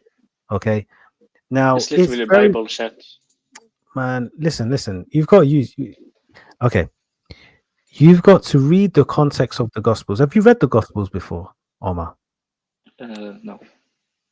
Whoa, you see, Josh, he hasn't even read the Gospels.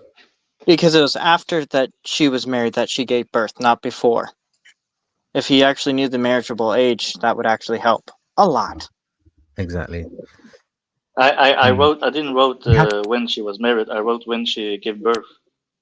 It really messes with the algorithms because Google will try to give the least, and this is true, and even on Brave, which I use, it will give you the least flattering answer towards Christianity. No, here, Yeah. 15 to 16. And see, as you're getting different answers, as you can see, but you have to you have to remember, right? You have to remember that you have to look at also what the Bible says about Jewish culture and all this kind of stuff, and you have to look at the precedent, the pattern. The same way I'm looking at Muhammad, who had sex with a 9-year-old girl and married someone 6. I'm looking at the pattern. I'm looking at the hadiths, and You gotta take the thing as a whole. I'm seeing somebody that's saying, "Why didn't you get a young girl so that you can fondle her?" That's what your hadiths say. You're not So actually looking at the president. no, Because the the president was divorced Um, and older. Okay, He so married. How the many wives is did the for prophet have? listen. He Listen. did. How many No. wives? Listen, you're not getting it. What I'm trying to say Oh my is that Muhammad was born a pagan. His dad was a pagan. His name was called Abdullah. Do you know what that means? Abdullah. Do you know what that means? Oh my yes. gosh. What does it mean? Slave of Allah. Okay, so Slave of law. So slave okay, of Allah. was his dad a pagan? Yes or no? I don't know. You do know. You're a liar. You know. You, you know. Most Where likely, does yes. He was born in that see? environment. Told you. I knew you knew. Okay, so if he's a servant of Allah and he's a pagan, who is he serving? Huh? La means If God, not Allah. excuse me. Abdullah is the same name that Muslims use today, right? Now, Muhammad's father is called Abdullah, servant of Allah, right? Hmm. So who is Muhammad's father, or who was he serving? Allah. Which one? What do you mean, which one? They because his believed in father Allah. was a pagan, so therefore, which Allah was he serving? If his father was He was pagan because the environment. My friend, listen. Have you read Ibn Ishaq? No. See, look, Omar, you need to do more reading, honestly. Ibn Ishaq, yeah, tells you everything I'm asking you. He was a pagan, 100%. Mm-hmm. Okay. When it says servant of Allah, did you know that there was a supreme God, like an idol, called Allah? Did you know that? Ah, you didn't The Quraysh. know. You didn't know. Qurayshi were Can pagan. I can It's I a answer? pagan tribe. Can I answer? Yeah. Tell me about Allah, the idol Allah. The Quraysh believed in Allah, the one Which God, one? but No, they used lesser gods to get to Allah. That's why ah, they had to be removed. So Okay, they good. believe So in the one God. Good. So I got this. Now this is that's good you said that actually, because that's kind of true, because what they That's kind of true, yes. and no, it is kind of true, because um that's what pretty I good. what my point is, right, and this is where I'm going, because you kind of got there a little bit early. Allah that you know today as a Muslim has never changed. That's my point. It has never changed. Okay, it's the same pagan god that Muhammad worshipped. The only difference was that, like you said, and I was going to bring it up, but a bit later, but the idols, okay, which would represent the invisible gods, as in with two fingers, right? They got rid of the physical idols, and they just wanted to. Well, Muhammad just wanted to worship the invisible God, right? You didn't need the idols, kind of thing. I don't believe Muhammad changed. I don't believe there was a transformation in his heart, okay, to worship the one and only God. Because if you ask any Muslim, what is Allah? What is the essence of Allah? Don't give me his names. Don't start talking to me about, you know, he's so merciful and all loving. What is his substance? The Bible tells us who the God of the Bible is. He's a spirit. Okay. And John 4:24 tells us we must worship him in spirit and in truth. Now, what is Allah? It always comes down to that. Muslims say they don't know because they have been deceived. They worship the God that Muhammad's father worshipped. The only difference is that there's no idols. Okay, Can I Muhammad. correct you on using the word pagan? You're using pagan wrong. Yeah, it's still pagan. Muhammad's mom No, was a pagan. pagan refers to human beings. It's not referring to God. No, I You know. can't say I'm pagan. saying Muhammad's father was a pagan. Muhammad's mum was a Yeah, that's pagan. fine. That's fine. And even when Muhammad wanted to, remember in the hadith, he asked, "Where are they? Can you forgive them?" What did he wanted to make dua for them? What did Allah say to him? He said, "They are in hellfire." His father and his mother in hellfire. Okay. But Okay. Muhammad is born, but you still believe Muhammad is born a Muslim. Ain't that interesting? But anyway, Everyone is his born a uncles, Muslim. yeah, You were born a Muslim. okay, yeah, Jesus was born a Muslim. What mosque did he go to? Anyways, but what's interesting is this, yeah. Okay. The worst part So is when we look at the when we look at the you know uncles, what Muslim believe what's that? what's it called? What- You know Okay. what The Muslims uncles Muslims stand that for? Muhammad was left in because he was an orphan, because his parents hmm died quite young. So he was an hmm orphan. Now, the interesting question is, what happened to him? They used to take him to the temples. You need to read Ibn Ishaq. I'm telling you, you don't know who Muhammad is. You don't know your Quran. You don't know your Hadith. I'm telling you, you don't know. You don't know your religion. Basically, right? These Also, uncles used to take. can you stop Hold this on. act? It's only us here. Can you stop this like grandmastering? Just talk to me like a human being. Stop I this. am. You I don't am know this. You talking. don't know I am this. talking you. I am No, talking you're to you, but talking to the audience. You're talking to the audience. Just no, I'm can talking you to quick to Omar. the point? Omar. I don't know your surname, but I'm talking to Omar. So basically, right, it's very simple. It's very, very simple. Okay. His uncles used to take him to the temples. Okay. And he was, in my opinion, a fully fledged pagan. There hmm was nothing about him monotheistic whatsoever. Now, if you're in a cave, right, if you're in a cave meditating, and you haven't been introduced to the one true God, that is telling you this guy was into worshipping and fasting in line with the pagan rituals and rites. And Ibn Ishaq tells you this as well, that he was like his grandfather purposely slept very close to the Kaaba because he was so devoted to the idols. It's true. It's true. And what's extraordinary is the very place where paganism it was known for. It was like the central place of paganism, all kinds of witchcraft, occultism, all types of demonic stuff going on. What do the Muslims do? They make it their own home. They make it their own land. They make it their own place of worship, and then they adapt some of the pagan rituals, like going round the Kaaba 7 times. That's what the pagans Can used I to ask a do. question now? Hold on. Yeah, I just made 2 more points. Muslims go round the pagans 7 times. Muslims kiss a black stone that, according to the Hadith, will have eyes and will have a tongue for those who have touched it with sincerity. Yes, it will This testify. This stone will Testify for them. testify.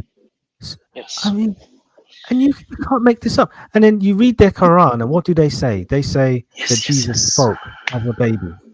Mm-hmm. Come on, man, wake up, man. But go on, ask your Are you question. finished? Yeah, Okay. Yeah. I will end this whole monologue with one simple question. Are you ready?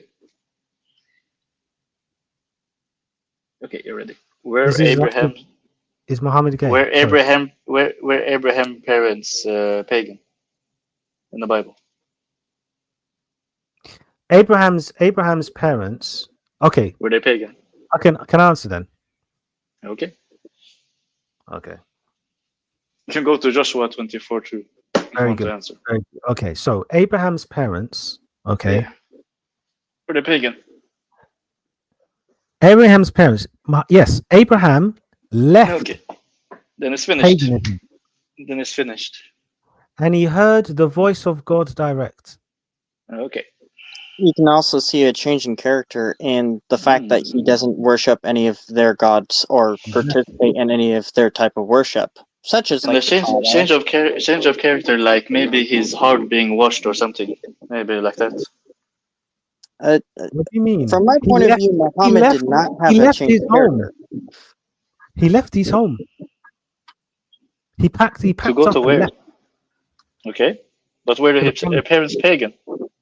He packed his home and left in accordance with what God instructed him to do. God spoke to him directly. Muhammad has never heard the voice of God directly. You know that. How can this be a man? How can this be a prophet? Omar, open your eyes. Stop. Wake up. Critically think for yourself. Now you move on to Muhammad has the never Prophet heard the voice of didn't God. hear the voice. Now you have moved on from pagan parents because you now you know. No. Now you remember that you have the same thing in the Bible. What, you mean Jesus? You mean Jesus is pagan? Who's the founder of my religion? I said Abraham's parents. Abraham. Is Abraham important to you? Is Abraham important? Abraham is significant in the sense that the Jewish people descend from him, and God has used his obedience to reconcile a lot of things that we see in the Old Testament. Now, what is interesting is the founder of our faith, which is Jesus, and the founder of your faith. You're talking about chalk and cheese, right? Jesus. No, I'm not really. What paganism? He was prophesied for 4,000 years. Nobody knows where this Muhammad came from. I don't know where this man come from. Yeah, Muhammad, he came out of nowhere. You can go to the what's his name? No. Nobody knows where Muhammad comes from. Wait, before you go to our scriptures for anything, are they corrupted or not? Before you go to your scripture right now. I'm not going to your scripture.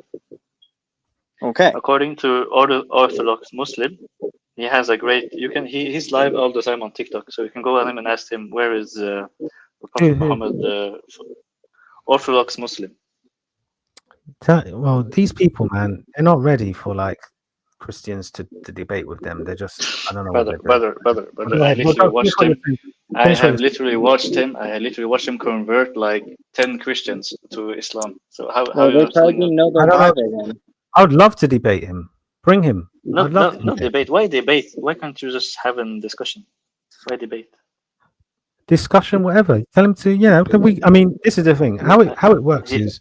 He lives in Canada, not here. I don't know. Oh, I don't know. Okay, well, God will make a way where there seems to be no way. So at the end of the day, right? Listen, you can clearly see that this is chalk and cheese. Jesus is on a completely different stratosphere. Muhammad couldn't even walk in the shadow of Jesus. He can't touch his shoelaces. Can I show you the Jesus change of sat on heart? the excuse me. Can I show you the change of heart of the prophet before you No go on problem. to your next monologue? If Jesus sat on the floor, Muhammad is not worthy to touch it. You know that. Okay. Did the No, it's prophet true. Did the prophet get rid of all the pagan idols in No, it's Mecca? true. What's the significance of Mecca? It's the house of God. House Do you of know what? the definition of Tawheed or Tawheed, however you say it? It's unification, House of isn't God. it? Mecca It's is the unification. house of God.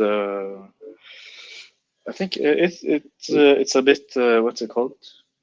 There's a difference of opinion who built it, even if it was Adam or the angels or See, Abraham. you guys don't even know. This is the thing about Islam. You guys don't know. You know what? You guys are part of the I don't know crowd. You know that. If our Bible had Muhammad, that type of stuff in it, we would be laughed at by the secular in the world for not having any oh my information. Josh, we would be crucified. What did Jesus write on the ground in the Yeah, he garden? wrote. Yeah, he wrote something which the men that were about to stone her could read, which basically was, What was it? what do you think? He who's without sin cast the first stone. He It's wrote that probably on the writing out ground. their sins. For all we know, it's more than likely he's writing out their sins, More than if not likely. something. Yeah, so they're reading. They're reading. That's why they walk away. But what Jesus was said, written? what's your point though? Like they read what was written. My point is that some things don't need to be like specifically this to make a Yeah, whole But but on person. where you things can't, that matter, you have no information on the things that the matter. basics. The basics. Yes, we do. We know it's a house of God. Who built it? It doesn't matter. Oh my days. Jeez. Okay, so you don't know who built that you don't know who We built. do know who built it. It's a different opinion on which Okay, one. who built it? Who built it? Who built it? Who built Al Mas? Either Who built the mosque? it's between two, but Hey, there you what's it go. called? There you go. You don't even know, but you're so sure, aren't you? I'm telling you, Isn't that it's interesting? between Isn't that two. Islam in a nutshell? They know all they get is a tiny bit of information, a little bit of gossip, and they think they know everything. Very proud religion, isn't it? Very proud. No evidence, because that's what I'm going to ask you. No evidence. Don't you know there's history about pre-Islamic Arabia? No, I know it's tough. I have recently bought a It's Sira book tough. that I'm going to read. So there it says everything. So I'm going All you to. need to do is leave Islam. It's time to leave Islam. I don't know what you're waiting for. You're like, I don't know why you're so comfortable with bare bone theology. You guys don't know But anything. how am I going to accept Christianity when I haven't gotten the Holy Spirit? I'm still waiting. When will I get You it? have to accept Christ as your Lord and Savior first. Yeah, But it how relies am I upon going you to accept accepting Him that if I don't Jesus have the died. Holy Spirit? No, The Holy you Spirit knows all. I The still Holy Spirit, see a lot of mistakes in the Bible. I don't have the Holy Spirit, so how am I going to accept it if I don't? yeah. If I still see. Well, you talked about historicity. I want to ask you about. Can you give me the historical proof of there being a pharaoh in Jacob's time or Joseph? Who? Say that again. Joseph, I think it's Joseph or Jacob. Is it Joseph? yeah, he's Oh, going after where the Bible records as Pharaoh, but the Quran and other contemporaries will report it as a king. At that time, in place and culture, they still would have called him Pharaoh. No, it wasn't. Bro, I'm from Egypt. Don't try to tell me what my people would say. I'm not trying to mess with your people in general. I'm just saying No. from the point of view of back then, they would have recorded it as a Pharaoh. No, it wouldn't. Because a king dynasty and a pharaonic dynasty is different. A pharaoh thinks himself as God, and a king doesn't. There's a big difference. okay. What's the Egyptian way of saying king? Malik. Okay, so compare that to a pharaoh. So name a king that was yeah. Well, there you go. See, name a pharaoh that was greater than. Sorry, name a king that was greater than Ramses. What? Name a king at the time that Ramses was pharaoh. Name a king that was greater than him in Egypt. Oh, he disappeared. See, there you go. Because he's embarrassed because he's an Egyptian and he doesn't realize that pharaoh's just another name to say ruler or king. See? Yeah. Yeah, that's kind of what I was getting at as well. I will admit I'm not too read up on that, but I would say back then they would have labeled him as Pharaoh. You want to give me any good, bad, ugly that I've done? Oh, you did great, mate. You did great. I think you should do this more. You do Well, this more. I work all day. I kind of just this was for the moment. I'm also working on getting a document built up for my church for setting up refutation against Islam and such, and I'm over here in the States, so Oh, good, man. Yeah, no, I think see that kind of stuff is I would say, you know, by the grace of God, as you build that up, um, by the grace of God, you can use that to kind of test the waters and then bring it to, a public platform. And I think that would be well interesting. I think that kind of background uh, investment in in looking at those kinds of areas, I think people could learn a lot. And I think that if once you, I guess, get a sense of what you think about the feedback and what it looks like and how it could benefit people, you know absolutely, I would say by all means, share it with the world. And I think the church needs to know about Islam. oh, Um, I oh my God. wholeheartedly agree. Oh man. Completely. There's this kind of like sort of assumption. Um, there's this kind of assumption that like we understand other religions, but actually, I think Islam is an interesting one because they categorically say that Jesus is not God, and that's a problem, man. That's a big problem. Oh, Omar says he's back. Ah, okay, dokie.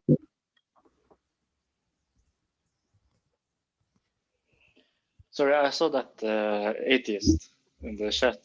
I wanted to see. Yeah, Bioscope. Yeah, I think he I don't know what Bioscope is doing. He Then I went to we remove him.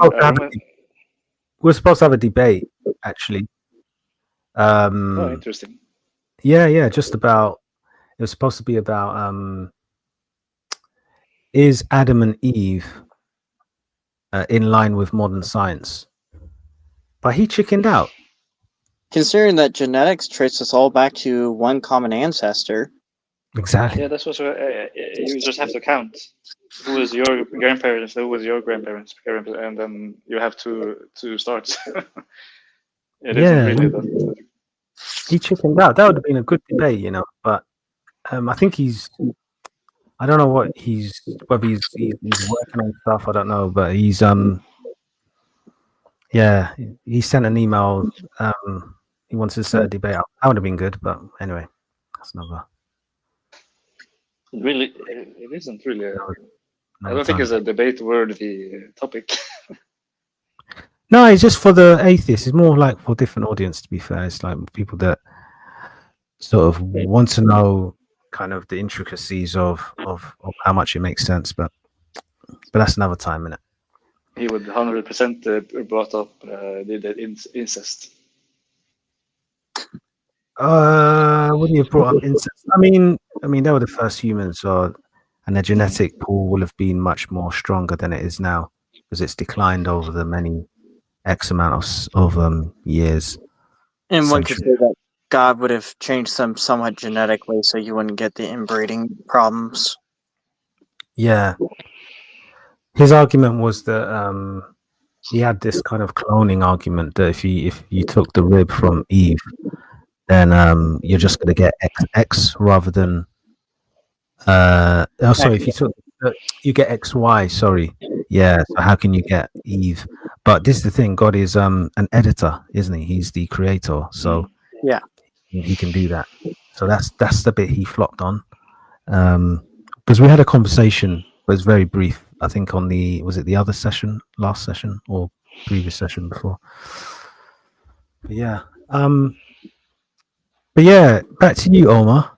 What are you gonna do? And you gonna give your life to the Lord Jesus Christ of Nazareth? What are you doing? What are you waiting Like I'm for, man? telling you, Come on. like What I'm are you telling you, waiting I'm for? waiting for the Holy Spirit, and I'm waiting for him to Oh, answer. How was it Pharaoh in Joseph's time? come on, man. Come on, man. So in our Bible, it says that God calls all to Him, and it's on you to respond to that. So this is just a suggestion from the Christian side. Ask God to reveal Himself, whether that be Allah, search the Scriptures, both your own and as your Quran tells you. If you have any questions about the previous scriptures, you go to the Jews, Christians, or even their sources. That is for specific stuff. Yeah, it tells you go to the Gospel and the Torah and the Psalms, or It the never Zabur, says as the we call gospel. them. I actually don't like it when It calls the Injil, which is an Aramaic word, Arabanized word of gospel, or the Greek word for gospel.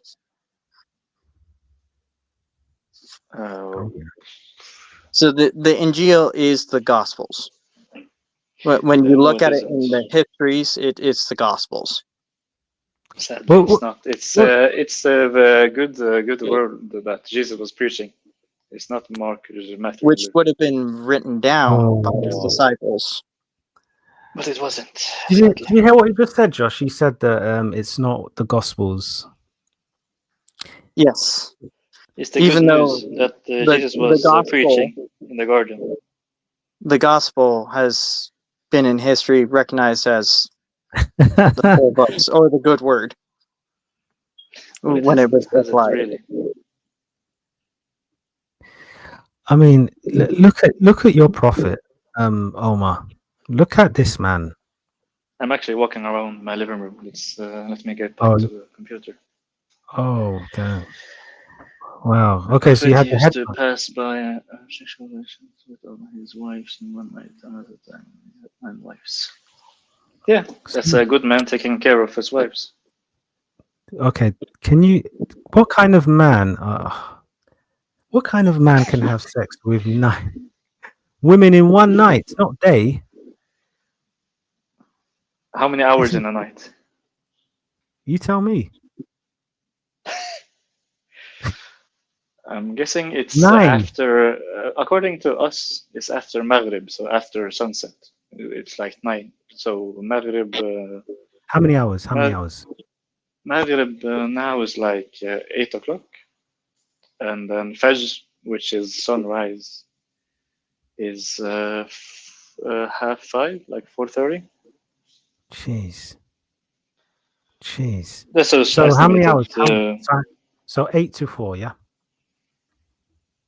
8 to 5. Okay, 8 to 5. So what? I mean, so if we said 9 to 17, that's 8. 7 hours? So yeah, so about 9 hours. Okay. Mm-hmm. Yeah. You say 9 hours for 9 wives. Boys. Are you guys married? Me personally, no. Okay. What about the host? I don't know your name. I don't think I've heard your name. Yeah, I am. You are. So how do you really need 9 hours to recharge? Goodness me. You're talking about 9 different women. Mm-hmm. Do you honestly? I don't know where he finds the time to recharge.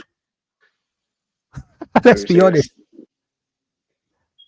You can't do that. You can never do that. Yeah, I can actually, and I'm pretty sure people have by their own accord, if you know what I mean, by their own Let me hand. ask you.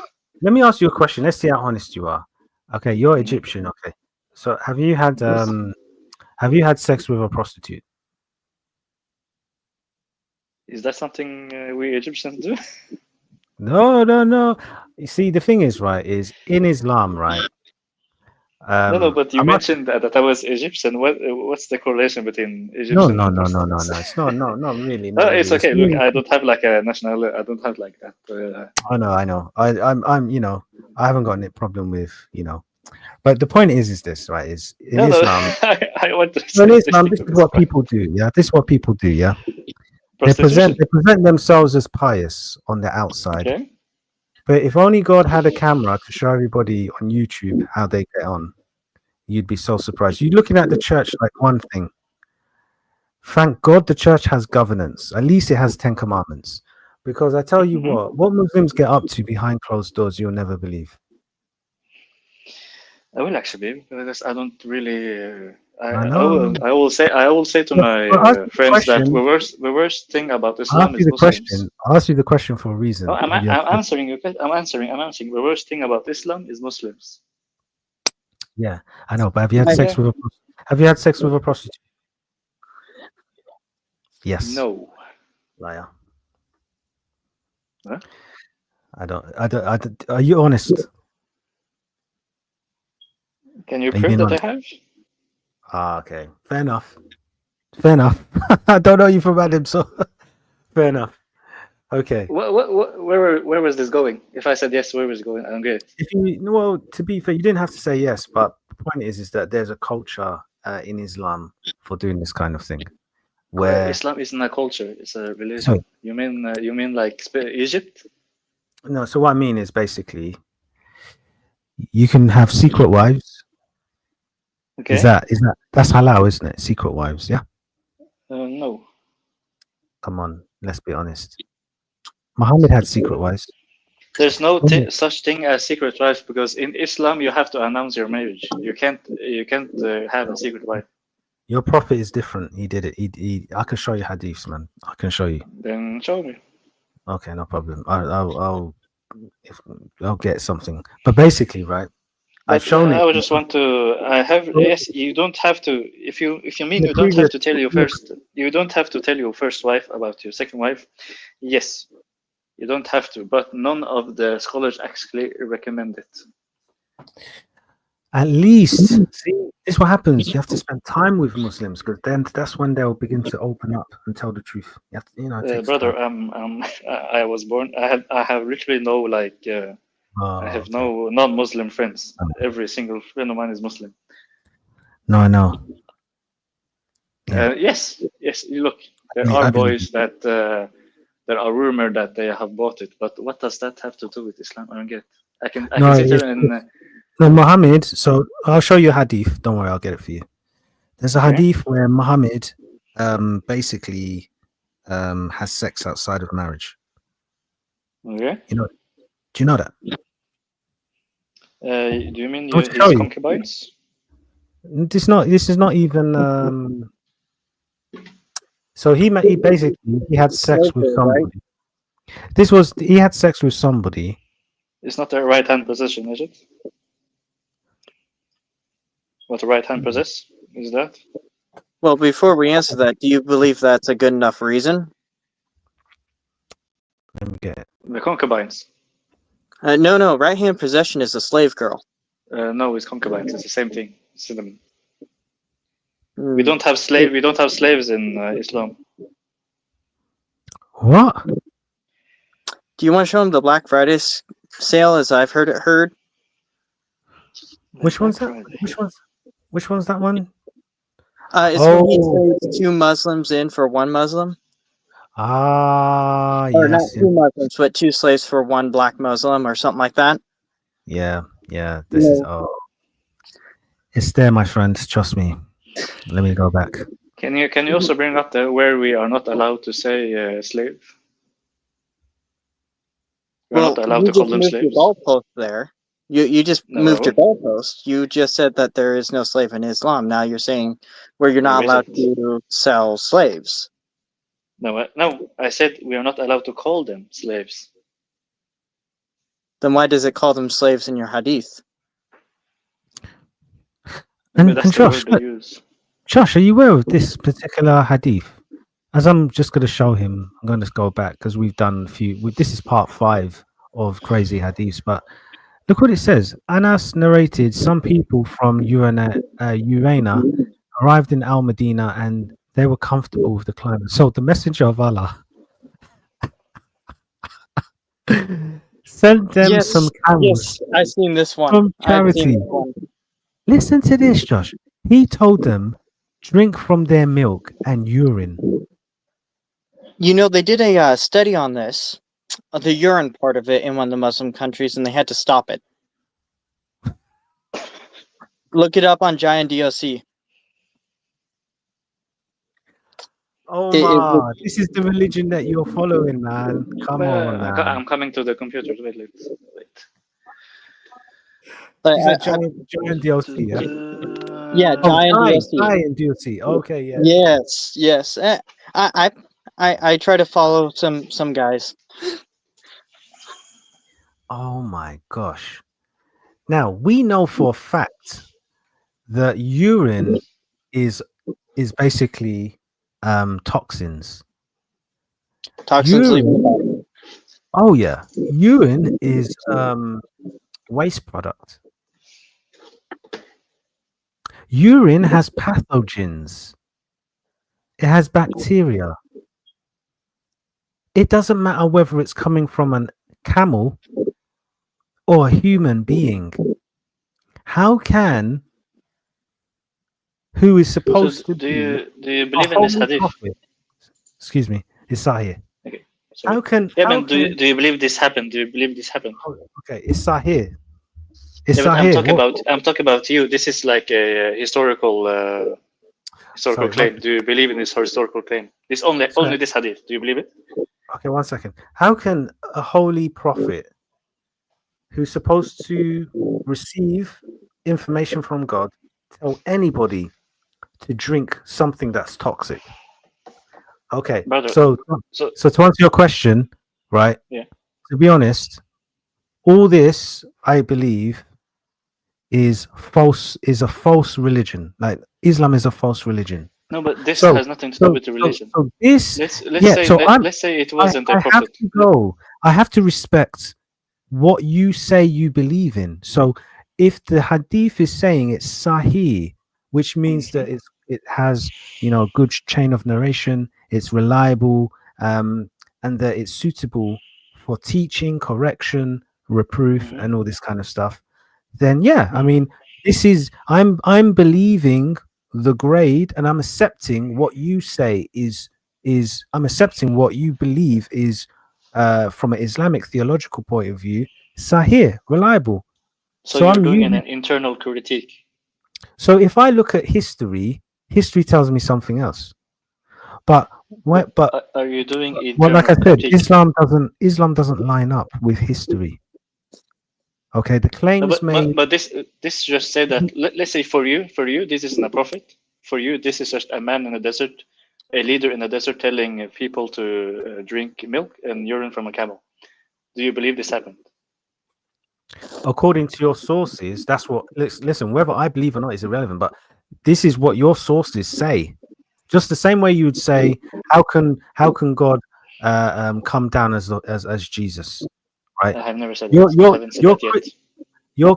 I know, but Muslims would criticize the fact that our scriptures say this when it should say something else. But So I told you I wouldn't. Listen, listen. The criticisms Christians face is based on what we say in our Gospels. The criticisms Christians face is what is in our manuscripts, according to Islam, according to Muslims. So now the tables are turned. So we're looking at your hadiths, okay? Yes, we are. And this is what you describe as sahih, trustworthy, as true. There's no debate amongst Muslims that Muhammad said drink milk and camel urine? I never said it was. Now, But okay, so you're doing an internal critique, right? when you say internal, what do you mean? As a Muslim. So I'm looking at your sources. If you want to say, am I looking at your internal sources? Yes, I'm looking at your internal sources. Okay, because you guys don't do history very well. So Okay. that's this. This is all we have. Sorry, this is all we have. Okay, so unless you're saying to me you disagree, don't No. beat around the bush. Don't play games. Do you agree that Muhammad said drink urine? Wait, I'm actually going Answer. to double check something. Yes, I Answer. believe it. Answer. Yes, I believe it. Yes, yes, yes. Okay, so you believe that a holy prophet of God says, go and drink poison and die. If you drink this, like Josh was saying, they had to stop what they were doing, because if you drink urine, you're going to die. There's nothing healthy. I don't care whether you're in, 48 Fahrenheit, 38 Celsius degree weather or whatever, and you're and there's nothing to drink. Drinking urine will kill you.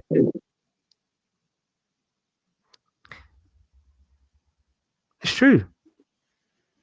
It's just fact. Do you know that there are? I don't only believe in this hadith. I also believed in all the other hadith that claim that the prophet told a group of people to drink camel urine. Why don't you drink urine? So if this is your prophet, yeah, okay, you imitate your prophet. He's a universal prophet. I mean, he's okay for them, and Wait, he's okay. I'm not actually finished, because if you actually read not only the shortest hadith about this, if you read the full hadith about this, it says that this group of people actually was cured from what they had. They were uncomfortable with the climate. Let me finish. They were uncomfortable with the climate, and they became sick. And the prophet told them to do this, and they became cured. Yeah, And we know from our tradition that this was specifically for this group. It's not for everyone. No, this is what he did normally. He drank urine. No, it wasn't. It wasn't. Do you want me to prove it? Yeah. Okay. No. I want you to prove. I want the hadith that says urine is something that you should drink until the day of judgment or something like that. Why? My because point in Islam, listen, we just don't. In Islam, we just don't run with one hadith. We have scholars that bring everything together for us. That's what I'm trying to say to you. I'm making the claim. I'm making the claim based on what I've read that this is something Muhammad did himself. He drank urine. Even if he did himself. He's not a stable man like you think he was. He's not mentally stable. This is what I'm saying. Like, you think he was. I don't know why you think he was. They said this exact same thing about every single prophet. He wasn't stable. No. That's just your own sources say he's unstable. Guys telling people to drink urine. Like, did someone do this narration? Basic brains will tell you that that's not normal. And also, he's using stones to clean his private parts. His willy, his dick. Like, you really are stuck on the cleaning parts. You really are stuck on how we clean this. But is that normal? Is that normal? And he's washing his willy with. He's washing his penis with water. Is this normal? Why would anybody... Yes, washing your private parts with water is perfectly normal. Where, in Egypt? No. In Norway? Everywhere in the world. Norway? They do that in Norway? Yes, we do it in Norway. You liar. Have you heard of the Japanese toilet and how everyone claims it's the best? You're not a woman. I understand about the bidet. You're talking about a bidet for women? That's for women? Who says it's for women? When they have their period, there's a little spray that comes out of the toilet and cleans their private part. What? Is that what you're talking about? Oh, you didn't know about the bidet or whatever. Listen, come on, let's be honest. Yes, I know what. This is madness. Let's be honest. I don't know what is universal about drinking any urine at any point in time in history. Okay. No prophet of God did this kind of thing. How do you know? This guy. Well, Wow. This is Islam, everybody. Welcome. so I'm back to Let's the same not- point. let's- So let's pray do you that- believe this actually happened? In history, do you believe this happened? Take away the prophet stuff for you. Do you believe this happened? historically, I think there's a Yeah. problem. Okay. Now, but in terms of your own sources, this is what you believe. Okay, so you're doing an internal critique, and according to according to Islam, these people were cured from whatever they had, and it was specifically for this group of people. Okay, let me get those. So it says that they're having issues with the climate. Is it not possible that there's a secondary alternative explanation why they got used to the climate other than the Well- camel urine and milk? The host is showing you the shortest hadith. Other hadith says because of the climate they were sick, they became sick, and they have problems with their health. Okay, and I'm asking, is there a possible secondary reason why they got better other than just the camel milk and camel urine? Huh? Do you know what secondary means? Yeah, I know what you mean, but this is Okay. boys, what are we doing? So the question is, could they have just gotten used to the climate just over time? Just gotten finally used to the climate? Where do you, if I can ask, where do you live? Like country? Just give me a country. Where do you live? I'm in the United States. I've gotten used to hot climates before. I've been down to San Salvador in the middle of summer. Okay, so you have never been sick of like I've climate been change? in climate change in general. Are you talking about changing climates? Never actually had to deal with that. When you have traveled? Never really had to deal with that. Oh, well, I get sick every time I go to Egypt because in Egypt they have you go from the hot sun to the air conditioning to the hot sun, air conditioning, so I get sick. Yeah, I've never really had that problem personally, but again, I went down to San Salvador in the middle of summer. You can look that up. That's by the equator. Very hot and humid. Not dry, but hot and humid. Sweating buckets. But let me read because it says in Hadith quite clearly. I don't I can tell you if it was the second they drank it, but it says they drank it and then they became better. So I don't know what to tell you. Yeah. That's the Hadith. So if you're Yeah, saying that this happened, the other thing also happened. Listen, nobody's really denying, the outcome. But the point is drinking urine. This is like what Satanists do. You know, when they have their Black Sabbath, they eat feces, they drink urine, Do you know what else the Satanists do? and it doesn't even matter if they were recovered, because what happened to them? They got killed, didn't they? But do you know what Satanists also do? Ritual, man. Do you know what Satanists also do? No wonder Uthman burned the Quran. Anyway. Okay. Do you know what else Satanists do? Holding on by a lifeline. I know your argument that you're going to try to make. No, they drink blood. Hence why I said I knew what argument you were going to make. Yeah, but Muhammad drank blood. Muhammad drank blood as well. Yeah, and you also drink blood every Sunday. No, Muhammad drank blood. And you drink blood. Your own prophet drank blood. You say it's you drink the blood of God. Apparently, you drink the blood of God every Sunday. So what we actually I don't really understand. Actually, what we drink is to commemorate the Last Supper. It's a reminder. Okay. That's all it is. But does it represent the blood of God? Does it represent it? So, do you know what the Passover is? Yeah, he doesn't know. No, not actually. Please look up the Jewish tradition of the Passover when you got time. That is in direct correlation for the Passover feast that we do it in. I haven't actually told no. Tell me no. He doesn't know about the Passover. What did they put on the doorposts? One more Do you have time. a problem? Do you have a problem with what they put on the doorposts during Passover?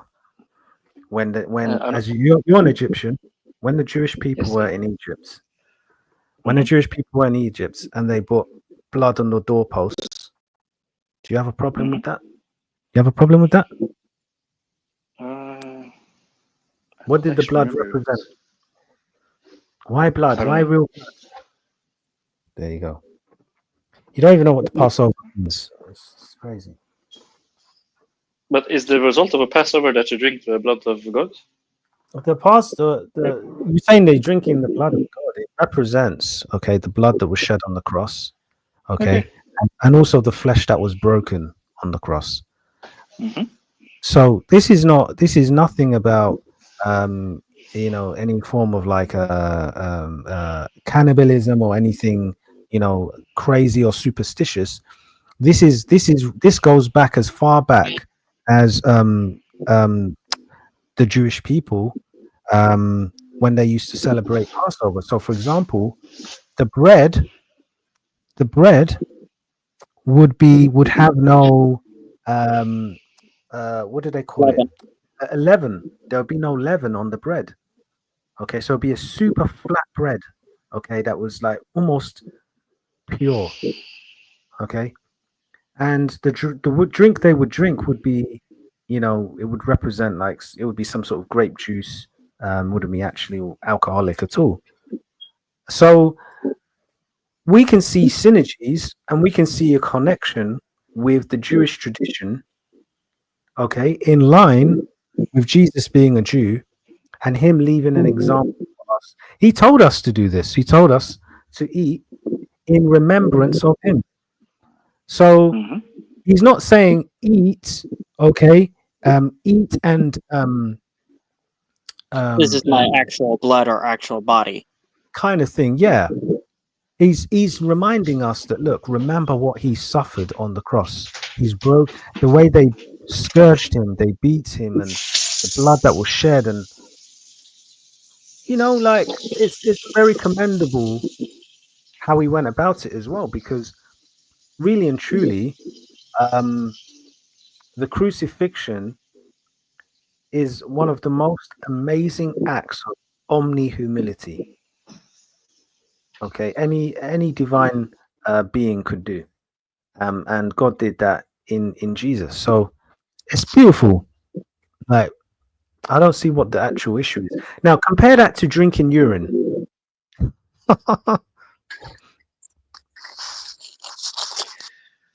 Compare Sorry, that I to was muted drinking. because I was filling my water Compare that to drinking urine. But Something that actually represents the most amazing act of love.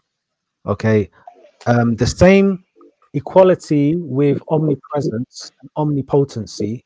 The same equivalence with that is with the humility of God. You have to ask yourself, how has Allah shown his humility that is equal to his power? Like, how has he done it? He hasn't done it. And when we look at the God can I of the answer? Bible, no, not yet. The God of the Okay. Bible has done it. The God of the Bible, and he told us this is how we remember him. Now, but look at Muhammad here, man. Drink urine. They recover and he kills them. Go on, you Can can I go. answer now? Go for it. Go for it.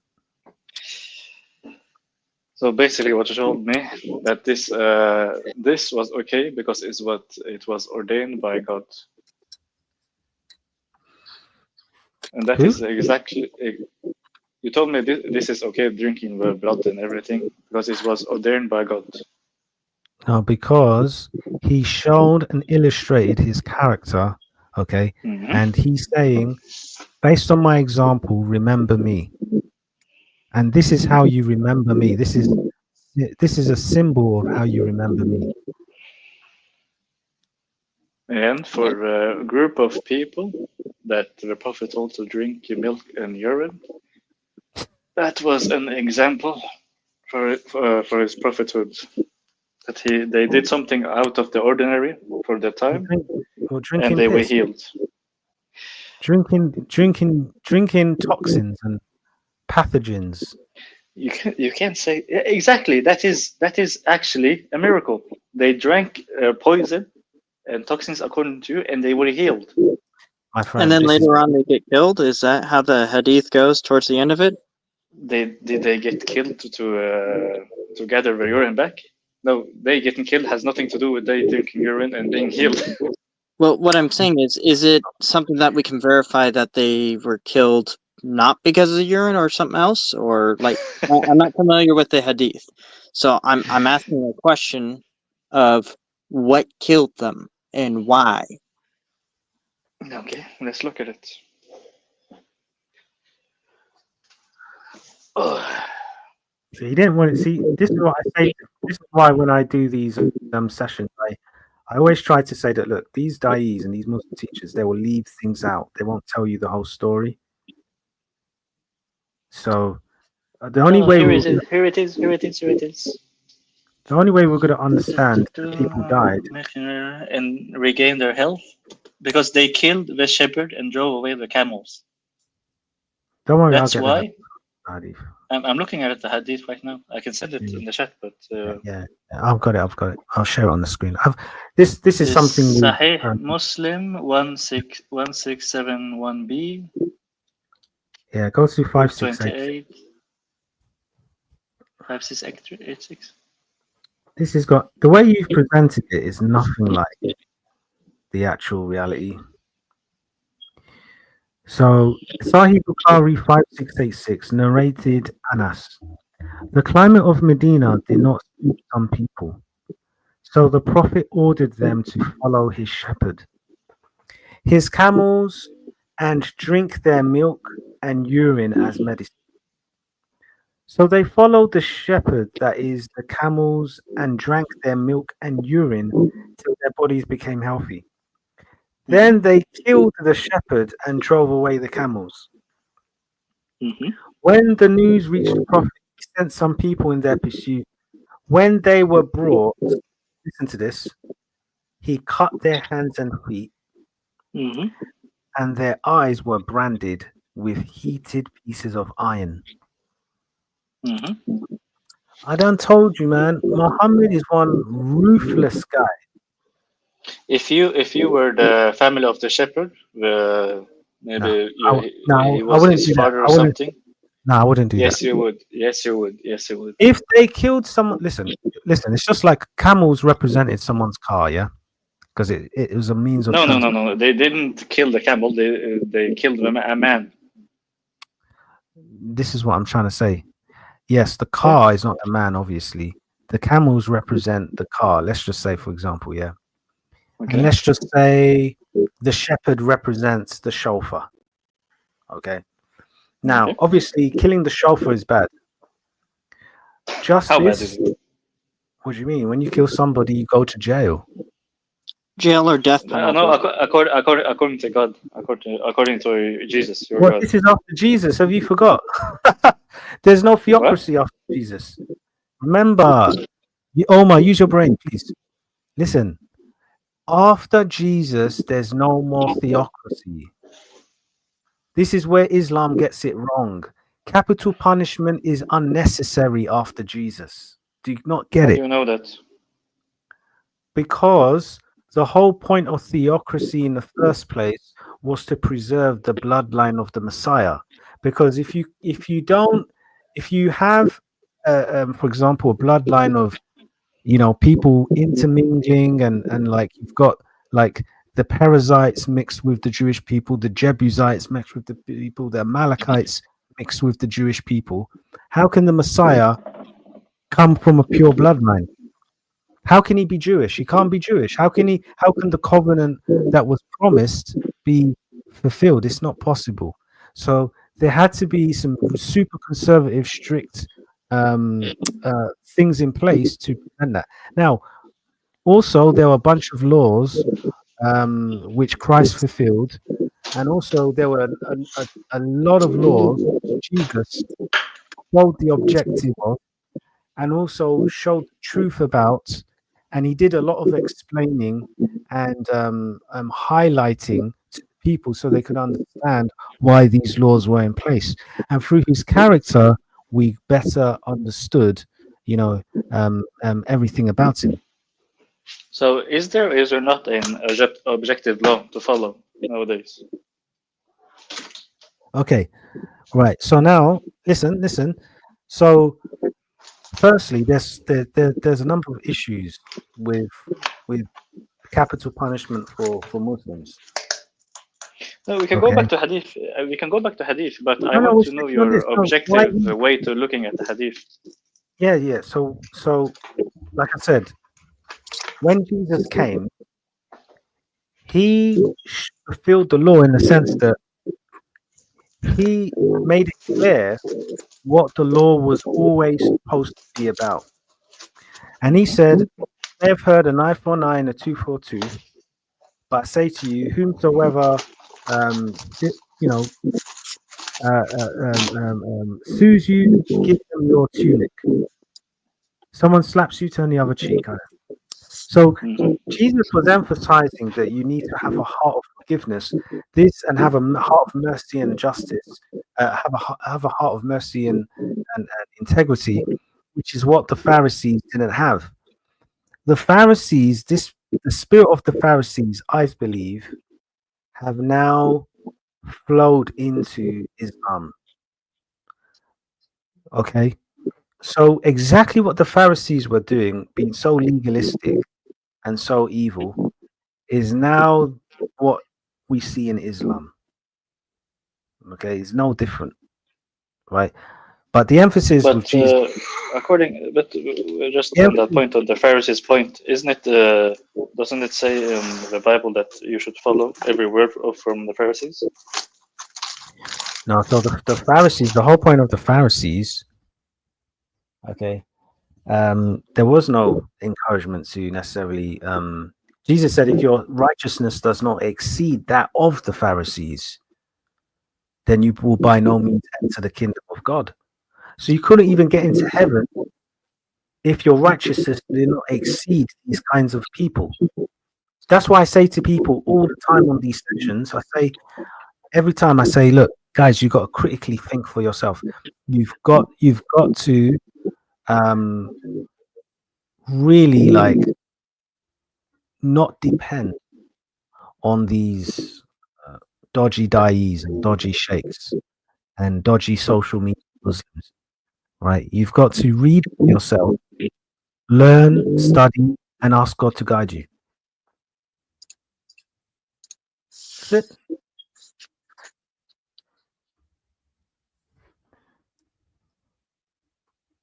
This is the truth.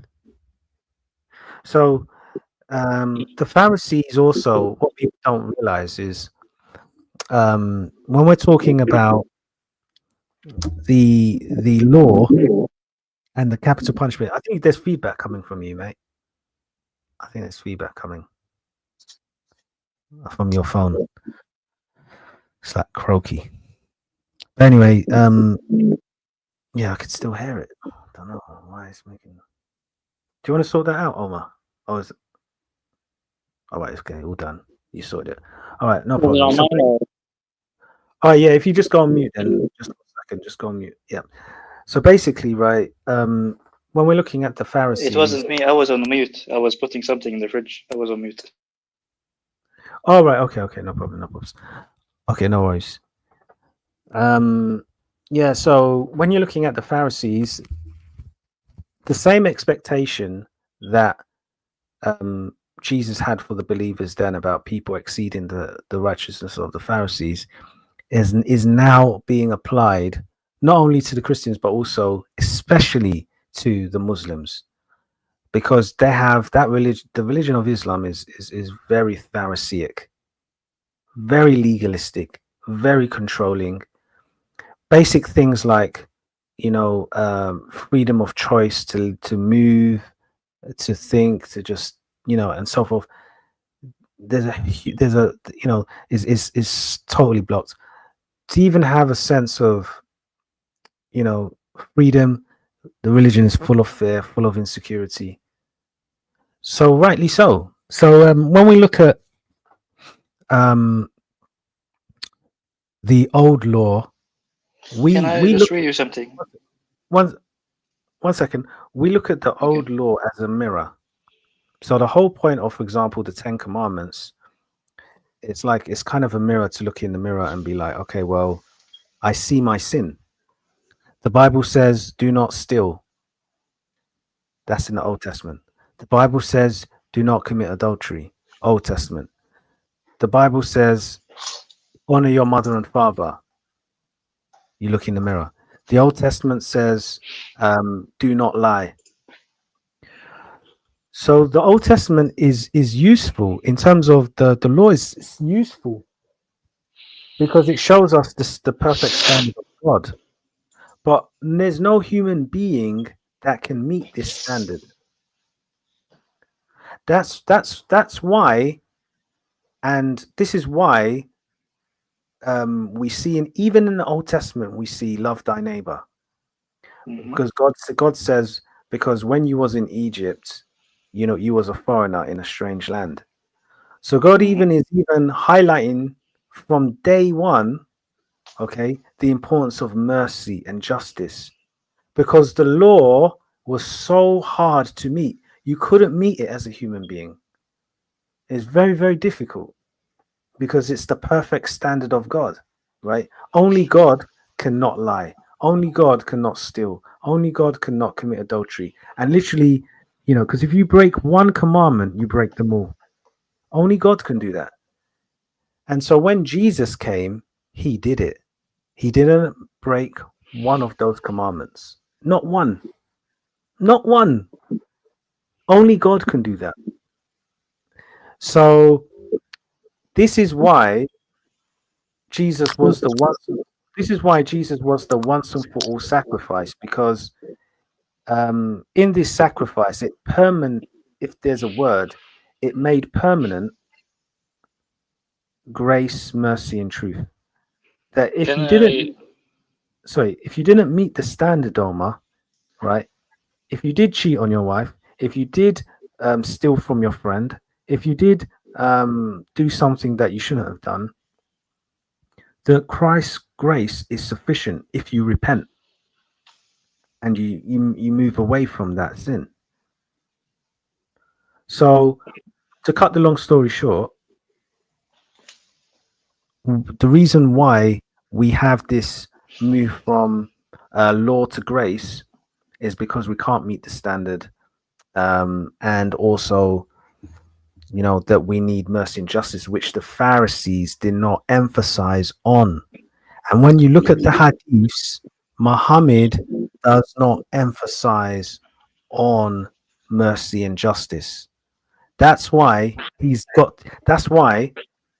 according to the Bible, he must be in hell. He has to be. And Can I talk now? before you do, and to add on, Jesus calls the Pharisees and Sadducees hypocrites. Don't be like the hypocrites, the Pharisees and Sadducees. So it's follow what they're telling you, but don't be like them in this aspect. And then you also have the new covenant of the law of grace and such, which my brother just talked on. But that exactly was I was going to read Matthew 23 in NIV. Go for it. They said that the Pharisees sit in the seat of Moses, and you must obey what they everything they tell you, but do not do what they do, for they do not practice what they preach. Yes. So what were they But you preaching have to from follow the Moses' Pharisees. seat? What were they preaching from Moses' seat? Do you know? The law of Moses. Okay, and do you know what those laws of Moses would have been? No. Okay, so the laws of Moses would have been the Ten Commandments before the Mosaic Law. The Ten Commandments fulfill the Mosaic Law in its totality.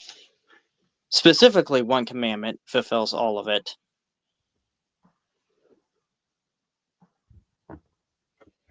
I'm reading it right now.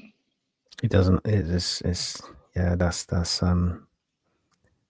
I'd be surprised if he gets it. But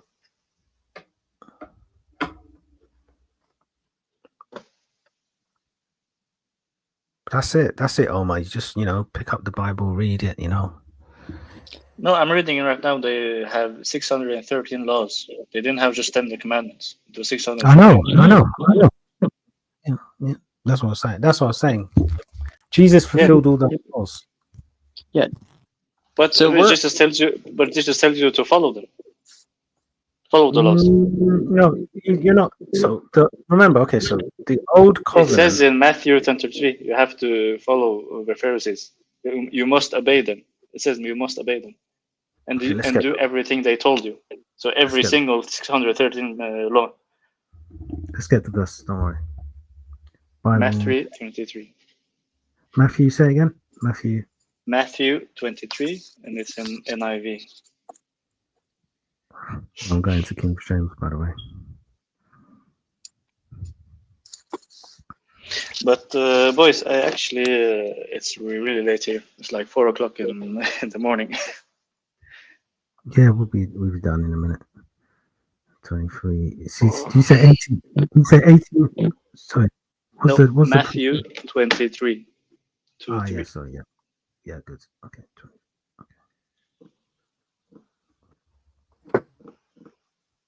would you mind, Omar, reading Matthew 23:13 to 36 after that too? Woe to you, teachers of the law and Pharisees, hypocrites. And it also, if you read just the entire chapter, it lays out very well. That's why it's important. It does say that it does say in verse 3 that they do not practice what they preach. So you have to follow what they preach, but not follow the Pharisees.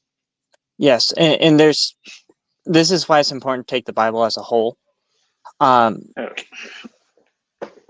Just like I should take your Quran as a whole when I'm reading, if I read through it, if and when I do. But you don't even take one hadith as a whole. You don't even you spent like 20 minutes debating if they were healed or not when they're right in your face. Well, again, I would still suggest the period of time given for that hadith. They wouldn't have been healed. They would have gotten enough fluids in them to regain their strength. But that doesn't mean that they were healed. That doesn't mean that they were healed. You see what you mean when you do not take everything as you told me? No, like within the context of that hadith, it didn't give you a time frame. It was until they were made whole. So that could have been as soon as they got enough liquids in them. Until they were made whole. Where does it say that? I'm looking at the hadith. Where does it say until they were made whole? It was until they got better. That's what it says. So that's until they regain their strength. Again, you're going for the exact word. I'm saying until they regain their strength. Yeah.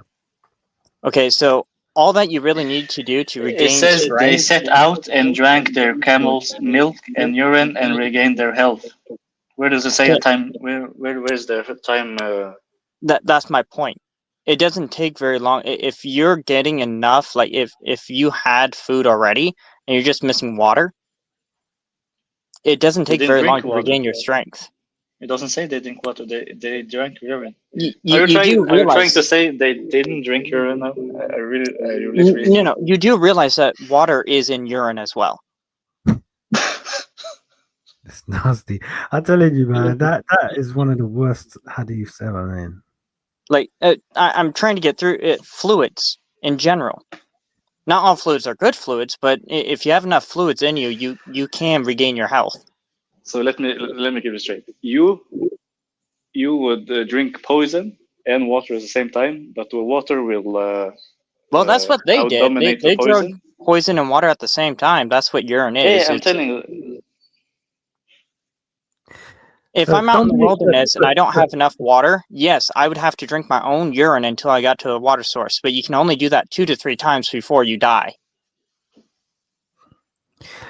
So, listen, I just explained the survival situation to you. Where does it say it was a survival situation? Don't drink camel urine. Don't do it. No, the Hindus do it. I don't. Don't imitate it. You'll die. God forbid. I don't want you to The die, prophet man. doesn't tell me to do, so I don't. No, you imitate him. All right, I Yeah, gotta I'm still leave. actually. Thank you for your time. I'll put Yeah, me too. my email to you here, and let me know how I did, if anything. Oh yeah, sure. Yeah, thank you Sure. for the conversation. I have to go to pray and then sleep. Okay. It was Well, fun. guys, pleasure. So we're back on Thursday. See ya. Today's Tuesday, isn't it? Yeah, back on Thursday. All right. All right, Josh. You're gonna. Yeah, I'll look out for your. Okay. Yeah, I Yeah. just kind of want to wait a little bit, but yeah, let me know. I want the good, bad, and ugly. I appreciate constructive criticism. Ah, that's good. Wow. So you really want to? Okay, that's good. Yeah, of course, of course. I'll send it. How soon are you? Do you want the info? Do you want it ASAP or are you sort of flexible? Whenever you have time, I'm good. Whenever. Okay, okay, that's fine. That's fine. I'll get it over to you.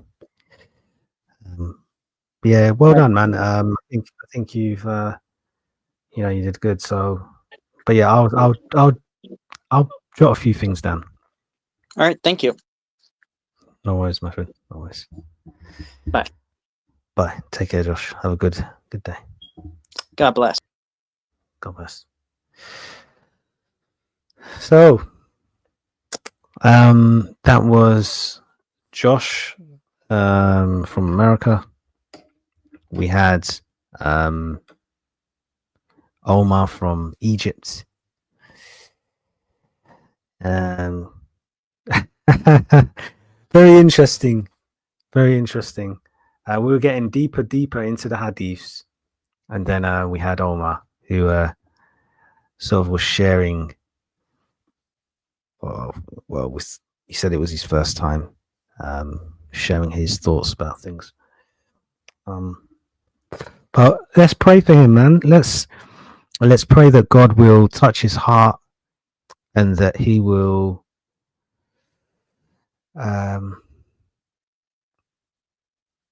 realize that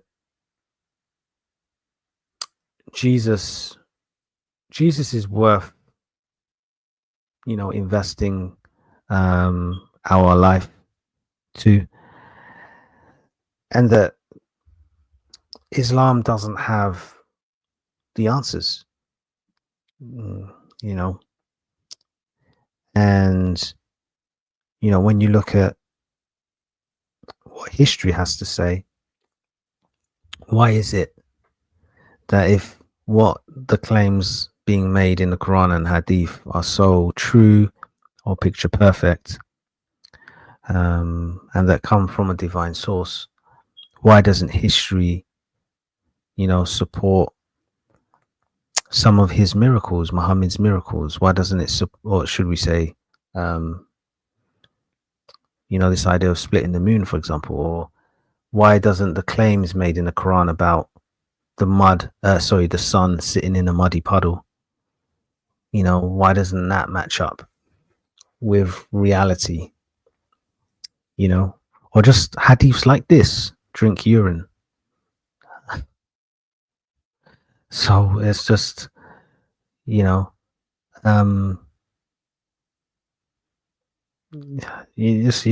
going to see anything like this in the Bible. This is very strange. Let's pray for him. Let's pray for Omar. Let's pray that God will touch his heart and draw him to the cross, and that he will, give his life to Christ, because, he's probably en route to, have a family, settle down.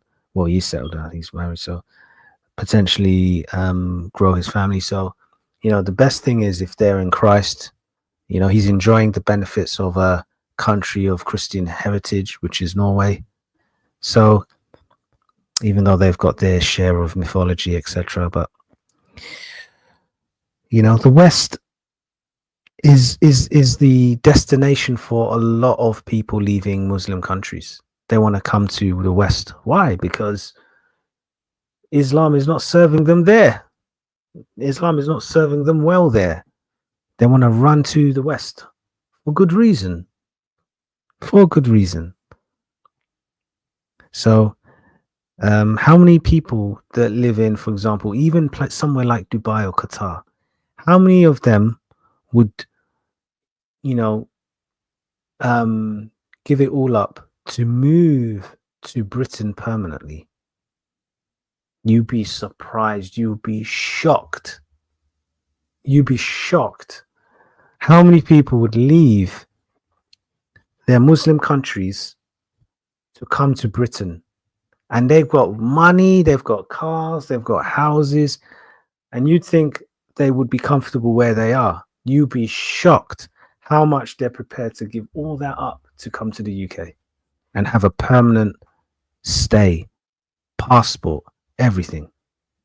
You'd be surprised what people will do for a British passport. It's true. A country with Christian heritage, it's not a coincidence. You know, a lot of these countries that you see what they're like when they're some of the immigrants that are crossing seas. Like you're talking about serious risk to life. And they pay some of these guys who take advantage of them, the immigrants.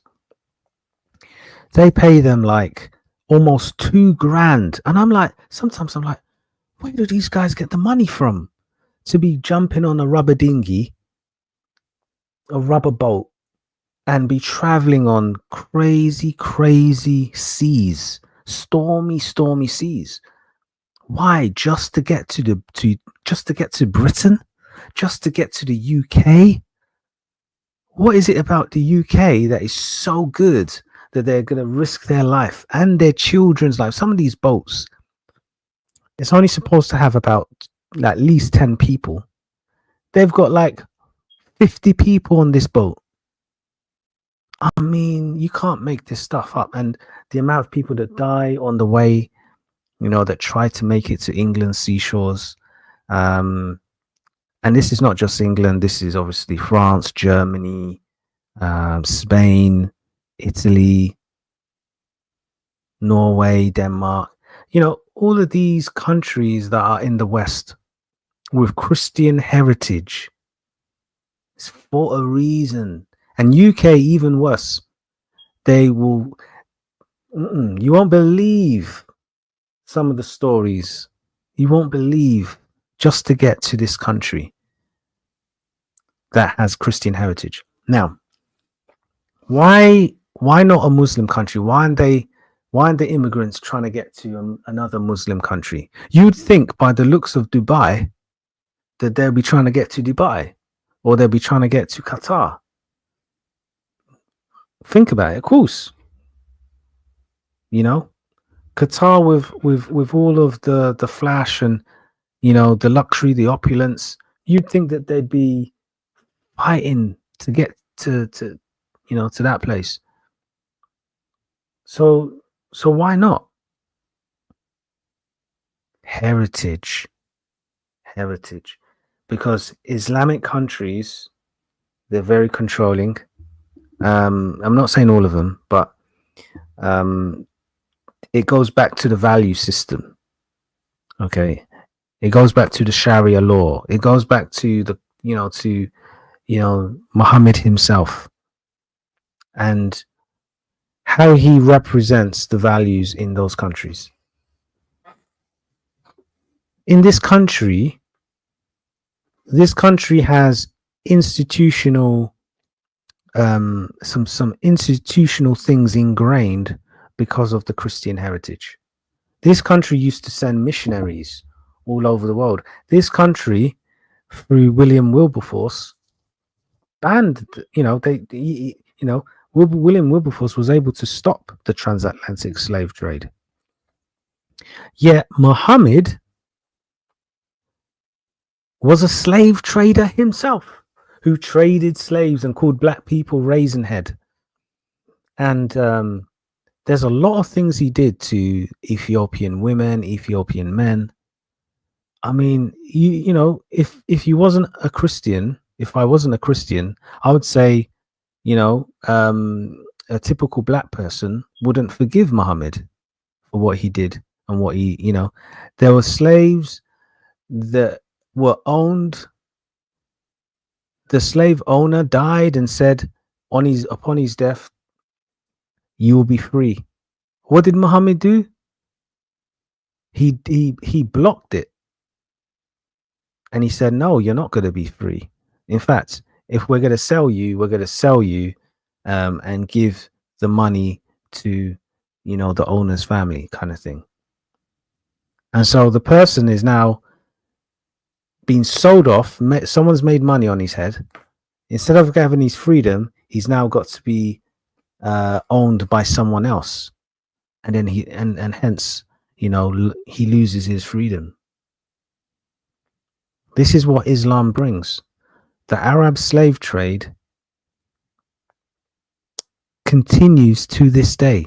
Not one Muslim that's brave has stood up like William Wilberforce, who was convicted by his faith, Christianity. Not one Muslim has stood up and fought against the Arab slave trade. Where is the brave Muslim? Where is the one with a conscience? Where is the brave Muslim with empathy in his heart? See, all they do, I hate to say it, is they wait for the law of the land to bring this kind of justice. You're waiting for the law of the land. So there's a reason why people are flocking to Christian countries. There's a reason. Christian countries with heritage, Christian heritage. If you don't want to say they're a Christian country, they have Christian heritage. So,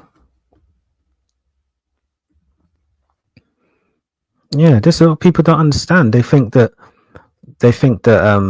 all these, you know, the immigrants that are coming from other countries, they don't understand that, like, why they're coming. They know, and they'll be some of the first to become a Christian. But nowadays, there is, you know, this country, God forbid, you know, I believe there's a change happening in Britain. But the reason why you have these immigrants coming, okay, and they're bringing their Islam to Britain. They're bringing their Islam with them, okay? And the reason why they're able to do this is because from the top of society in UK, you have some people compromising their faith. You have some people that are saying, you know, that they're just saying that they're spiritual, or, you know, they are, you know, they don't really go church and things like this. There's been a loss of identity in a way, but I believe it's changing. Actually, I think people are starting to realize the value of British identity in Christ. Like, back in the day, you could never come and bring all them different types of, you know, you could have been eating someone's heart. You could you could have had some way back from where you came from. You could have had some crazy religion, crazy faith. You could have never brought that to Britain, like, and have it sort of lifted up and highly praised. No chance. You couldn't even compete with Christianity. It's impossible back then. But now there's this kind of lukewarmness. People are chasing money, materialism. So they're forgetting about their God, which God has warned us against. Do not forget God. And so this country is starting to remember God now. There's a change. There's a shift. The young people, they're starting to, like, I've been saying it from day one. I've been doing this. Look, they're Christians now, cultural. They're just listening and learning all the arguments. And then at some point, you're going to see just this massive explosion. And we haven't quite got there yet, but you're seeing an upturn now of more Christians being more bolder, braver.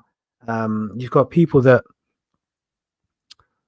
it would have never dawned on them before, but now, for whatever reason, they're now starting to realize that with all this information and better understanding about the faith and how things are put together in the Bible, and compared to everything else, it makes a ton of sense.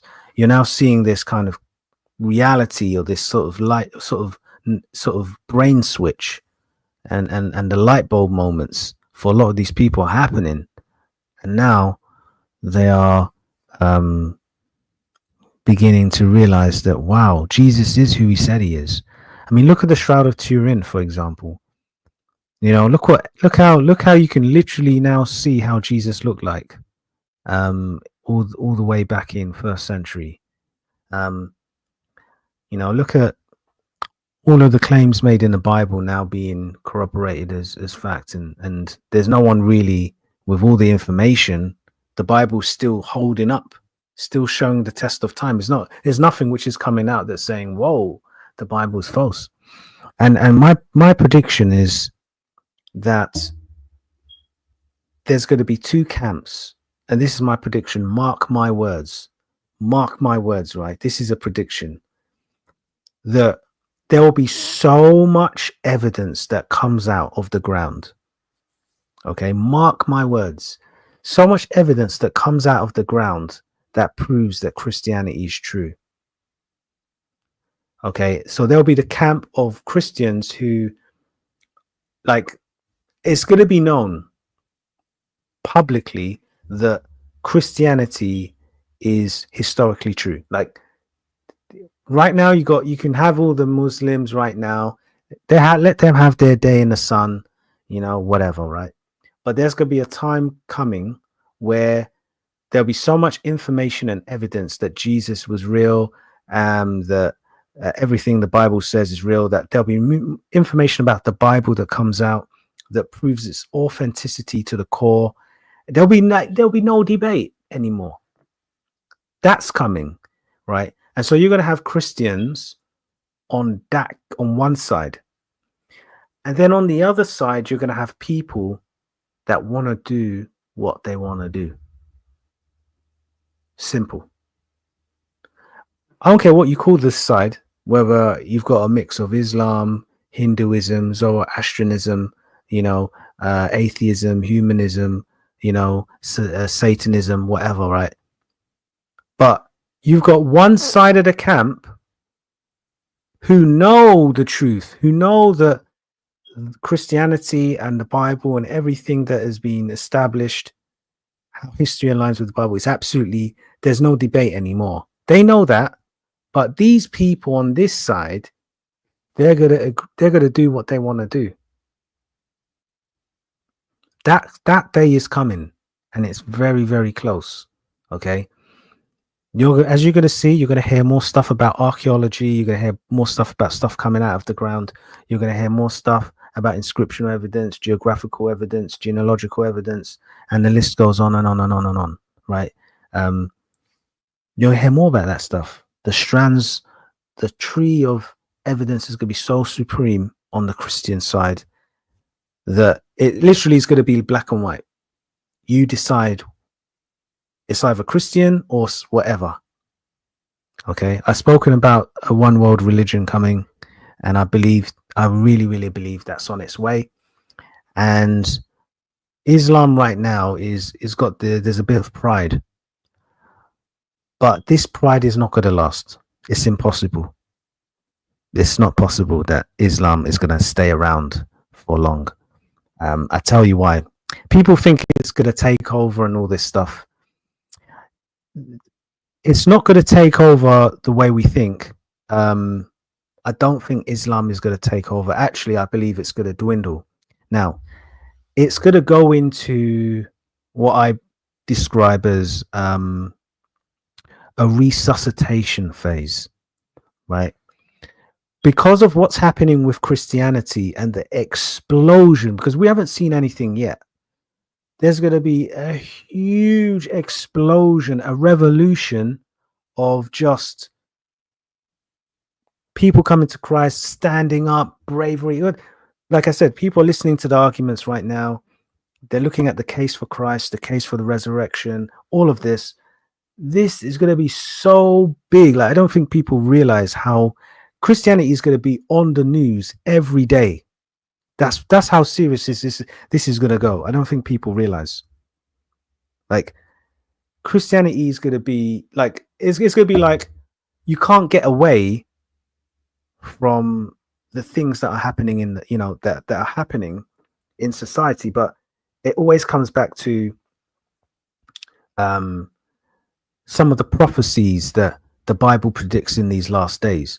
Like, you're going to have BBC, ITV, Sky News talking about Christianity on like almost a daily basis, almost like a daily basis. Can you imagine this kind of period? And this is going to happen, right, as prophesied in the Bible, right? And you're going to see, mark my words, right? Like I said, almost a sort of lifeline given to Islam. Okay, now how is this going to manifest itself? It's going to manifest itself in the interfaith religion. So this is part of a one world religion, but this interfaith religion is going to have all of them: Zoroastrianism, Islam, even the whole kind of, like if you look at the Methodist movement, and you've got kind of LGBT, etc., all this kind of stuff. You're going to have basically factions of, if we want to focus on Christ, the church, there'll be factions who give over and they subscribe to the interfaith world. Then you're going to have Hinduism, Sikhism, Scientology, astrology, because that can somewhat be a faith, Confucianism, atheism, Hinduism. I might have mentioned that already. Basically, all the world's religions that the Bible deems as false, okay, they're going to subscribe to this interfaith religion. Now, this is going to be pushed by top religious figures. The media are going to get behind it, and of course, at some point, an antichrist figure will arise. But what's interesting about how Islam will appeal to the interfaith movement is quite interesting, because they're going to see such a decline in just things like genuine conversion. The decline is going to be so heavy, because what you have to realize, with the explosion of information about Christianity and the things that are found with relation to the Christianity, they're going to say, how can you say the Torah is missing? How can you say they found XYZ stuff? Or they're going to, when it comes to, for example, Jesus and his claims, they're going to see stuff coming from the ground, and that's going to be tough for anyone to swallow. And then you're going to see things, for example, like the 10 Commandments being found, okay, and go on show. Okay, this is a bit, this is what's going to happen. And then, but then you look at what the Quran has to say about it, and once the 10 Commandments is revealed, that highlights to you that, how can you have the 10 Commandments with no sort of animal sacrifice and all the rituals associated with it? So that already authenticates, the Torah. So the Torah that Muslims are saying is missing is going to be debunked by what people are seeing on their screens. They're going to see, wow, this is mainstream now. The information about Christianity is mainstream. The stuff about the giants, the Nephilim, the bones of the Nephilim are now being uncovered and seen by independent sources who are not part of some Smithsonian institute. And so now they're verifying these bones, and that debunks atheism, because there's no such thing as Donkey Kong. You know, they don't believe, atheism doesn't have a theory for, you know, a human being that's a giant, that is like 14 feet tall. So you got, you know, all of these things coming out of the ground will completely, is going to show the people, and they're going to be leaving. Oh, Islam, I'm telling you, it's only a matter of time. They'll be leaving Islam in their droves, man. And so with all this explosion of information, Islam are, you know, the scholars, the muftis, the shaky sheikhs, the dodgy dais, and dodgy social media Muslims, they're not going to know what to do. But then they will see an opportunity in the interfaith religion. And what they're going to try to do is they're going to try and bring some of things like the capital punishment, the things that kind of, it's going to be the only religion that will try to make its mark. They're going to try and be a leader within the interfaith. They're going to try and take over that. So they will have influence in, for example, the area of capital punishment, which is what I believe. I believe that as part of this new world religion, which will be led by the Antichrist, you know, when it comes to things like, you know, when he gets to a sort of a season of when he wants to sort of control things and have a deeper grip, for those that are, you know, that don't pledge their allegiance through the mark of the beast, they will get their heads cut off. Simple as that. And that fulfills, you know, the kind of capital punishment element which Muslims will never want to get rid of. You know, most things they'll compromise, believe it or not, but not capital punishment. I don't know a Muslim country yet that has categorically got rid of capital punishment. That's a central part of their faith. So that is going to be part of the New World religion and interfaith religion, which is it's coming, it's just around the corner, literally. And that'll be, you know, public information very soon. So guys, look, listen, what I'm saying is pretty deep, and you know, I think some of you might even heard it before, but we're on the winning side, guys. We are on the winning side, and it's kind of exciting times, but at the same time it's very precarious as well, so strange as well. So we've got to be prayerful, we've got to be fasting, we've got to be like seeking God's face, so that even though we preach, we're not a castaway ourselves. So we've got to seek God's face, be humble, and firm and strong in the faith, because the devil is going to want to shake us out. He doesn't care about us. He doesn't love us. He wants us dead. He wants us in hell, you know, and Jesus doesn't want us anywhere near hell. I know Muslims in Surah 19 verse 71, it says that they all go to hell, but this is the opposite for us who believe in Christ and accept Christ as our Lord and Savior. So it's going to be really interesting times. I think the best thing that anybody could do as somebody who's either not a believer or somebody who is a believer, either way, read your Bible. That's essential. Like ask God to direct you. There'll be areas where you're not too sure about. Go there, read it, study, like spend time, meditate, like allow God to give you a stronger sense of that area within the Bible that you might not know too much about, and you're going to see God will, you know, minister to you, but it requires you to pray, have a relationship, and you know, confess your faults and your sins, Join a community as well. Be part of a community. I mean, things like this, joining this is good because, you can hear some of the things I'm saying. You can hear some of the things other brothers that come through can say. And also when you contribute as well, that's good. And you might be in a position where you're just learning and gathering and growing and developing. That's good. Yeah, that's fine. At some point, I know that you're going to be bold enough to step up. Absolutely fine. Don't feel sad about it. Absolutely fine. Don't rush it either. You don't want the devil to knock your confidence. So just keep learning, keep studying, keep growing. God's got your back. But I'm excited. I mean, Islam is declining. They're in absolute panic mode.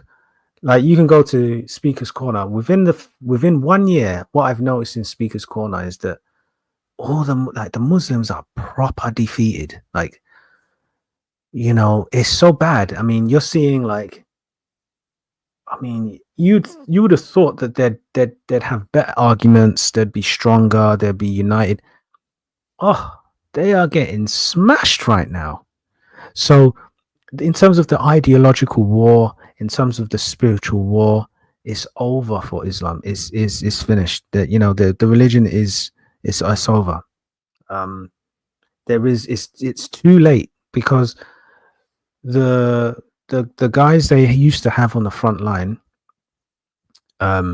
they realize the weight is heavy now. There is the Christians have woken up a little bit. We still need to wake more people up. We still need to wake people up. But listen, oh my gosh, you've got Muslims that were well known, they were quite established. They've walked away from Speaker's Corner now. They're done. They're done. It's too much, because the arguments are too strong. They can feel the change. They can feel that something is happening, and the success they think they have or thought they had is not the same. It really is not the same. And people, they would give out flyers and people are not taking it anymore. They've got a whole desk of Bibles, Qurans, and nobody's taking it anymore. So lots is happening, and and it is what it is. The guys they used to have the front line, some of these guys you will see on social media, they don't debate the experienced people. They are when I say to you, the biggest chickens. I can't believe this. Sometimes I just look at them. I'm like, how is it that people giving donations to you? You're not. There's nothing warrior like about you. There's nothing about you that is forward thinking, or there's nothing about you that is actually engaging with the with the people with the best arguments. It's not like you're even interested to compete with the best, so to speak. Obviously that's not what we try to do, compete, but Speaker's Corner is a battleground. It is a battleground, and they don't want any smoke. If an experienced Christian, for example, if I went up to some of the most well-known speakers that that are Muslim, and I went up to them to try and debate them, what the odds of them actually agreeing a debate is not high. It's not high, because they don't want to know the truth. In a way, they don't want to know the truth, but also they don't want to appear to lose. They don't want that at all. They want this kind of squeaky clean. So they work with each other. All the social media Muslims, they work together, and they will for the same little debate between a random Christian who's maybe just new to Speaker's Corner, who's just a visitor. They'll target him, and then they'll try and embarrass him, and then they'll use all of the social media channels that are recording him, that's why you should never let them record you, but they're recording him. They'll like send it to like, they'll send it online, 7 different channels with 7 different humiliating editing of the actual debate, basically saying this Christian lost, this Christian got scorched, this Christian got slam dunked, this Christian got cooked. You know, they will say so much to try to embarrass the Christian. I mean, they've got like how many cameras, okay, for one Christian who they've just randomly targeted. And the Christian, you might not even know, he's just thinking that they're going to have a nice conversation. They have no idea, right? They're going to embarrass that Christian. And this is part of the ideological war. They couldn't be asked to do jihad. Yeah. They couldn't be asked to exchange their life in battle. So they want to do dawah, okay, and kill the Christian intellectually. That's what they want to do. 100%. Mark my words. So when you start talking to a Muslim, like I was talking to, like you've seen me maybe talk to Muslims, you have to be realistic, because they're not going to talk to you like you are, you know, like you are their neighbor. They're going to talk to you like you are kuffar or kafir, like they say. You are unbeliever. You are a monkey. You are an ape. You are despised. You are rejected. Yeah.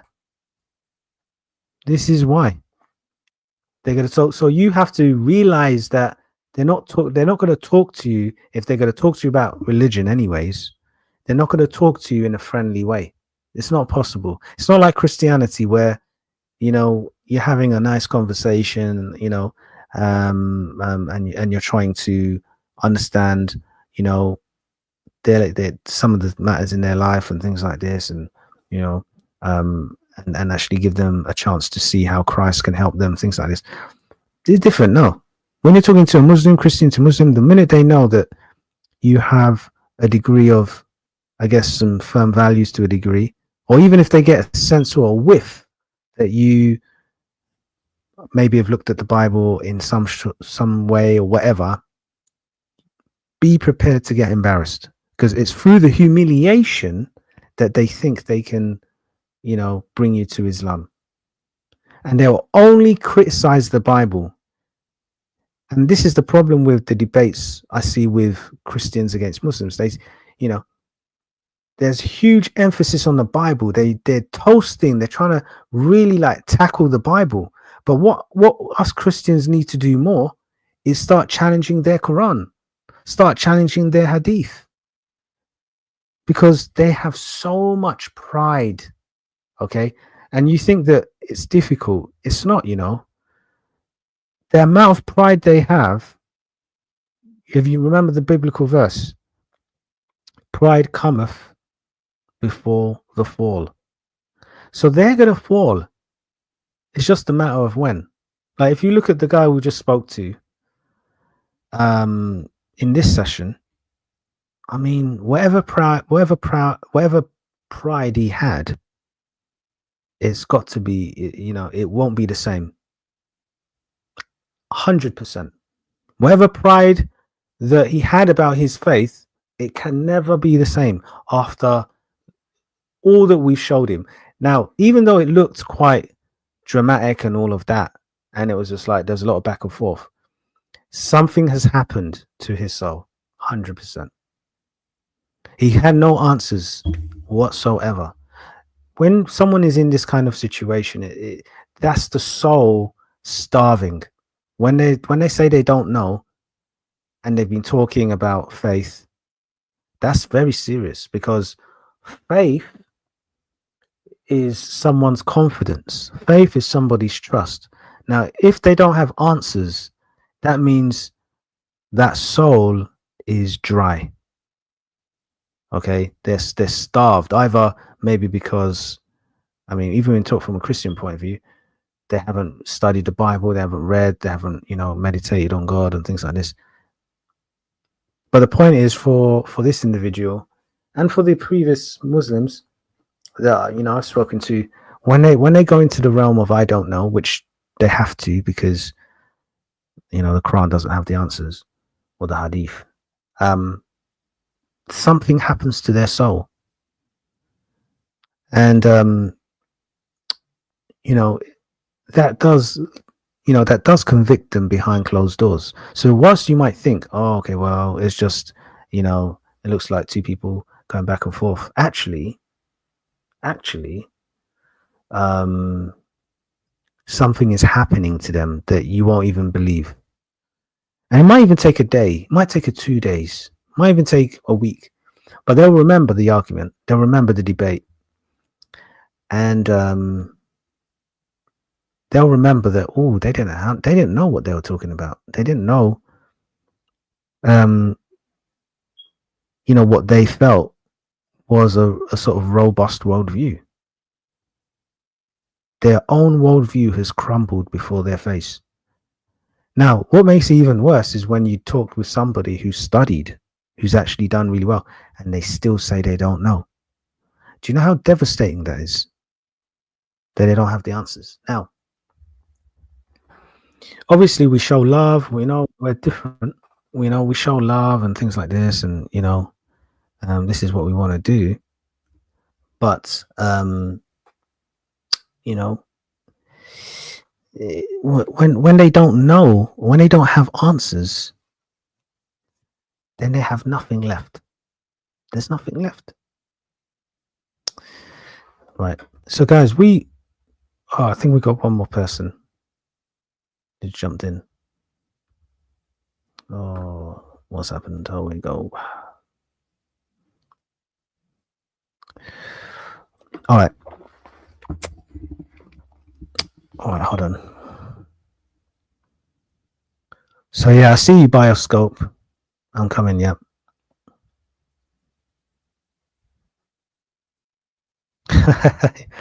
I'm okay.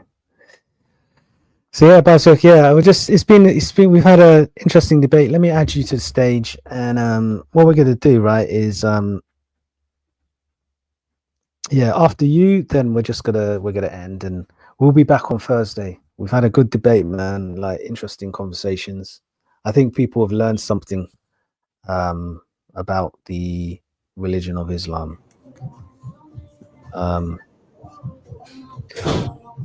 So, hey, what's up, man? I mean, are you 7 hours? I mean, don't you get tired? Come on, man. You're not gonna get any reward from that. And this is just illusion. God is here, he's gonna pay me something. Or you might try to build Bioscope, you still don't know where you're gonna go when you die, man. listen.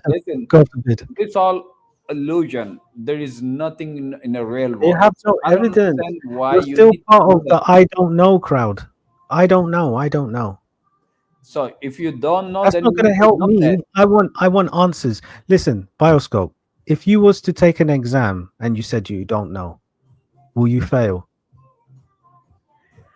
So at least Bioscope, if you don't believe in God and you don't know the beginning of all things, then you failed the exam. And so what exam? You'll get a U. You don't have any evidence of that. You'll get a U, an F, a big F in the exam. You don't have any evidence of that. Come on, man. Well, you get an F.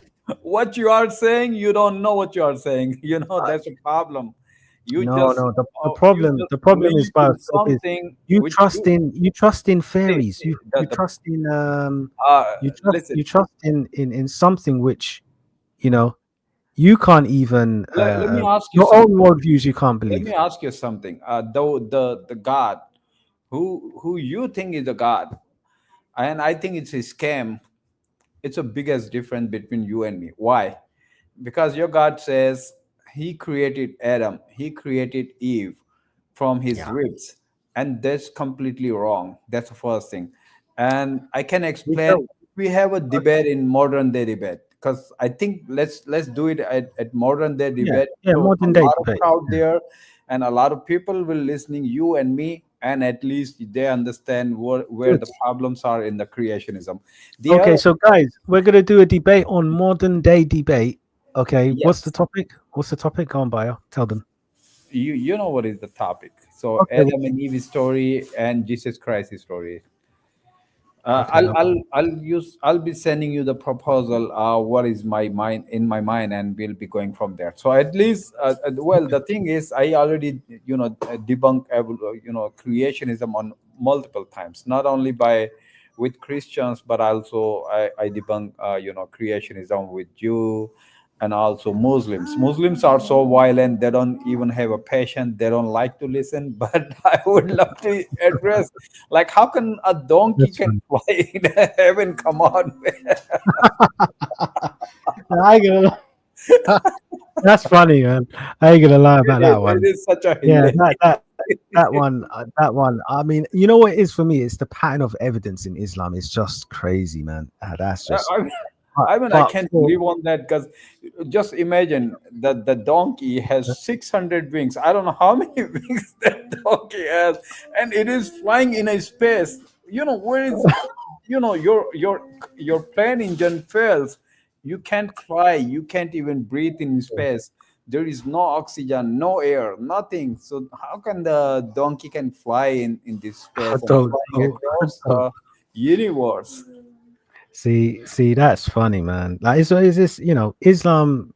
Look, Muhammad, he's not stable. That's the thing. Muhammad wasn't stable when he received the Every prophet revelation. is like that. He tried to commit Do you suicide. I think mean, Jesus was a the stable kind of prophet? mind that would absorb all that information, it's too much for him. He was going through a lot at the time.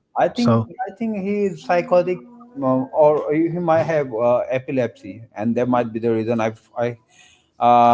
I've read some of hadiths. It says that he was snorting when he falls asleep, and then he is like getting the Quranic words is descending by his, when he fall asleep or when he pass out. So he's making sort of noises like a camel child, and then that's where he's getting the word. The other thing, I mean, the God. Just it's imagine if crazy. there is a God, then why he needs to focus on one person and his personal life? The God, he needs to go and say, hey, Muhammad, wives, you gotta be careful. God can give you a replacement and give him a better wives. Or why the God is gonna say, hey, Muhammad, followers, you shouldn't be going to entering to Muhammad house until or unless the food is ready. When you finish your meal, you gotta leave right away. I mean, that's a human discussion. It doesn't look like it's from Allah or it's from a God. So that's why I really truly believe that Islam is totally fabricated or invented religion by Muhammad, similar Oh, to Jesus Christ, like Jesus Christ born without seeing a male, like it, it's Virgin it's Mary. Where it's did she get impossible. the Y chromosome? Is it? Yeah, but what about the virgin birth of the universe? No, listen, you are talking about human being. Ah, You are talking about human being. How no, come no. you are Virgin giving, birth of the universe. Is that the what you believe? listen, Do you listen. believe in the virgin birth of the Universe is universe? virgin. Are you saying universe is virgin? Virgin birth? No, no. But you believe you're. If you I see, mean, you can't it's say, kind of oh, hilarious. We you are can't say, doing the oh, same. how can the virgin birth be scientific? How can the No, virgin birth listen. be a fact? Can you What provide about me the a virgin single birth of the evidence universe? which can prove How did that it this is begin? Bio, okay. the female No, can give let's a be honest. Bio, let's be honest. Be honest. okay. How did the universe begin? Oh, it begins from some point, but we don't know exactly what it is. It could be a big See, bang. It could you're be a part of the I multiverse. don't know crew. You know what? You So know what? there, I'm gonna make is, some shirts. Yeah. there is a lot of No, no, hypotheses hold on, hold on. behind that. I'm gonna make some They shirts. won't Yeah. prove the Jesus Christ And I'm birth. gonna call it My question I about don't Jesus Christ know. The birth, brand is gonna be called I don't know. because the Make, science is giving me the right direction. make sure you So buy it. if the female is not gonna get the Y chromosome, she can't give a birth of a male. Yeah, It's but God is clear. an It's a editor. He's an period editor. over there. So this is God is an completely editor. false. God is an editor. He's a creator. What's the problem? Well, your interpretation similar to the Muslims. Donkey can No, fly. it's impossible. It's Can impossible. fly. Muhammad can, split the It's moon. impossible. And what is your problem in They there? believe in what you believe. They believe in evolution. They believe in the Big Bang. You They believe in the don't Big believe Bang. in evolution. They are similar your brother, like your No, the no, no, no, no, no. They believe. They don't have a theory for how long. So, for example, that one day could represent thousands of years, but they subscribe to doesn't evolution. require, it doesn't written in Quran. It is specifically talking about human days. Even Hadith is going further, and it's verifying those days: All right. Monday, Tuesday, Do you know Wednesday. what? Do you know why there's a link? Because of the Big Bang. So they believe in the Big Bang. They are believing in fairy tale. And listen, Oh, they believe what you believe. They're on your side, not my side. no, I never say I believe in Big Bang. What I say, Big Uh Bang is oh. hypothesis. It's a mathematical model. That's all about it. So Okay, so you then, can say so what happened to space? fact, How did but space let's assume Big Bang is a see? fact. Can I just say, because I'm right now, criticizing Quran, not you, but you gotta listen. So you learn something from me, so you can talk to them. Yeah, Listen. but you said something about um Jesus. No, we'll discuss that later. Let me just finish this one first, because it looks like it is interesting. So listen, when if you take, even though Big Bang as a fact, Yeah. still Quran is wrong. Why? Because in some verses Quran says Allah created earth and heaven in 6 days, where the days came without the light. Just remember these things. 6 days, where the days come without a light, there should be a light in order to have a day. And he Mm. created, earth in 2 days. And then he towards to the sky, and the sky was, cloud. It was dust. It was just a cloud. Mm. It was just a smoke. It wasn't form. So in order to understand the Big Bang theory, it's still not compatible with the modern science, and with the Big Bang theory. So still it's not correct, because 2 days he created the earth, then he created the sun, and there is, certain amount of time he's creating something. But Big Bang theory is talking about singularity. From the singularity, things are coming little by little, and our solar system created at the same time, like the sun and the earth created on the same time. But there was a tear, strike onto our planet, and that's where the moon formation happened.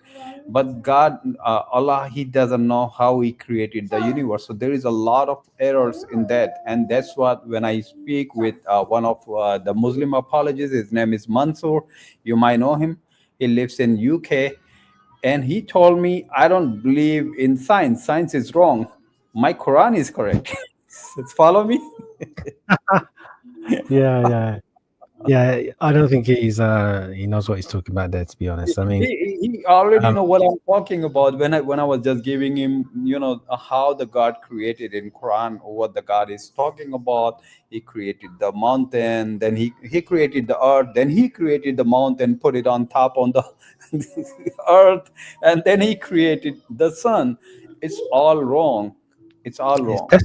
see, when you see people talking like this, is they're desperate, you know. It is. So yeah, they don't have, they don't have for example, science that substantiates what they're making, what the claims they're making. Just like, for example, the sun that sits in a muddy puddle. Yeah. That's what it says in the Hadith. That the Even though sun, in Quran, even though in it's Quran, in the Quran. Yeah, in the Quran. Sorry, yeah, the sun rests in a muddy puddle. in a murky water, and when the sun set in a murky water, it cooled I down. mean, how does the sun rest in a murky water or muddy puddle? How? How does that happen? The sun. And Wow. The sun you know, that's in space, not on Earth. So And there is hadith. It says where Muhammad, he is asking his follower, his Sahabi, do you know where the sun set or where the sun goes? And he says, Allah and His Messenger, He knows. And he said, it goes and until it goes to the throne of Allah, and then prostrate there, then asking permission to rise.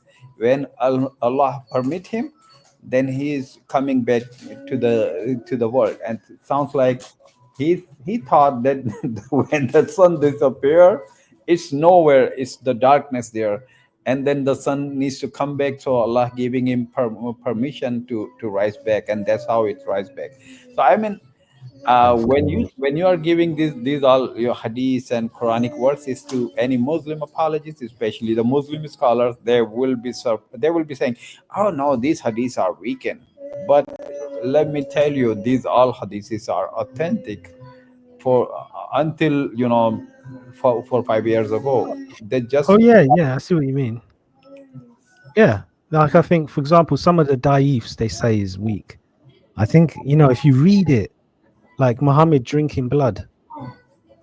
I mean, wow. I mean, that's shocking. Yeah, man, it's bad. this guy Muhammad, do you know how he dies? He dies Yeah. and suffer from the disease, and he was badly sick, and he was praying to God, Allah, just give me cure. And then he said, angel come to me and pray for me. But he dead, and his death was so painful. So Mm. if he was a prophet of God, he shouldn't be die with a lot of pain. He shouldn't have any issue with that. Well, yeah, his issue was he said some things and contradicted himself. So he said, for example, that a false prophet, that what would happen is if it would be that basically their aorta will burst if they're a false prophet. And how he died was crazy. He died the same way he prophesied a false prophet would die. And then what killed it as well was that he said that if you eat I think it's called anjwa dates, some sort of dates, Ajwa right? dead. Ajwa. That's Ajwa. Sorry, ajwa dates. If Yeah. you eat ajwa dates in the day, okay, then poison and magic will not affect you in the evening. So as long as you eat ajwa dates, poison and magic will not affect you. How did he die? He died by poison. What was he afflicted by? Black magic. So I mean, you can't make it up. I mean, come on. Yeah, there is a lot of things the Muslim needs to consider. And then they need to double think about their own religion or any religion. So that's how we can bring up the rationality. I'm a rational person. I can take anything is really a fact or makes sense to me, but I don't take anything like unscientific or irrational. I wouldn't take it. So that's why what I found on each religion, every religion is false, because the God, he doesn't know how he created the universe. God, he knows nothing about how the human being created. Everything is wrong, wrong, wrong, wrong. It can be a God. Yeah, the thing is with atheism. This is the thing. It's a religion as well. It's just No, disorganized. listen. No, Atheism, it is. It is. I explain It's a religion. Come on, I No, explain. I know what you're saying. You're talking about traditional religion, but atheism is a religion in itself. No, It's just the no. only difference Okay, is that prove it's me. disorganized. Prove It's it. disorganized. Prove. Yeah, we know, because, for example, if you do your research into the humanist movement, which is atheism, right? Which is atheism. They have humanist temples. Are you aware of this? There is no temple whatsoever. You are saying it is completely Well, false. you Google it. Go and look into it. I know, because I'm aware of this I kind of don't stuff. listen. I'm But what I'm trying to say to you is that if you look at how they even organize themselves, it's purposely disorganized. So it's not like they have hymn books and things like this. It's all sort of they have a talk. They have someone they will talk, and as part of the service, you know, it's kind of like whatever goes in a way. So um, they might be a bit more spontaneous and things like this. So there isn't any sort of structure. They're not formalized. So you're not going to find, for example, the same way we have a Church of England schools. Yeah, that's Them, yeah. they don't want it formalized in any way. So even though you can make out and Because give a it's not case, a religion. See, that's the biggest but part. atheism is a religion. It's a belief No, system. It's what you believe. It's what you have what you confidence and trust says in. it is wrong. So Explain no, you. no, your religion is serving yourself. That's your religion. You That's are, your assumption. you are, no, That's that's your it. It's assumption. simple. Who do you worship? Yourself, innit? I worship nobody. No. No, I Who do you, worship nobody. And I only believe in reality. If listen. something you give me a You fact, know, I trust that. Yes, horoscope. I can see that. Horoscope. Who do you prioritize? That's what Like worship is. if you say H2O, I can see that, yeah, there is a water. I can see that and I trust on that. I believe that. But if you say fairy tale, I wouldn't believe that. It So, doesn't matter. I mean, and it doesn't matter. if the science Where are change, you going to go when you die? You don't have the answers to the biggest question, listen. If basic the question. science change, I will change my position. I will say no. I thought this is correct, but since the science says now it is incorrect and this is correct, I will take that. But the problem with the religion, you can't say no. This is wrong now, and now we have to follow this one, because All that right. in this way your building collapse, and that's the biggest Okay. problem. Between Remember we spoke about transgenderism. Yeah, I told you about that. Okay, so yeah, I remember you saying basically that you don't have a problem, the parents don't have a problem. But my question is, right now, if you from 2 years old, right, they just got this ability to talk and and actually engage, and what they tell you is that they want to be a girl, even though they're a boy. Should that kid go through, if the parents are willing, with the transition to be a girl, even Well, though my position, if you are asking about my son or my daughter, what I will be saying, no, that I would have to wait for my son. He needs to decide whether he wants to be a male or he wants to be female. So maybe I can take him for the surgery. But some people, if they are taking decision for their children, this is up to them. I don't have to be worried about that. I don't have to tell them why you are doing that. I'm not here to dictate anybody. yeah, no, but this is the problem. The issue that you've got is you are hiding from whether it's right or wrong. You're hiding. You know, you got to be a man. Where am I In hiding? a way, you've got to be a man about the situation and confront it and say, look, yep, 100% it's wrong because the child is too young. He doesn't even have the ability to reason. You're not even saying that. You're not even showing any empathy or compassion towards this little 2-year-old. If you can't even show compassion to a 2-year-old, how are you going to show compassion to somebody who's older? The most vulnerable in society, there's no moral framework, no moral adjustment, no moral alignment, nothing for this child. Child is left useless. Let's say the child doesn't know. Obviously, the child's 2 years old. He saying he wants to transition. So effectively, the fact that his statement has even been acknowledged as serious is extremely concerning. Extremely concerning because now it's a recipe for culture, especially if atheism was any stronger, of children growing up super fast, and it don't sit right and it don't make sense. And I don't even think that you would like that to happen to you. You're a child. Now your dad put you into a woman's dress just because you said you want to be a girl. You weren't serious, but because of this ability of making you grow up too Uh, quickly. you No, talk but a lot. can you see how your no, but No, can you see how that your that's worldview doesn't listen. have answers? You see, Are you gonna stop whoever is decided to have a surgery for his son? Are you gonna stop? Are you gonna be there and holding? Hey, hold on! Don't do that. even though you don't know him, and you are gonna dictate him that no, don't do that. It's not right. Is that you are saying? I'm not saying I'm going to hold them. I'm going to make it clear that it's wrong. You're not saying it's wrong. You're saying it's up to Who them. you are to telling them? I mean, it's a free country. If somebody wants to do that, who you are to have them not to do it? And the other thing, Well, so we shouldn't speak uh, up for the vulnerable. yeah, Ain't the that other interesting? thing, morality. When you This is the talk about problem with society. morality, do you think it is coming from the religion? The religion, even though is not teaching you the humanity, they are telling you if you are not believer, you are infidel, and you should be punishable, and the God is gonna put you in a hellfire. That's the religion. So there is no priority of humanity. So I don't know what you are talking about. Yeah, maybe. But look, So Bio, we've got this debate, right? Coming, and I think it's going to be very interesting.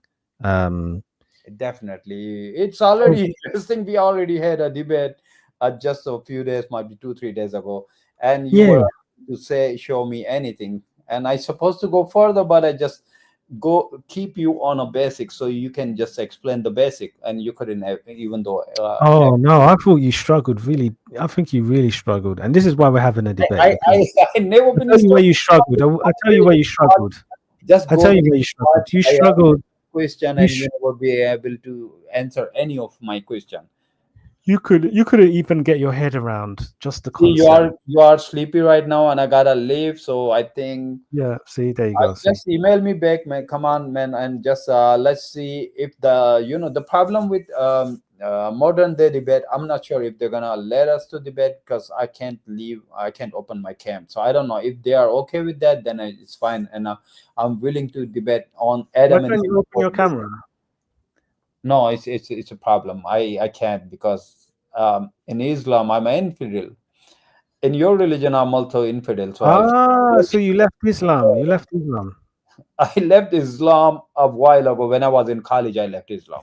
So it's So 20 you was years. a former Muslim. Okay, no problem. Yeah, So but that's the thing. For you to become a Christian, right? That's going to take the providence of God. That's going to be like a if Jesus. you give me the, you know what happened? Let me just tell you. In a hospital, and not only just a hospital, other places also, I've seen well educated people, they doctor, they are pastors, they're and when I was just talking to them, they were unable to provide anything, but what they were saying that you come to prepare and we are not prepared, that's why we can't convince you on for anything. So that's a problem because nobody is able to convince me until or unless I find something, and I find something in science that's Oh, God will do it. It's not for any man to do it. It's God will do it, and you have to be intellectually honest yourself. If you're not honest, forget about it. You just got to be in your own vacuum. So you got to be intellectually honest. That's the key. Otherwise, you're just going to be, the purpose of life. You're not even going to know what your destiny is. You're not going to know, and you're just going to be like, well, suicide is not a problem. It's not good. There is everyone has a destiny, everyone has a purpose, listen. and you don't know Religion what that is. is But another way to suicide. You just well, yeah. surrender your all freedom to that religion, and if you are just have to follow that, and they are giving you the wrong direction, you gotta kill him, you gotta do that, you gotta do that. Man, come on, man. This is all man-made religions, and they are giving those direction. If I don't agree with your ideology, you will get mad and you say, "My God is mad," but actually you are mad, and you want me to die. And this is how the religions are giving us the wrong directions. okay. Well, what date are we saying we're having this debate again? What's the date? Do you remember what date the debate is going to be? So, if you are planning to have a debate with me, especially at modern day debate, I would be saying Sunday. Sunday. I think you need to give them much more time. Like I said, alternatively, we could do it on our channel. Just send them email and tell them that you are willing to debate with me, and but you need to set up a time on Sunday, whatever the Sunday works for them. Then we go from there. Okay, And so tell plan. them- Okay, and so that's plan. creation. So that's plan. No problem. So that's plan A. So if we look at plan B, that would be probably my channel. What I can do to make it fair. I won't. On your channel, you don't have too many viewers, and No, it doesn't matter. It's not about, the viewers. I mean, I think modern day it's not really a. for you and for me. So I just started, and you started right before me. So maybe we can have. Why do you care about like so many viewers? Anyway, I think the key is So, okay, let me just finish. So, the plan B is of if obviously if you consent is obviously this channel, and we can spend time obviously putting the message out there, XYZ, and yeah, and then just go from there. But if you're gonna make it about viewers, you already lost the debate, mate. Oh, that's what you are assuming right now. But let's just wait and see. Maybe you are right, maybe you are wrong. So we don't know. Let's Okay. Yeah, all we'll I'll studies message modern day better debate. than that. Yeah, no worries. I'll message modern day debate. No problem. Yeah, I'll do that, and we'll see. Yeah, we'll see what they have. It's gonna be. I've done it before. I've had a guy, Ijaz, from EF Dawa. What a chicken! What a chicken! I was supposed to debate, and he ran away. Yesterday, what happened? I was with Dawa channel. Do you know Dawa channel? Dawa Wise. I was just there, and they kicked me out because they were unable to provide me the evidence of Adam and Eve. And initially, they said, the science is wrong. The small population can give a rise, and the science is wrong. And I said, what the heck? How can you say that there is a documentation and there is 100 of evidences that this is not gonna be okay for those species if they are in a small population? They kicked me out, and they said, no, we don't mean that Adam was the first human being, but Adam was one of them. So they are simply understanding that they can't prove that. So there That's why might be a position as well. Yeah, that's why they believe in evolution and stuff. Yeah, they don't have a strong. It don't make sense. Their whole creation narrative. It's one of the big issues with Islam. Actually, there's a whole big problem with the beginning. They believe in a Big Bang as well. But yeah, the fact they're kicking you out shows insecurity, man. Yeah, So, some Muslims, especially some Muslim scholars, they are coming to realize that this is not a fact, but it's hypothesis. But a lot of people, they still believe in Big Bang, and they are trying to prove by their Quranic verses that this is written in my Quran.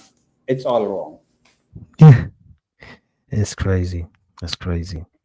All right, I gotta go, buddy, and be Okay. ready for your email then.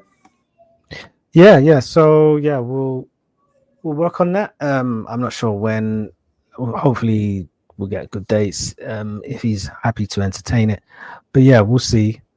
I think he might. I'm thinking about whether he's done a debate with the camera off. So you might want to look into that. Has he done that before? And if he hasn't done it, then you have to start considering plan B or plan C. That's fine. However you want to do it. So if plan B, then it will be on your channel, but please just read my emails and just respond me back, because I want you to promise me you are not gonna interrupt me and you're gonna talk. No. This one I'm saying, Pastor. What I'm saying is there's gonna be a moderator. Rules, I don't want No. give me an hour speech. Just follow the time. No, that's so easy, man. That's so easy. Like if you look at the other debate, have you seen the most recent? Yeah, I trust you. Okay, have you seen the most recent debate I've had? I don't know. I never see any of your debate, but I would have to see that. Okay, yeah. So there's one that I've done recently with a Muslim. Okay, And so there we had a moderator for that one. So that's how it would be. It would be there'll be a moderator. If you have a moderator, will be awesome. I mean, at least he can Yeah, remind me, hey, you don't have to speak now. Your time is over. If you bring the time here on the screen, also will be okay for me. yeah, that's what I'm saying. Yeah, that's one of the things we were supposed to do the other one, but yeah. All right. yes. All right, buddy. All right, buddy. See you then. Thank you. Bye-bye. Yes, yeah. All right, cool. All right. So guys, there's a few things planned, you know, and if anybody does want to debate me about any topic, you know, you're more than welcome you know, to get in touch. And we could look at it. So just write an email to info@godheadtrinity.org.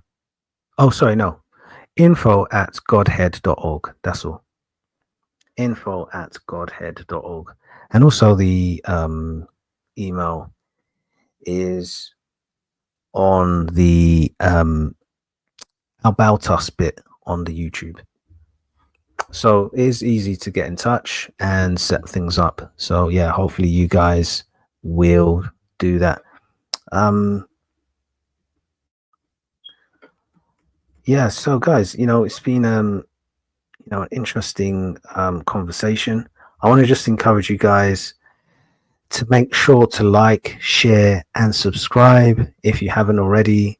That really does help us grow and keeps content like this coming. So you know, if you're kind enough, yeah, hey, I'm just saying it because, you know, we've got some interesting things happening in the next week. So yeah, guys, yeah, stay blessed, stay strong. I'm just gonna close in prayer. Next, we're gonna be back on Thursday. So Thursday 8:30, we'll be back, and we'll be continuing crazy hadiths. Can you imagine part 6? Wow, man, we're crushing it now with these hadiths. We are absolutely going in, and yeah, hopefully you guys are really getting something out of it, because it's just you know, you guys can literally just sit back, relax, and I'll just read the hadiths, and you can see for yourself what these hadiths are all about, what Islam is all about. Right, so yeah, definitely next this Thursday we'll crack on, and we'll probably start on the dot, hopefully. So yeah, guys, thank you for your patience and like sticking all the way through. It's been well, very interesting. I am bit of a roller coaster with some of the guests, and you know, I think everyone's been great, to be fair. But yeah, we got some things planned. You know, keep tuning in. Obviously, if you're subscribed, you'll get a notification. If you're not gonna know. Well, I hope you know, but it's gonna be harder to find out. So yeah, there's no loss by clicking on the subscribe button anyways. So yeah, so we got some debate, well, a few debates planned, hopefully in the pipeline, definitely one, and yeah, we'll see how it all goes. Ooh. All right, so Heavenly Father, we thank you, God, for all you've done. Thank you, Lord, for allowing myself and the viewers to listen into, you know, I guess information that will show us the truth about Islam, and did show us about the truth. I pray, Lord, that we can meditate on some of these things which just highlight just how much of a loving God you are, and how you've expressed your amazing love for us. So as we continue in the week and we come back on Thursday, I just pray that you help us, Lord, to walk uprightly, to walk in confidence, to walk in strength. I pray, Lord, you help us, Lord, to continue to be strong and to walk in spirit and in truth. We thank you for all you've done and all that you're doing in the mighty name of the Lord Jesus Christ of Nazareth. So thank you, Lord, for all you've done, Lord. I just pray, Lord, that if it's evening for some people, if it's morning for some people, I pray, Lord, that you open their hearts, you open their eyes, Lord, and you help them and you bless them. Thank you, Jesus, for everything you've done. In Jesus' name, amen. All right, so so that's all done.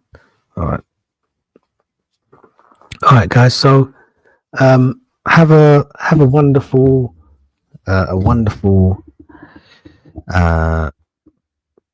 rest of the day, and I'll see you guys on Thursday. Now, if you haven't necessarily given your heart to Jesus, just know that you're loved, and that Jesus does want to have a relationship with you.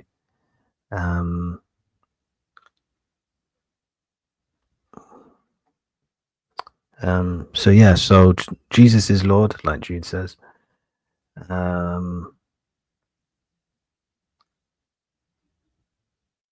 I think we touched on some of these comments. Jesus is Lord, brothers and sisters. Jesus is Lord. So guys, if you haven't given your heart to Christ, there's a little short message at the end of this stream. I just want you to know that you are loved, and that all it takes literally is a confession of prayer. And that could be that is more likely to be the very first step to getting closer to an amazing God that has given us amazing grace. So do stay tuned, and please read the confession, and that's the first step in having a relationship with Jesus. Amen. So I'll see you on Thursday, look forward to catching up again. Stay blessed and speak soon. God bless.